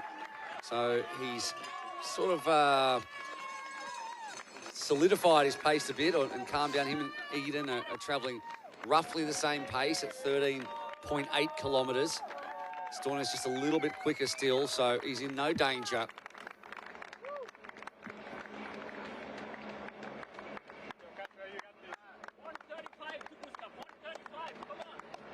Sarzila now very close to moving up on the back of Willie Hirsch for 7th. And then he'll be tracking down Kasper Stepniak. And Jamie Riddle is under pressure from Stepniak, and that is for 5th position. Further down, Magnus Ditlev. It says that he's already made the pass, but that's not what it says on our timing sheets. Sorry about Ditlev. I was going to say, Magnus Ditlev now just 9 seconds off the back of Andreas Salzburg, so that battle brewing as well for that final Kona qualifying position at the moment. I think Gustav Eden will be happy with his efforts today as well, just putting together another really solid race, picking up a second in the European Championships, nothing to sneeze at. Obviously, you know, it's a bit like being Johnny Brownlee and racing Alistair Brownlee at the Olympics. Like, it's all good being second, but you're also the second one in your house, and there's probably a little bit of a feeling like that for Gustav Eden if he finishes second to Kasper Stornes, but he'd be very happy for him, no doubt. And in the fullness of time, you would be very happy to put together a performance of this quality.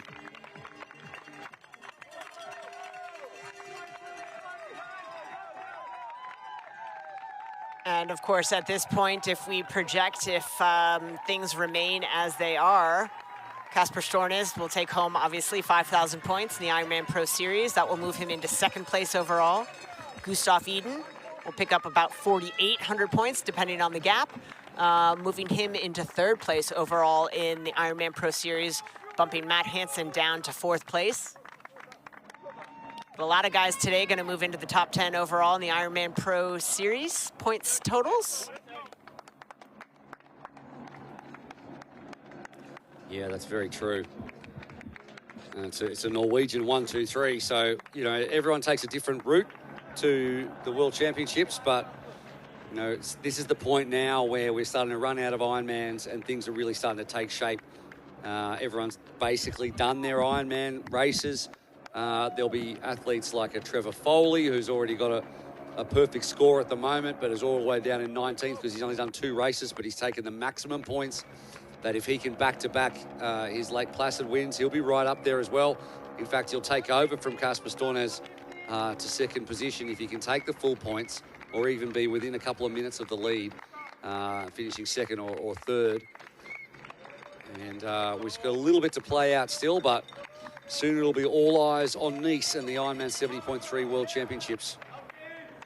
But then there's a question, right? So if you're Trevor Foley, for example, do you go to Nice or do you go to Boise, even though it's a week after Placid?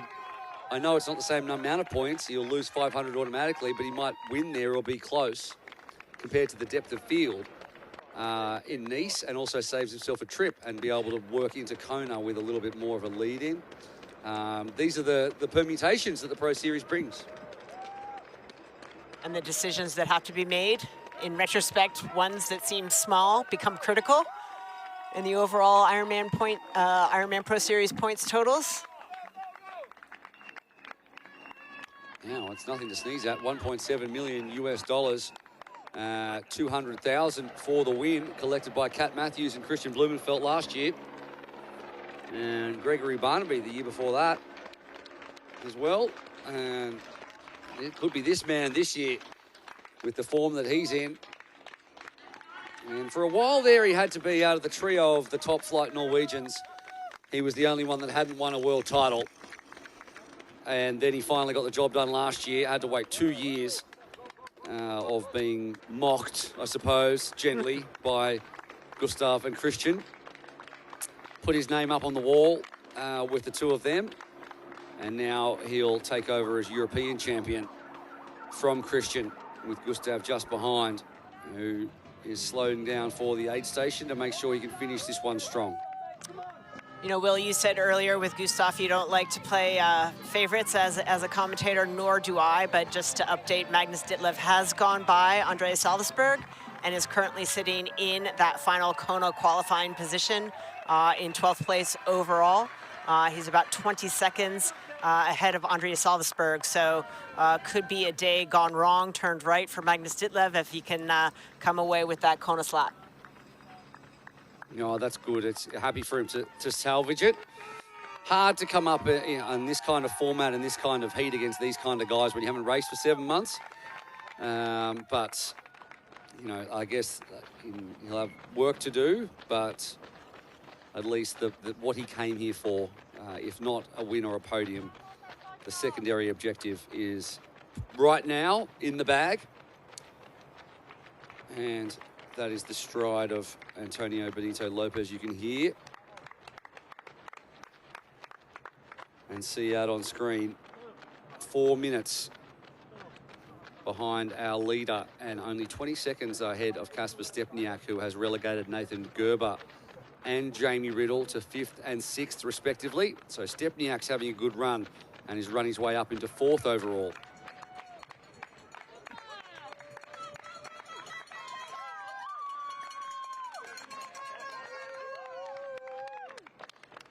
So at current speeds, the top 4 as they stand are projected to be the top 4 in that order when we arrive in 4 kilometres time at the end.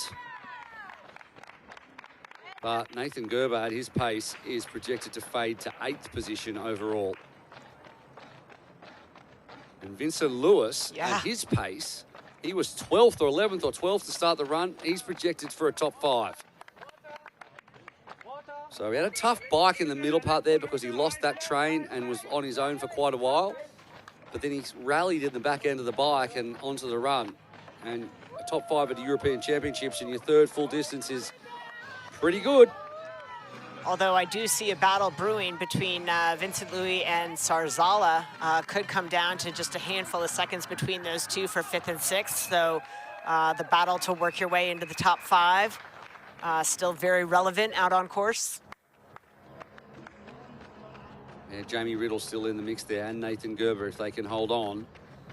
And they certainly don't have the pace out on course of Lewis and Sarzila in 7th and 8th, so they're in danger of moving down further places. Eden's still looking really strong at just nearly 2 minutes down now, so just doesn't have the pace of Kasper Stornes, who's projected for a 1:12.46 at the moment.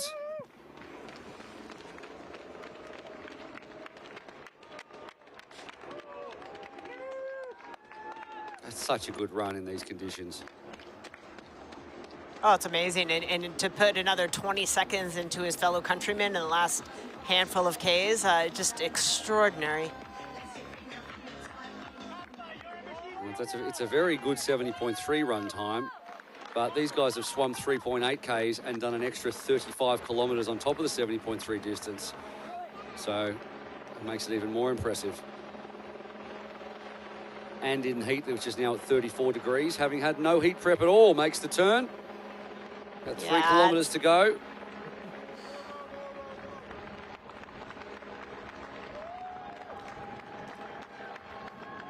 Checking his watch at the U-turn. Take a split to his countrymen. Maybe he's just checking if he's going to make his lunch reservation at midday, because he certainly seems in a hurry to get there.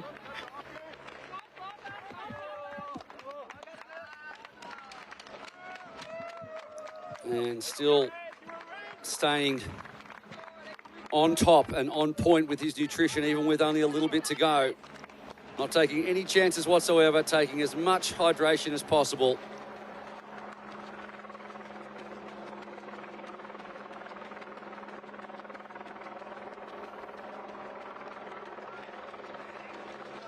Just so composed.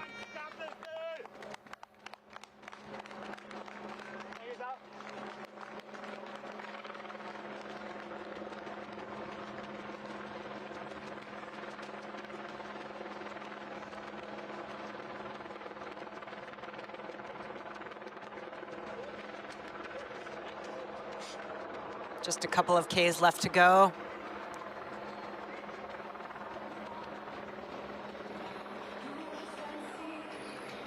Yeah, Stornes just through the 18.3 kilometre split. It was 2:07 to Eden with the last split. We'll get an update on that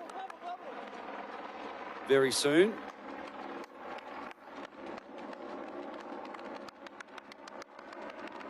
And Lewis has taken over from Sarzila as the pace man out on course outside of Eden. outside of Stornes, sorry. So Vincent Lewis getting faster as the day goes on, and he's well faster than Gerber and Riddle, and starting to close on them pretty quickly. As we see the quad box, how good's that? Top left, world champion. Top right, world champion. Bottom left, maybe future world champion. Bottom right, bridge. What a combo. Everyone loves a quad box. No, it's just it's a triumph. It's a triumph of engineering and technology. Top three, and no one's coming fourth. It's just a bridge. Don't need that. Kasper Stepniak, he's only 20 seconds behind Antonio Benito Lopez, and he's traveling really well too. So he's projected to finish only 25 seconds back. So he's going very solidly. Now the athletes are starting to pour through that 17.3 kilometre split. And it's 2:10 between Eden and Lopez. It's 21 between Lopez and Stepniak. It's 28 between Stepniak and Gerber. And Riddle should be the next to come through. And we'll see whether Vincent Lewis is pushing up on him. Very much so. It looks like. Oh, yeah. It's now 2 seconds, so yes. It's gone from 20 seconds to 2 seconds in a kilometre, and Vincent Lewis is about to overtake Jamie Riddle for 6th position, and he won't be too far back on Nathan Gerber, who isn't travelling too well right now. Yes, yep. Looks like Vincent Louis, if he can keep moving at this pace, will land himself in 5th place. What a roller coaster of a race for Vince. Yeah. I'll say. He's been up and down every position in the top 15. But every race is, I mean, even at his age, at 37, having just turned 37, he's still learning at the long distance. And he said in that Fighting Chance video presented by Precision Fuel and Hydration that he's not the kind of guy who's going to race for another 5 years and finish 12th or 15th or 20th or whatever. He's just going to give it up. So that's the plan. If he goes out and has a storm in Kona, the plan might change, I imagine. But as long as he's still fighting, he's still up the pointy end. There's still some desire there. So if he can run himself up to 5th, I mean, maybe it would have been a different day for him if it was the full distance.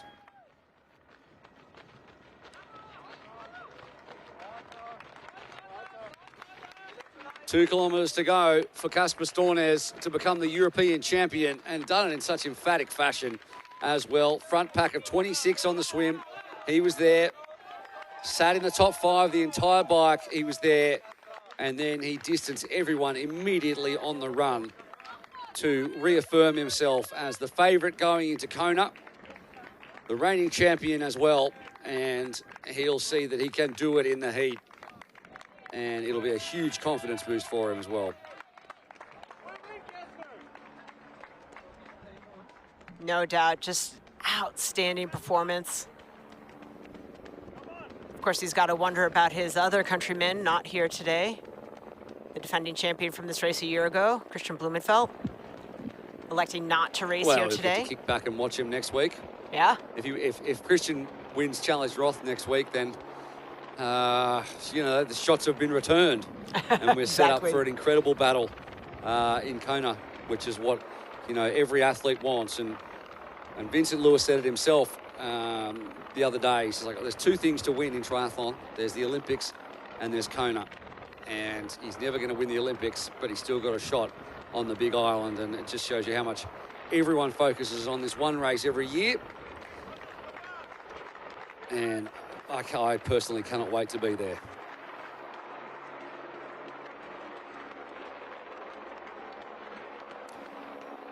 Off the bridge and down for the last time. And like he did last time, looks up, looks to the bridge, sees no one. He was a minute ahead last time. He's 2:15 ahead this time. And he'll know he's got this one in the bag, and he's done it with a really commanding run performance and a very solid swim and bike. What's most, well, I don't want to say what's most impressive because that's silly, but what's very impressive is that given the lead that he hasn't backed off in the slightest. He continues to push the pace. He is currently still the fastest mover out on course on the run. Other athletes, given the condition on the day, might see the gap they have and just back it off a little bit, but not Casper Stornes. No, put the foot on the throat, I say, if you can, and send a message. There's no chinks in the armour, and it certainly doesn't seem to be. He's having the kind of run which got him to the world title. He just looks exactly the same as he did back then. And the split's now, 2:21. Still putting time in to the chasers. And Vincent Lewis is now up into 5th position. He's gone past Nathan Gerber quite quickly. And Magnus Ditlev is healthily within the Kona qualifying slot position. He's a minute 10 ahead of Andreas Salversberg now. In fact, he's closing in on Wilhelm Hirsch for 11th overall, which he won't be happy with, having finished 8th here last year. But he'll be happy to know that he's going to Kona and his season has begun. Already with the Norwegian flag. I guess if you're from Norway, if you're from anywhere but Germany, and you see someone holding out a flag for you, take the first one you see, because there might not be another one. So you can't afford to leave one behind. And he's taken the flag a little way out. He's only got a few hundred metres to go, actually. And it has been quite the run. Just quite the race overall. Really brilliant.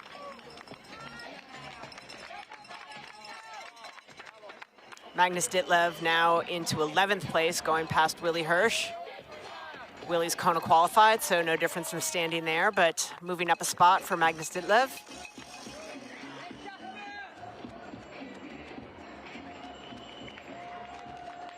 Vincent Lewis is now projected to finish 3rd. Such is the pace at the back end of his run at the moment. I don't know how he can mop up Antonio Lopez and Kasper Stepniak, but they're saying he can. Let's hope that he can, because you always like to see some movement at the back end of the race. There's no movement up front, though. Looks around, checks the watch, knows he's done a superbly timed and thought-out tactical race to negotiate these conditions. And as he is clapped by one of the age groupers, he makes the turn onto the red carpet and onto this iconic square in the heart of Frankfurt. Casper Stornes up the front on the swim, up the front on the bike, and ran away with it on the run.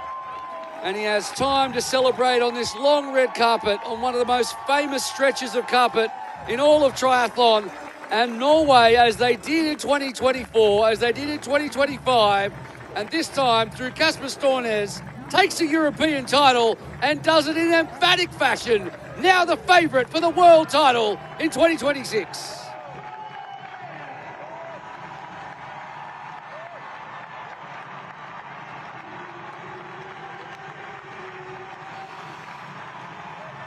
And Didi looks like he could just keep going. What a race from the world champ.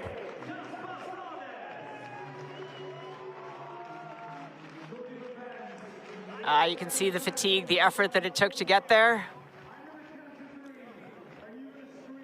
He's going to have a few minutes there on the red carpet by himself while he waits for his countrymen.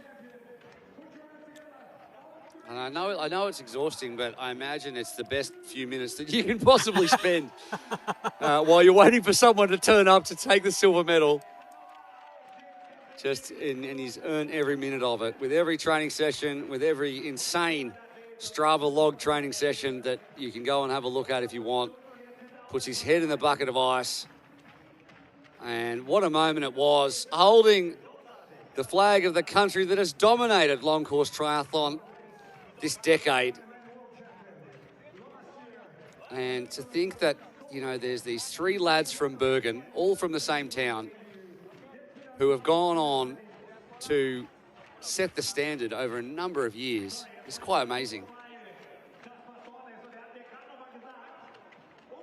Obviously takes a cast of thousands, but, you know, they look after most of their own training now. And he is now waiting for his buddy Gustav to turn up to take the silver medal.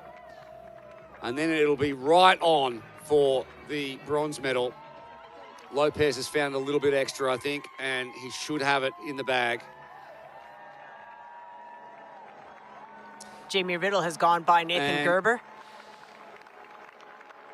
He has. He's holding on. Ditlev's gone by Hirsch as well. But while all that's still happening at the back, Gustav Iden is going to make it a Norwegian 1-2, and he's going to take a silver medal. He was 4th last year, missed out on the podium, but this time, no such worries. And the Norwegians came down from St. Moritz to do what they had to do, and they have achieved that and more. And by quite the margin, the boys put the Norwegian row together and finish atop the top 2 steps. Champions of Europe.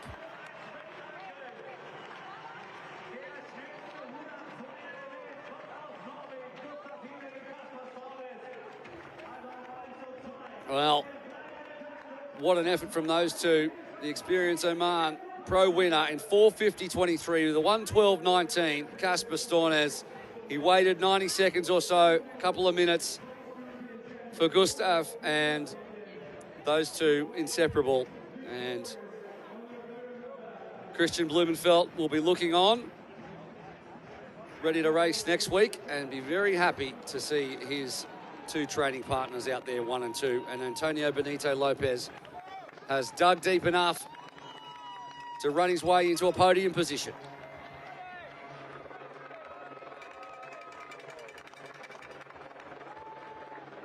Great performance for Lopez as he makes that right-hand turn. And right-hand turn again, finding his way onto the red carpet, rounding out your podium. Takes a look over to the shoulder to make sure it's all free and clear. Yeah, he's risen head and shoulders above the pack that were all fighting for this last spot on the podium, and it's still being fought back there as Sazil has gone past Gerber and is now very close to Riddle. Lewis is all alone in 5th, but Lopez has put himself on a very big podium after DNFing in Texas, after DNFing in Nice. He puts an Ironman together with 3rd and only just ahead of Kasper Stepniak, who's going to come home in 4th position overall. Another great result for him.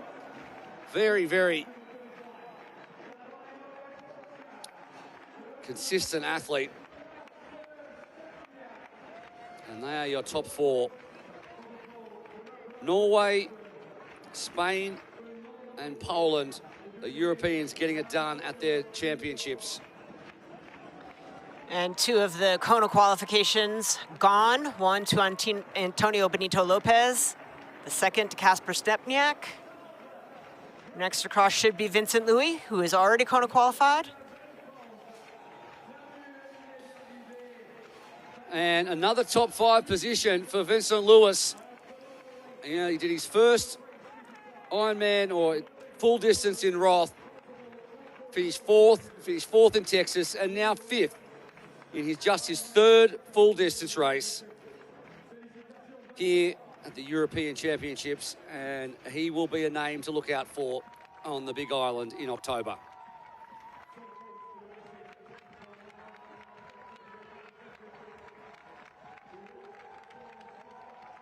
And very close at the back end there between Michel Sazia and Jamie Riddle. And Riddle will get home with a Kona qualifying spot. Sazia, who was as low as 22nd on the bike at one point, has run his way back into an incredible 6th position, just ahead of Jamie Riddle, who picks up his 2nd qualifying for a World Champs in a week and goes straight to the bucket. in a few minutes, we should warn the athletes that maybe that bucket should be refreshed. I don't think they care one bit. Oh, they don't care at all. And Nathan Gerber came across the line just then. He gave everything out there ahead of Kieran Linders. And Gerber just holding on for 8th position in the end. 6 minutes and 19 seconds back.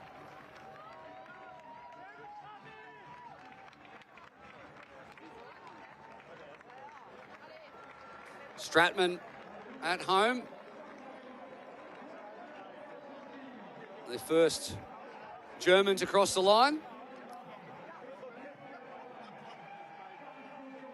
And he'll be, yeah, he's gone to the other bucket, which is it's a good idea. Not that he knew what to do, but he got lucky there.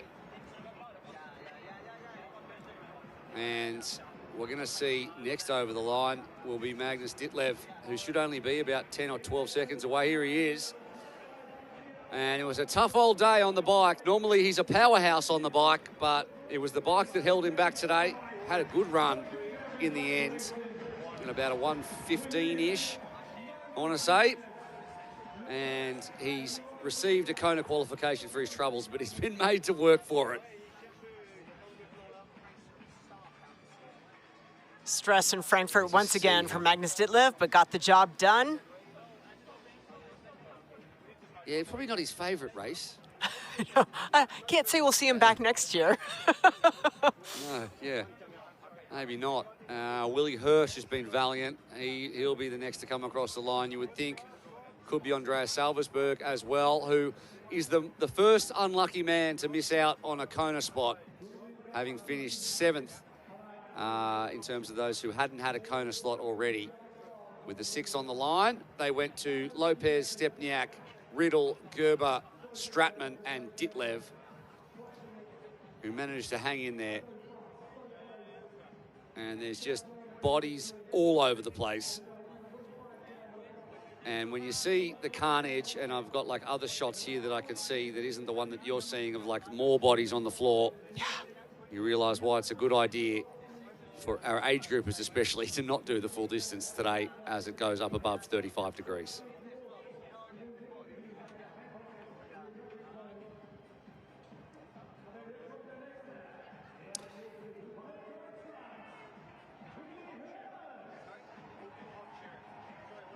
Willie Hirsch, off a win last time out in Brazil, is going to sneak under the 5-hour mark, which I don't know if is good or bad because we've never had this distance before, but an incredible run to hang early doors with Benito Lopez and then hang on for a top 10 for Hirsch.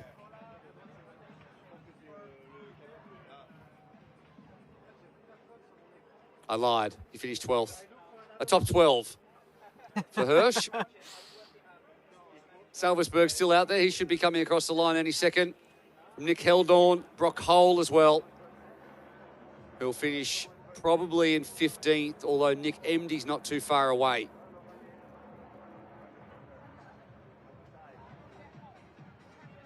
And Salversberg will be disappointed. Probably didn't have quite the swim he was hoping for either. He was about 30 seconds back on the swim. Maybe not quite that much, but he wasn't at the front. And didn't really touch the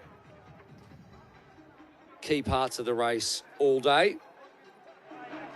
I'm here at the high price recovery zone with Antonio from Spain, 3rd place finisher here. What a race. You were in the race from the start out the swim. It was a measured bike ride, but that run was electric.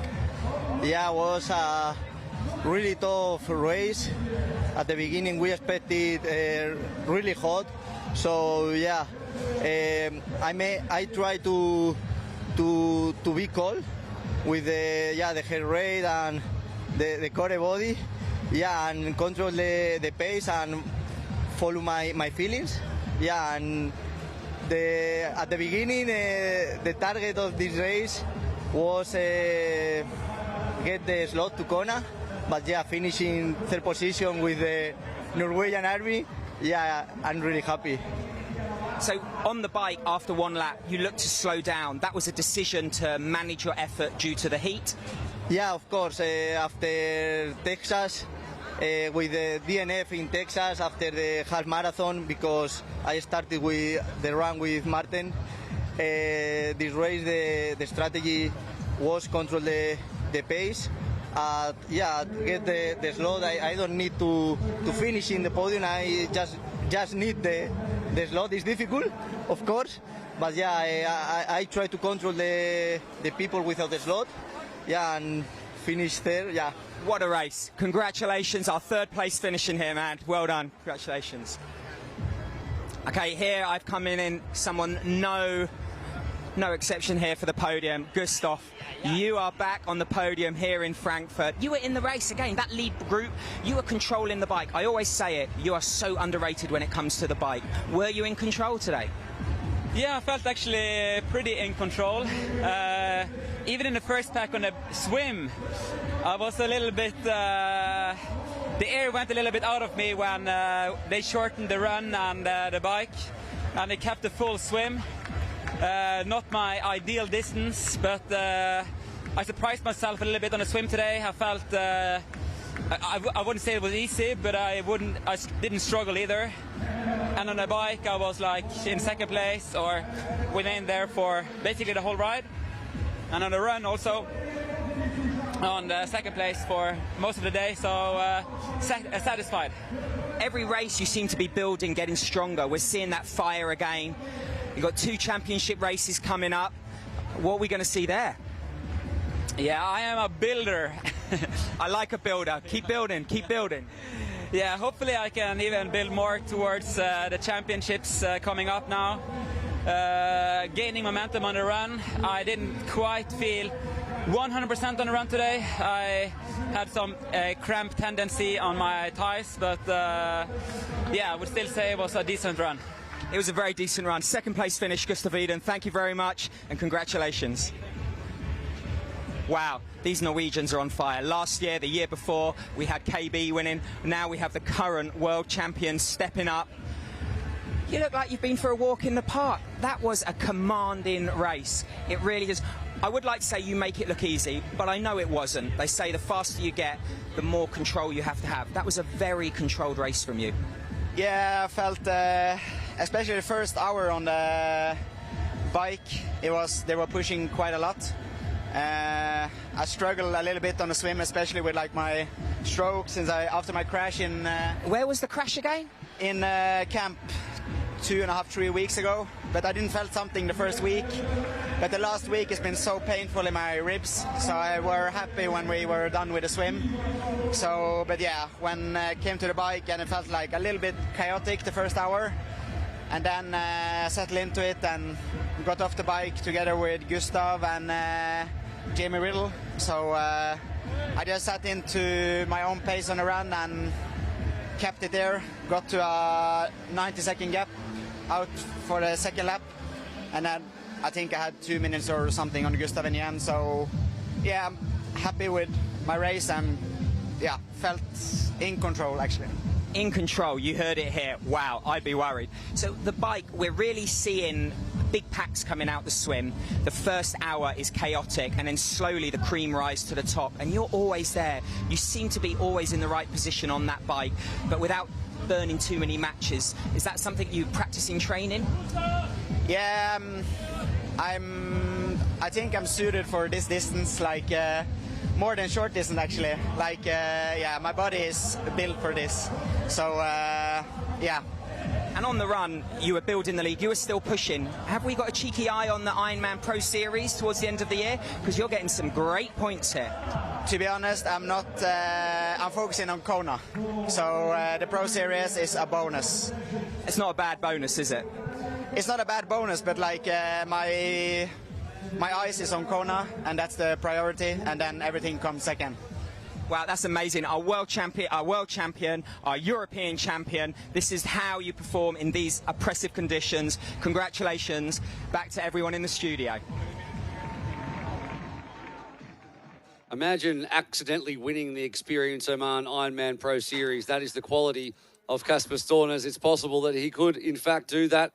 Antonio Benito Lopez. Happy to come across the line in third position overall. We're going to take a break and wrap it up and talk about what all of this means in the context of the race to the World Championships coming up very, very soon. Don't go anywhere.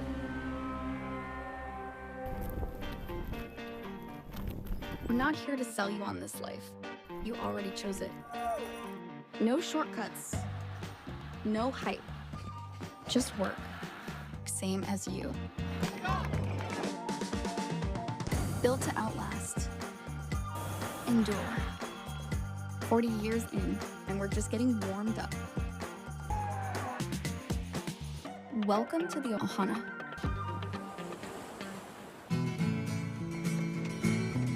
Try imagining a place where it's always safe and warm. Come in, she said, I'll give you shelter from the storm.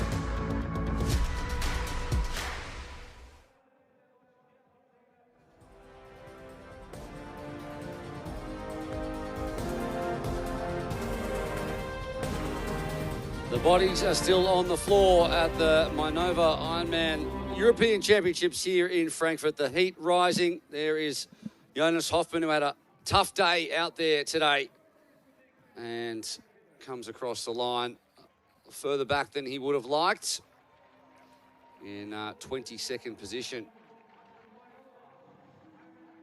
It was a quick run, though, for him, and we're very soon going to see the podium out there. And our back markers there, Nick Heldon finishing 14th, Brock Hole in 15th overall, Nick Emdy, Pamphile Perrine, Henrik Gauche, Sven Tholman, Ruben Zapunkty finished in 20th position overall. And then Paul Schuster, Jonas Hoffmann, Valentin Rouvier.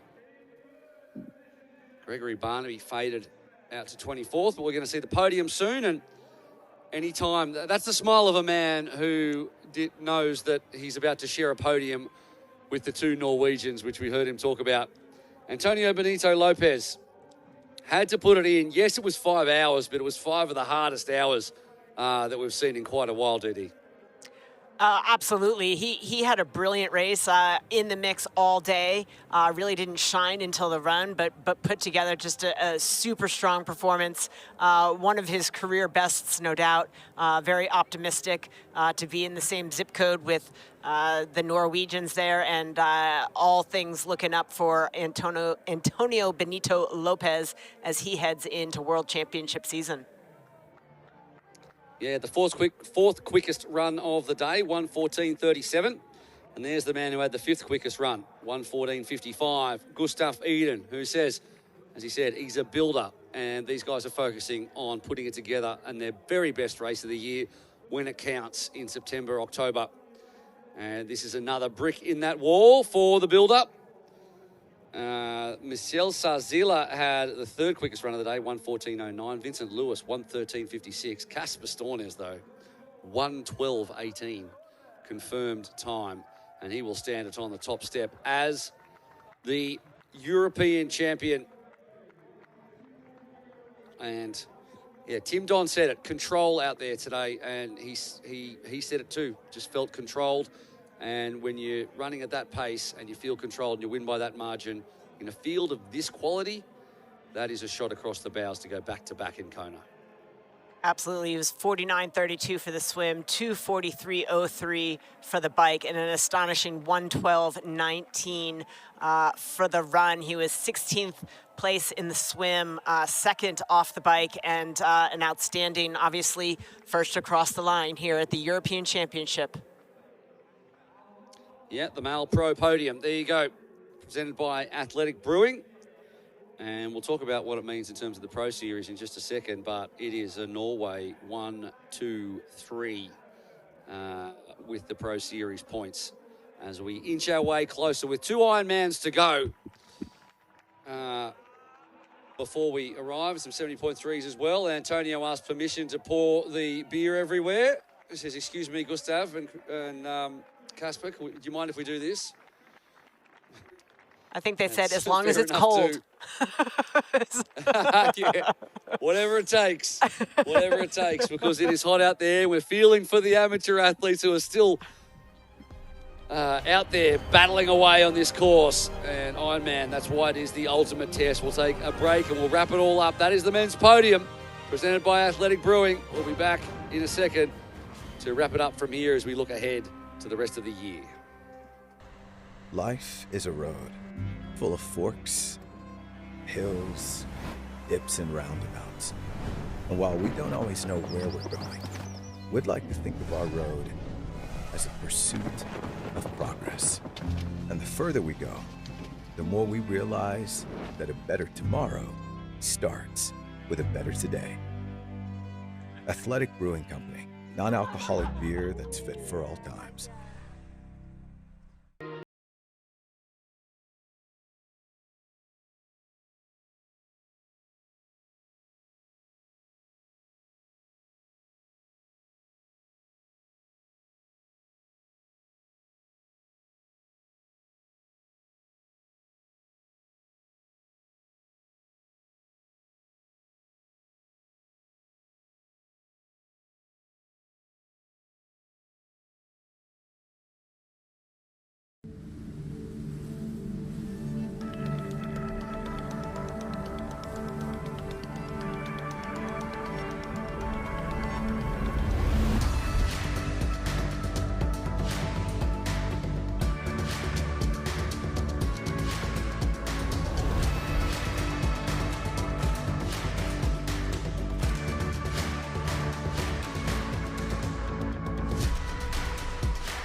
Welcome back for the final time to Frankfurt and the wash-up from the Ironman European Championships as Gustav Eden talks to all and sundry who want to congratulate one of the most popular men in the sport on another step towards his completion of his comeback. There is the results and the Pro Series points that go along with it. And Eden not too far back on the full 5,000 from Stornes, and both of them will move into the top 3 overall. Important points for many of these athletes as they look to complete their 2 Ironmans and 3 70.3s together in the best possible fashion. Of course, more points on offer for the World Championships. But there you go, Norway, 1, 2, 3. Matt Hansen moves down. Stepniak moves up. Stratman moves up. Hoffman adds a few. And I guess for those guys right at the top, though, it's all about winning Kona and then a nice little bonus on the back end. But some of the other guys who aren't making huge amounts of bank will be relying on this Pro Series, DD. Yeah, absolutely, and interesting to look too at the race tallies. Christian Blumenfeld with 4 races under his belt, but of note, Vincent Louis only with 2 races under the belt, so he has room to move up significantly with the points left and the scores left to be tallied. That's right, he's going to Boise too, so he wants to put together a few good ones and have a nice farewell payday, a golden handshake, if you will. But thank you all for watching the 2026 Mainova Ironman Frankfurt European Championships. You can catch on-demand replays of all Ironman Pro Series broadcasts globally. Watch at proseries.ironman.com, Ironman Try YouTube channel, or any of our global media partners. We will see you in 2 weeks for the 10th stop of the Experience Oman Ironman Pro Series. It is Ironman 70.3 Swansea on July 12, and it's a pretty strong field as well. Stay tuned to Ironman's social media channels and YouTube to catch all the exciting pre-race build-up to that one. Until then, on behalf of Didi Griesbauer, Didi, it was an honour to call alongside you. Thank you for joining us. Thank you. It's been a pleasure. All right, then. Thank you.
This copyrighted broadcast of World Triathlon Corporation may not be retransmitted, reproduced, rebroadcast, or otherwise distributed or used in any form without express written consent of World Triathlon Corporation.